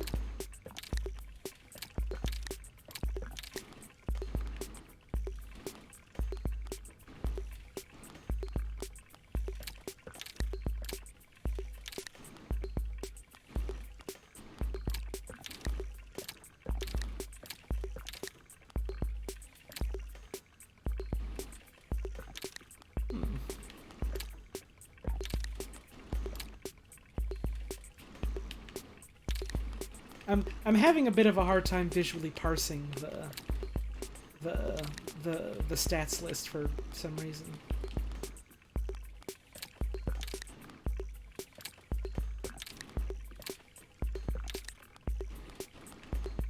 Like when I've already got stuff equipped, it's like bringing up the bars even though I already have it on. I guess I just have to look at the black, although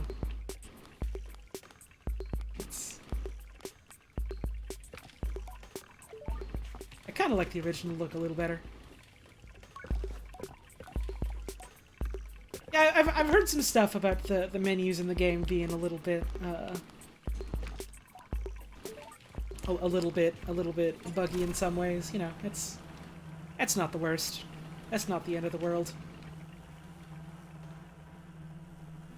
So let's get that quest for this. We got to go this way.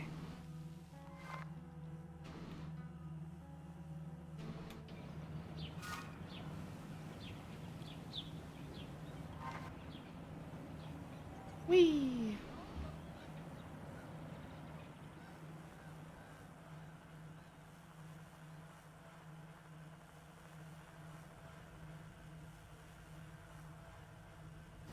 I imagine there's probably going to be patches for this game soon enough. You know, things take time to fix, but I doubt the devs of this game are just going to be like, yeah, we want to leave this in the state it is and never do anything to ever try and improve it. Generally not how game dev tends to go. Have we been to this bit? Yes, we have. This is the Cartographer's balloon. We've been here.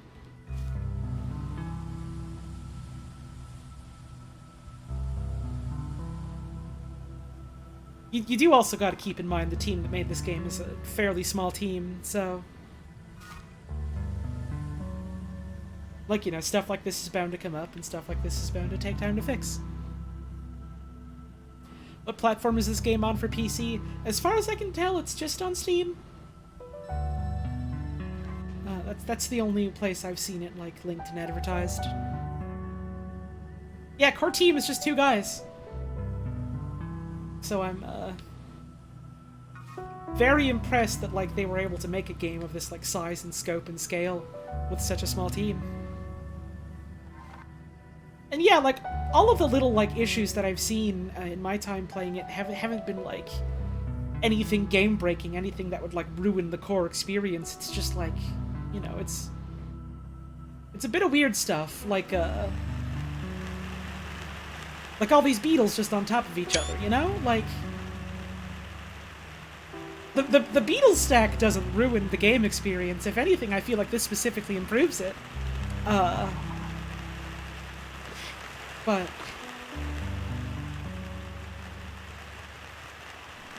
you know, I do greatly enjoy my stacked up boys. Bug stack. Bug stack. It's bug stack. Kinda bug and kinda stack. Try to put them in a stack. Stack somebody and you see we are whatever we stack.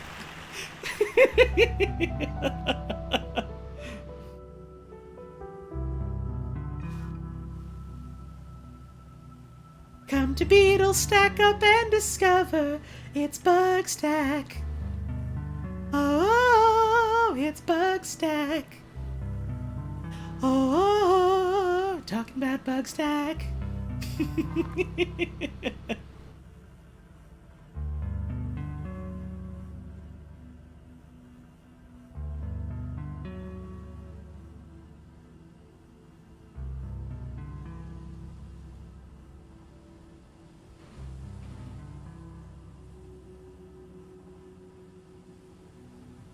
Ooh, wiggling. Ooh, wiggling.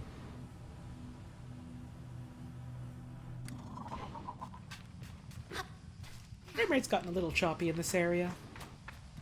A little less bad now that we're focusing and looking up at the mountain here. Can I actually crash? Do you mean crash my bike or crash the game? My answer to both of those is... I don't know, but knowing me, I wouldn't be surprised. So I guess it doesn't matter what specifically you were asking.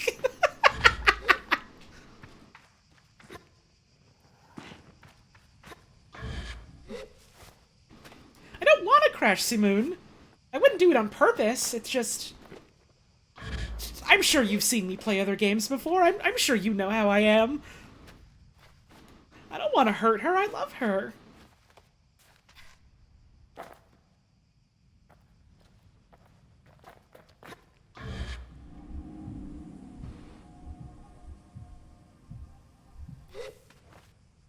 Up we go. Nothing really hereabouts. Ooh, look at that. Look at the trees there. Something all the way up there, too, it looks like. Yeah, I do like the little bits of percussion in the game's like soundtrack and ambiance that sound like heartbeats. That's really cool. This extremely well-shaped rock. That's a good shape on a rock. I don't know why I'm noticing that specifically, but it stands out to me.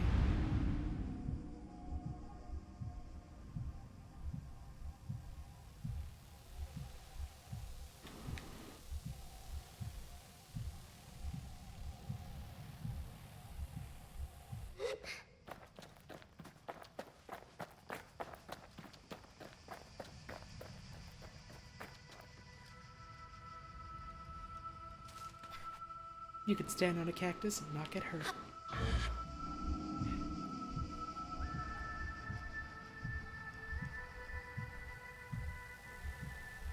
Oh, please don't call out, like, if you spot a worm or whatever and, like, I don't see it. Like, I would like to find them myself. Like, please don't do that. I'm gonna time you out. Hang on. Don't do that. You know the rules. Come on. Come on. Come on. Come on.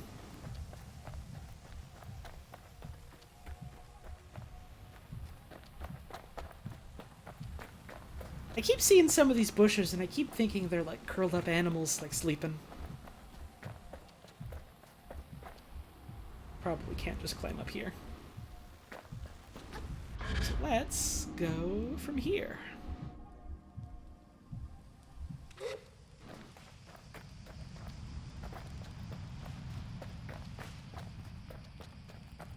The map does look a little bit pancake-like, doesn't it?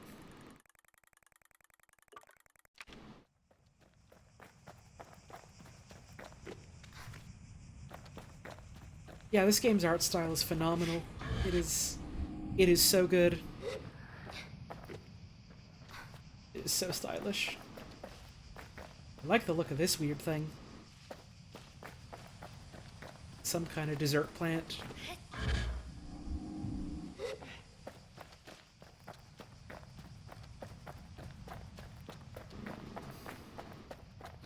Which way up hereabouts is the easiest way? From a distance, this rock looked a bit like a poop. Poop. Where there's poop, they pinch back.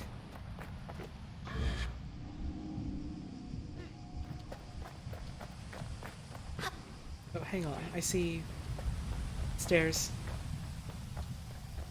I can just take the stairs. Well, stairs of a sort, I suppose. Oh, no, just straight up actual stairs. They're just sanded over. Okay. Goodbye, birds! Where does this path lead? Down here. Maybe I should call my bike over just so that it's here.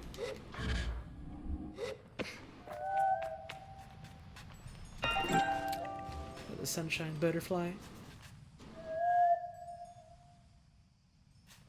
Oh, I see moon!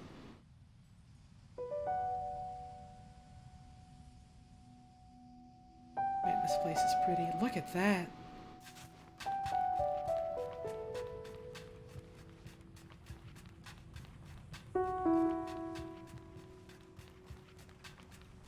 Oh, man.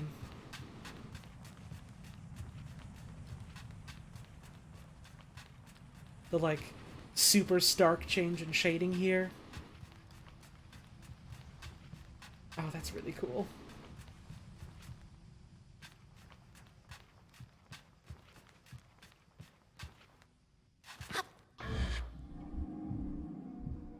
I think I just saw Simoon pull up. Yeah, there she is.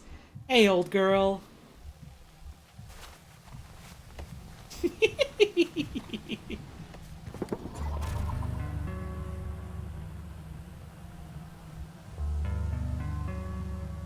I'm just gonna park you right hereabouts, okay?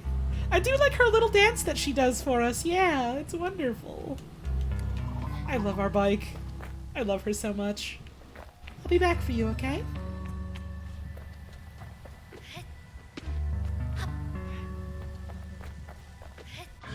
Yeah, the animation really does give our bike so much personality.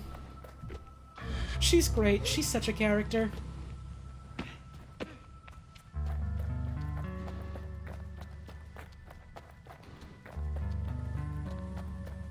She reminds me of like a silly dog.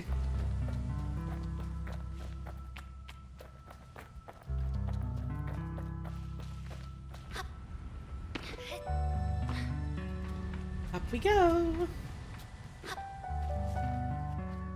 Sable looks at like a sandcutter bike and just thinks, this is like dogs to me. Birds, birds, birds. Even in the desert, birds can thrive. You love to see it, you do.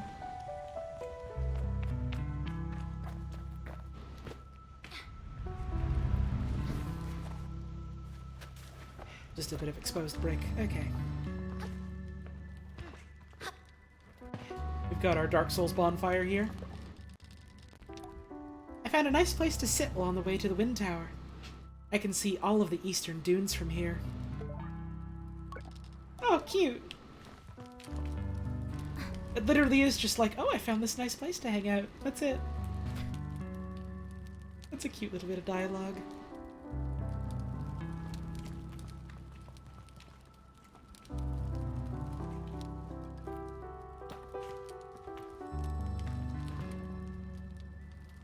Okay, that zooms in too much. Me and the bestie! That statue looks like such a chuffed little guy. They're so pleased with themselves. They're pleased as punch. They got their fancy jacket on. Good for them. Now I could just go here. But there is also stuff down there, so...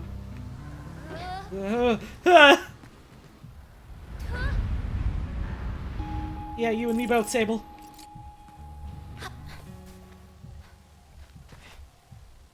I did get the treasure. Oh, the treasure.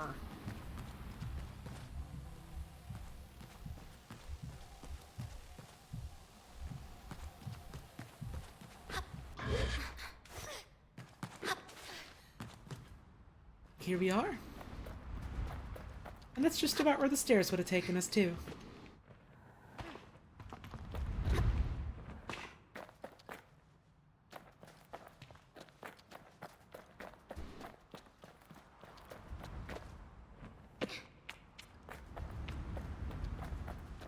Up we go. I do like Sable's little voice clips and, like, grunts and barks and stuff, yeah. They're nice.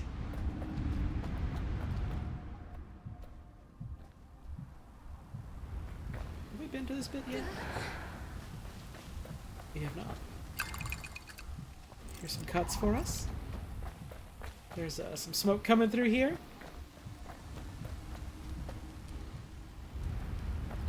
I wonder if that's like the campfire right below us. Journey's another game that I've been meaning to get around to. I've heard a lot of good things about it. I think I own it. I'm pretty sure it's on PC now, unless I'm thinking of a different game. I've wanted to play that one for years, though.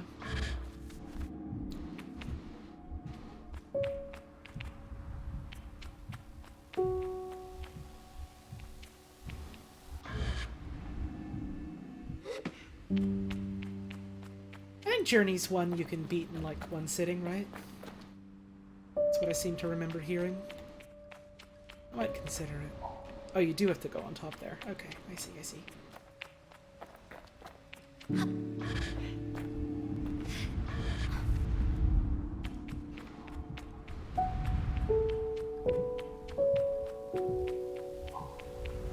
Sky Children of the Light. That's a name I've heard before, but it doesn't ring any bells to me necessarily. The Wind Tower. Oh, the chimes here. Oh, the chimes.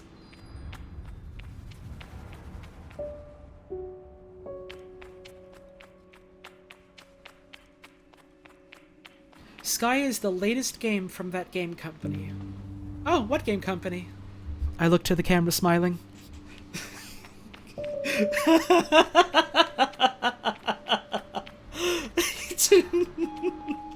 just smile serenely.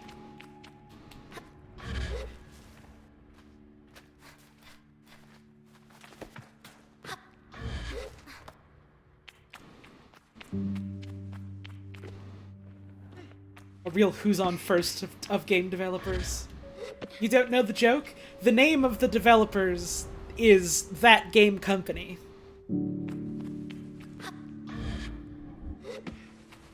Like, that game company is the name of their game company.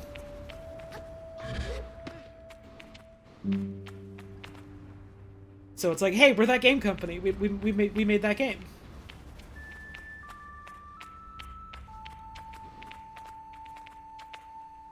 There's so many places I could climb around and crawl into.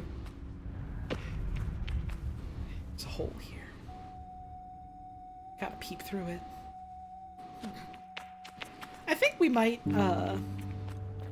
do our little bit here at the Wind Tower and then probably wrap up for the night. It's, coming on to 4.5 hours of stream.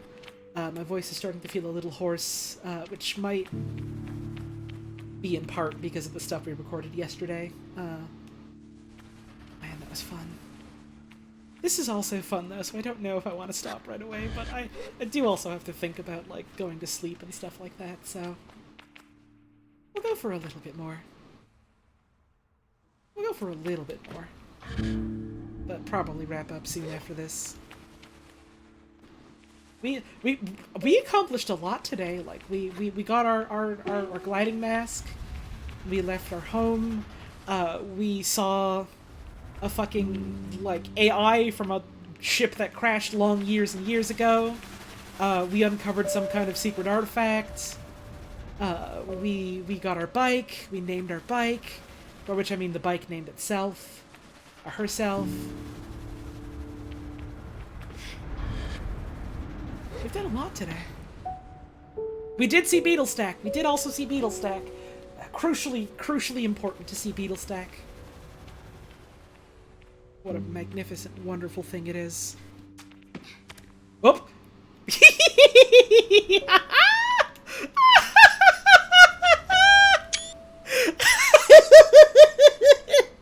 I don't want to move. I don't want to move. I don't want to move. What the Sable doing?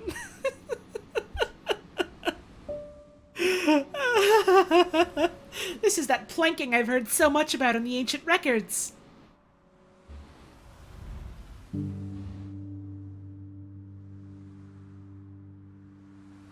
Ah, the core strength of a fucking god.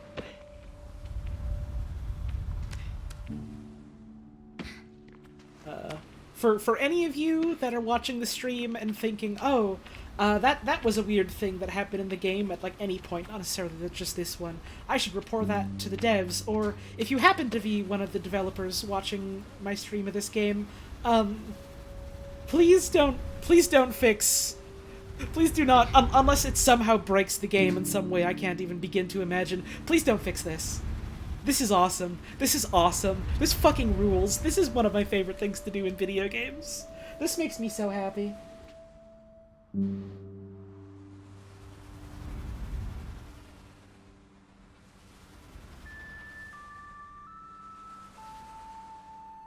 She loves this. It's her favorite thing to do this.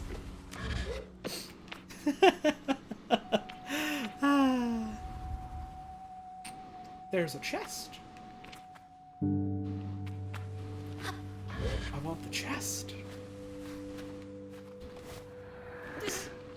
Not quite. Okay. So you can't really, like, jump off these ledges. You can fall off them. But you can't, like, propel yourself to jump up a little higher. Okay.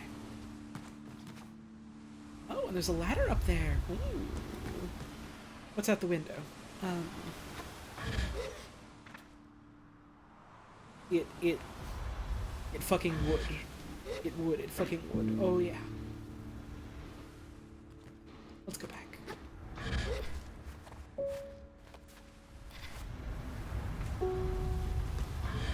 Listen, if you can't do that lean, then, like, what are you gonna do with your life? It's crucial to understand this as you go through your gliding.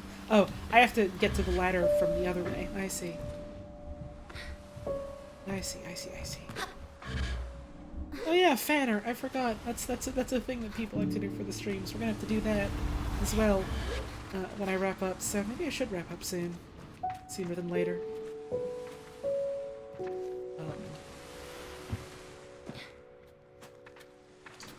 How do I get to the chest? Oh, I see.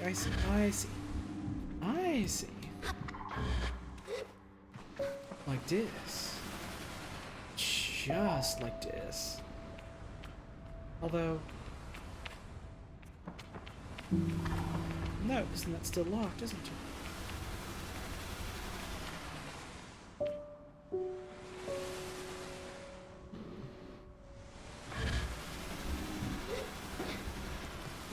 There's a hole back there. No, the frame rate of the game is a little bit choppy in this area. It is a little bit stuttery. Ah, I can just swoosh right in here, though. I see. Bouldering top. Though they won't help me climb further, the hand wraps and lightweight fit of the gear are great for making scaling mountain heights more comfortable. Hell yeah. We gonna rock that crop top? Oh, this is a cute look, though. I miss the cape, but this is a cute look, though.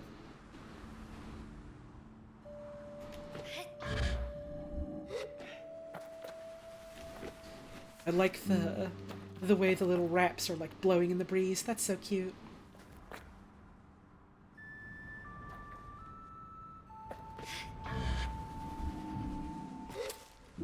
Can we climb back up this bit? No. Okay. What I can do... Let's go back in here.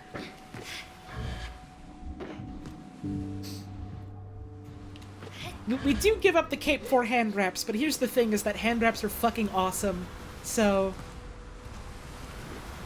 I think it's a pretty fair trade. I think it's a pretty equivalent exchange.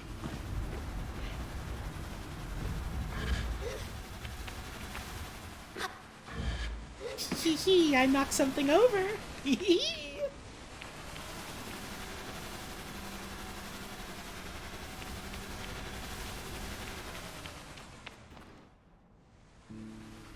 Ah, it's those spinning up. That's what that sound was.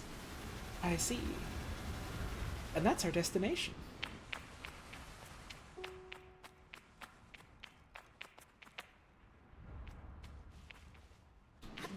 I know I've been saying this basically all stream, but man, what a charming game this is. What a... This is... I'm just delighted by, like, everything I see in this, honestly. Thought I saw a bug for a second. I got excited.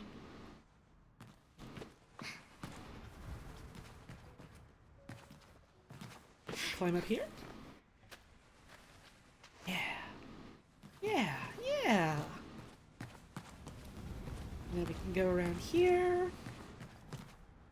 Climbs up this bit. Oops, slide a little. Can we make it? Can we make it? Can we make it? Oh, just barely. Whew. Spider's web.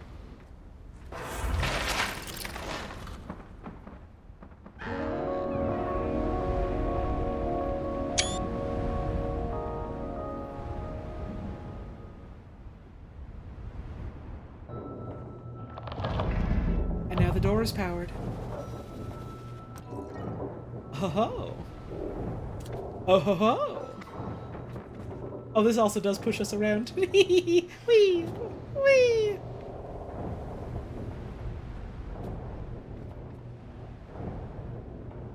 What do you say we chuck this? Oh, it's too heavy for us. It's too heavy for us to chuck it. It's a heavy egg. Heavy is the egg that bears the crown or something like that. I don't know. How the fuck you say that? Sable is not a chuckster. As much as she might like to be. There is, thankfully, no chuckster mask, so she doesn't have to worry about that. Ah, this is where we were earlier. This is where we were earlier.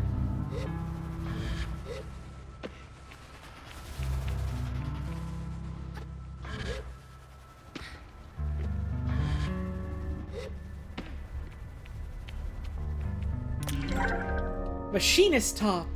A standard uniform worn by machinists in Midden. Machinists will always make sure each set has its own unique modifications for their own particular needs.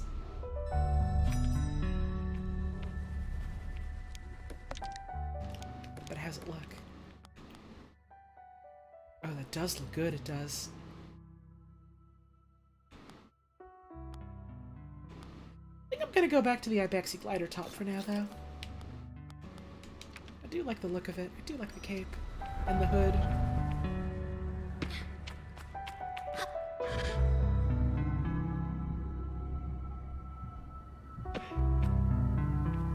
Ah, so it was the smoke coming from the little camp down there. Well, down we go!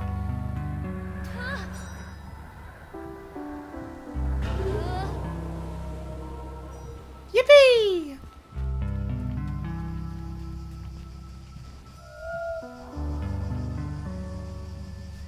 Where did I leave Seamoon? The bubble is automatic when you fall from a great enough height. It protects you. This is not a game about getting hurt and taking damage. This is a game about, a society that, like, has this right set up in place so that people who are, like, young and of age can explore the world in safety and not have to worry about that. They can just worry about figuring themselves out. And that's cool. Hey, I see you! I see you! I see you, Seamoon. I saw you, like, cresting over the lip there and then, like, coming back down. Why were you doing that? Why were you doing that? You silly bike. Oh, how I missed you.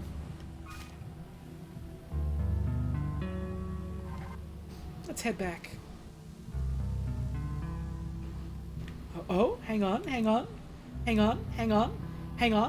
on just a moment. Hang on. Now these are some cool fucking skeletons. Now these are some great bones. Love my new bones. Oh, now this is bones to me. I'm looking at anything I see that I like and I'm thinking, you know, this is like bones to me. No one ever understands it, but that's not my fault.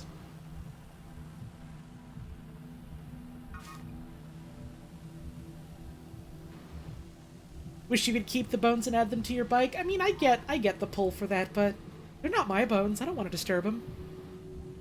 This is someone else's bones. They can do with it what they like. I'm just here to enjoy them. I don't gotta take them.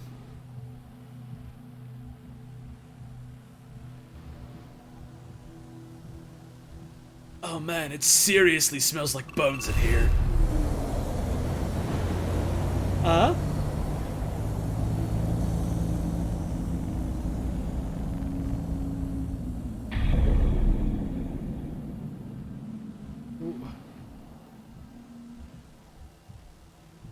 The hell is that? What? What? What was that? Was that just like the sound of the gate opening again? Was that what that was?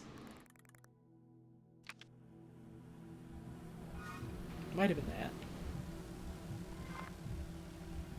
Whoa. Oh. Scary moment.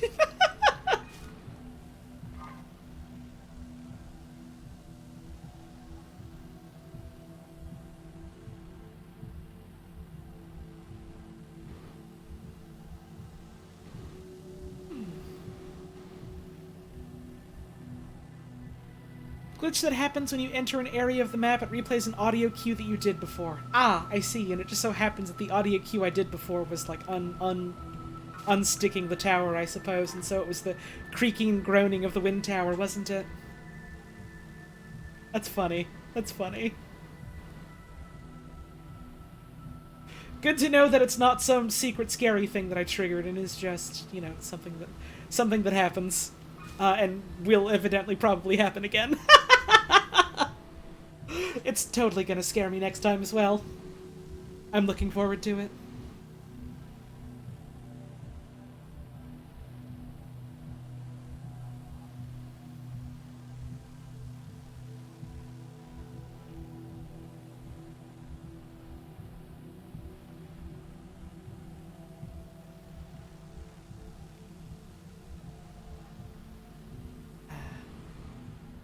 This is a very good game for just going through the dunes on your bike, enjoying the feeling. It's very pretty. I like the way that we have like the, you know, the red trail of like the engine exhaust, but also the little like the little wind trails of our wings, our gliders. How does the gliding feel in this game? If you mean using the bike, I like it so far. Yeah, you get around. It's got a nice sort of light, sort of drifty feel to it. As for like the gliding just from like doing your jump, it's infinite, and I think that's neat. And it's very much the game is designed around that, which is cool.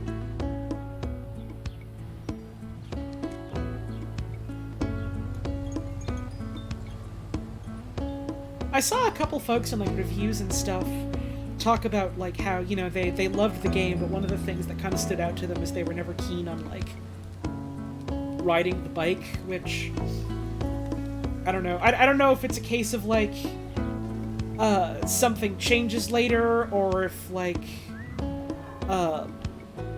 it gets old to them after a while, or if we just like completely different things in video games. But like, I'm liking the bike a lot so far, just personally. It's nice. It's relaxing. I'm the type of person that enjoys just having moments in games where you just have like a nice little quiet moment to go on a walk or something like that. So like I enjoy this personally. I talk about this sometimes, how I really enjoyed Skyrim, but like my favorite parts about Skyrim weren't like any of the combat or like a lot of the dungeons or like most of the writing. My favorite part of Skyrim was just going on hikes, just like wandering around in the woods or like the mountains and just like going for walks like that. It was cool. And so that's why I really liked when I found like mods and stuff that let you just like go camping and like have to like stop and like eat food and go to sleep for the night and stuff like that. Stuff like that in games adds a lot, just because like the way I like enjoying them personally. Utari greets me warmly. How may I help? Utari's delight is obvious, and I see it even in my approach. They radiate with energy. You did it! Oh, thank you, and well done, both of you. Did you have much trouble? Not at all. Of course not, and why would you? You were meant to do it. Now for your... I won't say reward. Now for what you're owed. Utari produces a machinist badge, holding it out for me to take. You may have been late in coming, but here you are, where you are meant to be. I give you this badge not only in recognition of where you have been and what you have done, but in honor of one of many possibilities. That you may, if you so choose, become one of us, who speak the unheard language of Seamoon and her vast connections. This badge is but one, and you will need to earn more from others who carry them. But if and when you do, the caster will know what you have chosen, and you may wear the mask of the machinist. I thank Utari for it, and tell them I have much to consider. But, for just a moment, I hear the faintest ringing in my left ear, distant and deep, like a river below the sand. Listen.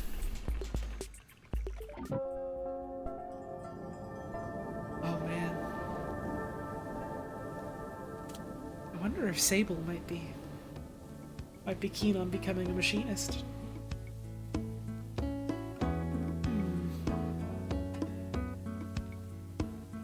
Also, yeah, I do really enjoy the sort of like differences in personality of the machinists being like, oh, this is a deep and spiritual thing, what we do. There is a language, not only of life, but a language among that which we give life, the machines. If you listen for it, if you know to listen for it, you too can hear them, and you too can bring about what was always meant to be for them. And then you get the cartographers that are just kind of like, you know, it's pretty nice being up in a big fucking balloon and looking out at the world, isn't it? I do appreciate that, like, the different sorts of, like, careers and masks and the like have their own, like, you know, views of the world. It makes sense. I like it a lot. Wouldn't you like to ride in a big fucking balloon? 15 cuts, Bucker. I tried to say bucko and fucker at the same time and it didn't come out right.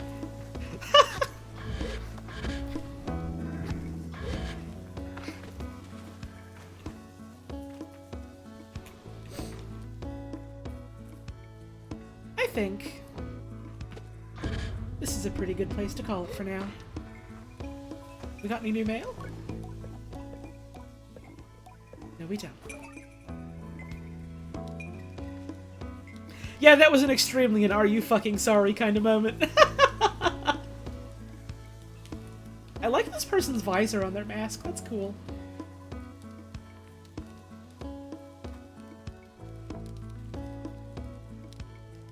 I suppose that's gonna do it for Sable tonight. This game is a lot of fun. It's gorgeous. It's wonderful to just roam around and explore this world. And I'm very excited to get to share more of that with y'all real soon. Probably next week. Probably next week we'll play some more. I'll see what next week is looking like first, but probably next week we'll get through some more of this. Game's meant a lot to you with what short time you spent with it. Yeah, it's a game that in a lot of ways it feels like it really resonates with me in terms of like, you know, how you play it, but also in terms of like what the game is like showing and saying. I like what it's picking up and putting down. I want the devs to have some walking around money.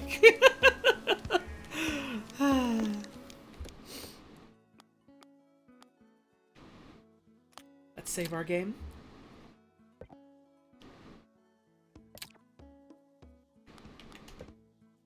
Let's exit to title.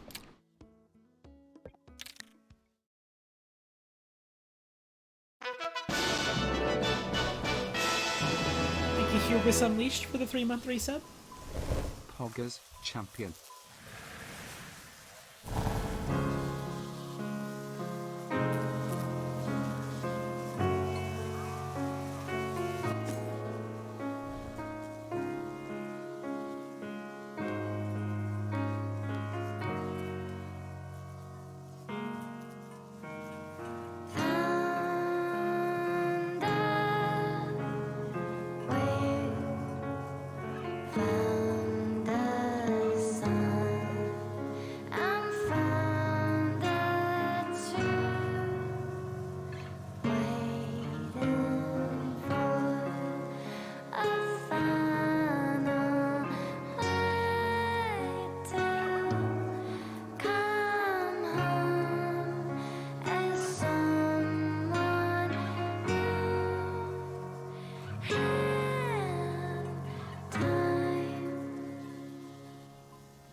Let's see if there's any fan art for tonight.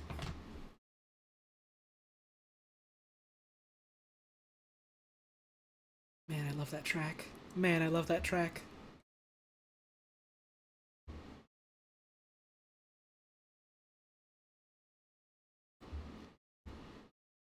Hey, it looks like we got a couple. Hell yeah. Might as well get ahead of myself a little. Double check to see if we've got any that was posted on Twitter. What we've not seen yet. Give me just a moment to refresh that. Highly recommend all of Japanese Breakfast's albums. Yeah, Japanese Breakfast. Some real goddamn good music. Which is a very, very good pull for the soundtrack. Especially for a game like this, it feels like, my goodness. Okay, so let's look at our fan art. Looks like there's nothing on Twitter that isn't already in the Discord, so we'll just do that. I'll get some music up. That's a little too scary. That's not quite the vibe I want to go for. Sure, let's go for this. Starting off with this one here from Quills. And it's a chum. Oh, I do love the chums, I do. I didn't even know these things were gonna be in the game at all, so I was extremely delighted to find these guys. Oh, they're just good buddies. They're just good buddies, is the thing. Thank you very much. This is a wonderful chum. Got this one here from Mix Grin, who says, I'm trying to get into the habit of doing full pieces with backgrounds and emulating different styles, so this was perfect for practice. I designed Holly her own outfit and also placed her next to Giant Woman. Ooh, I do like the little metal flaps hanging off the side here. It's sort of emblematic of the little swoops of the hair on my little Sona. That's cute. Also, I like the hole on the mask. It feels very bionicle to me, and I'm into it. Thank you very much. I really like the background work on this. Very pretty. Thank you very much.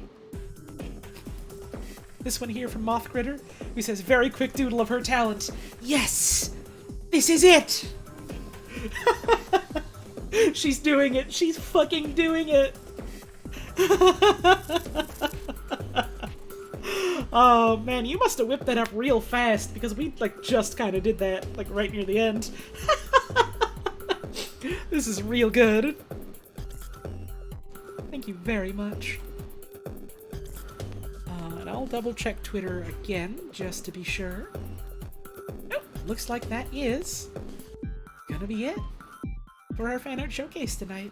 Thank you all very much for all the wonderful art. It always warms my heart that y'all are willing to share that kind of stuff with me. I appreciate it. Let's see who else is live right now that we can raid. Who else are going right now? I had a hiccup.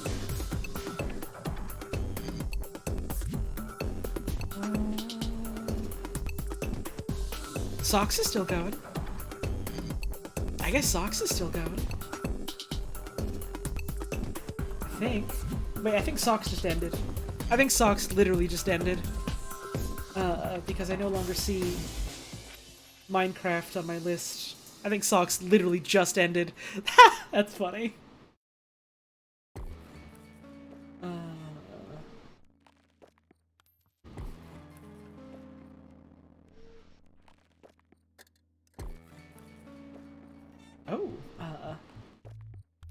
My friend Twilight, who is a moderator in the streams, and who also made cool video game Rolled Out that you should check out, is streaming right now. It's her birthday. And she's playing some Binding of Isaac. That sounds like a fun time. I'm gonna chuck folks on over that way, I reckon. I can't think of a raid phrase. I can't think of a raid phrase.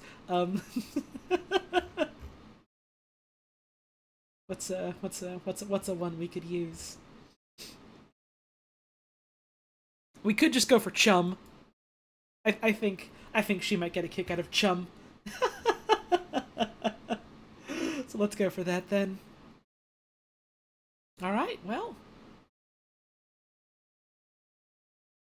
With that, that is going to be the end of our stream tonight. Sable is a beautiful game, and I'm very, very excited to get to share more of that with y'all real soon. If you liked the stream tonight, consider checking out the game yourself. It's on Steam. It's on the Xbox. Give it a look. ! Game if you want the link to that. Thank you all very much for your support tonight. Thank you for all the subs, all the tips, all the bits. Your support, your generosity really does mean a whole lot to me. Thank you all very much for that, and I hope I can keep on making cool stuff and putting on good shows to make that support feel all worth the while. Thank you to all the follows we had today. Thank you for any new viewers that stopped on by. Thank you for the hosts and the raids and the whatnot, what we had. Thank you all for all the fan art that we saw tonight. Thank you for anyone who shared the stream around, and thank you all very much for tuning in, you know. Whether you were just here for a bit, or you stuck around for the whole stream, whether you only hopped in at the start, or you only made it now, just here at the end, whether you've been just lurking, keeping to yourself, having a good time that way, or you've been chatting with your fellow chat member, having a good time that way, whether you're catching this live or checking out the VODs, it's always a delight to have you here. Thanks so much for taking time out of your busy day to spend it here with us. We are going to be raiding my friend Twilight. It is her birthday, and she is playing some bidding of sack repentance. Our raid message, of course, is chum. If you're sticking around for the raid, I hope you have a wonderful time at Twilight's stream. Be good. Show her the same respect you've shown me tonight. And wish her a happy birthday if you're going around. I tomorrow will be on my friend Rudd's stream. Me, Rudd, and Socks, we're going to be playing through Super Paper Mario, which is a game that all of us are real fond of. So that's going to be fun. And then Friday, on my own stream, I'm going to be checking out Doom 3 for the first time. Maybe I'll see you then. Or maybe I'll see you around some other time, but no matter what happens, before we head off, I'd just like to say, have a wonderful rest of your evening. Thank you very much for tuning in. Make sure you're taking care of yourself and taking care of the folks around you as best as you can. And I hope to see you again soon.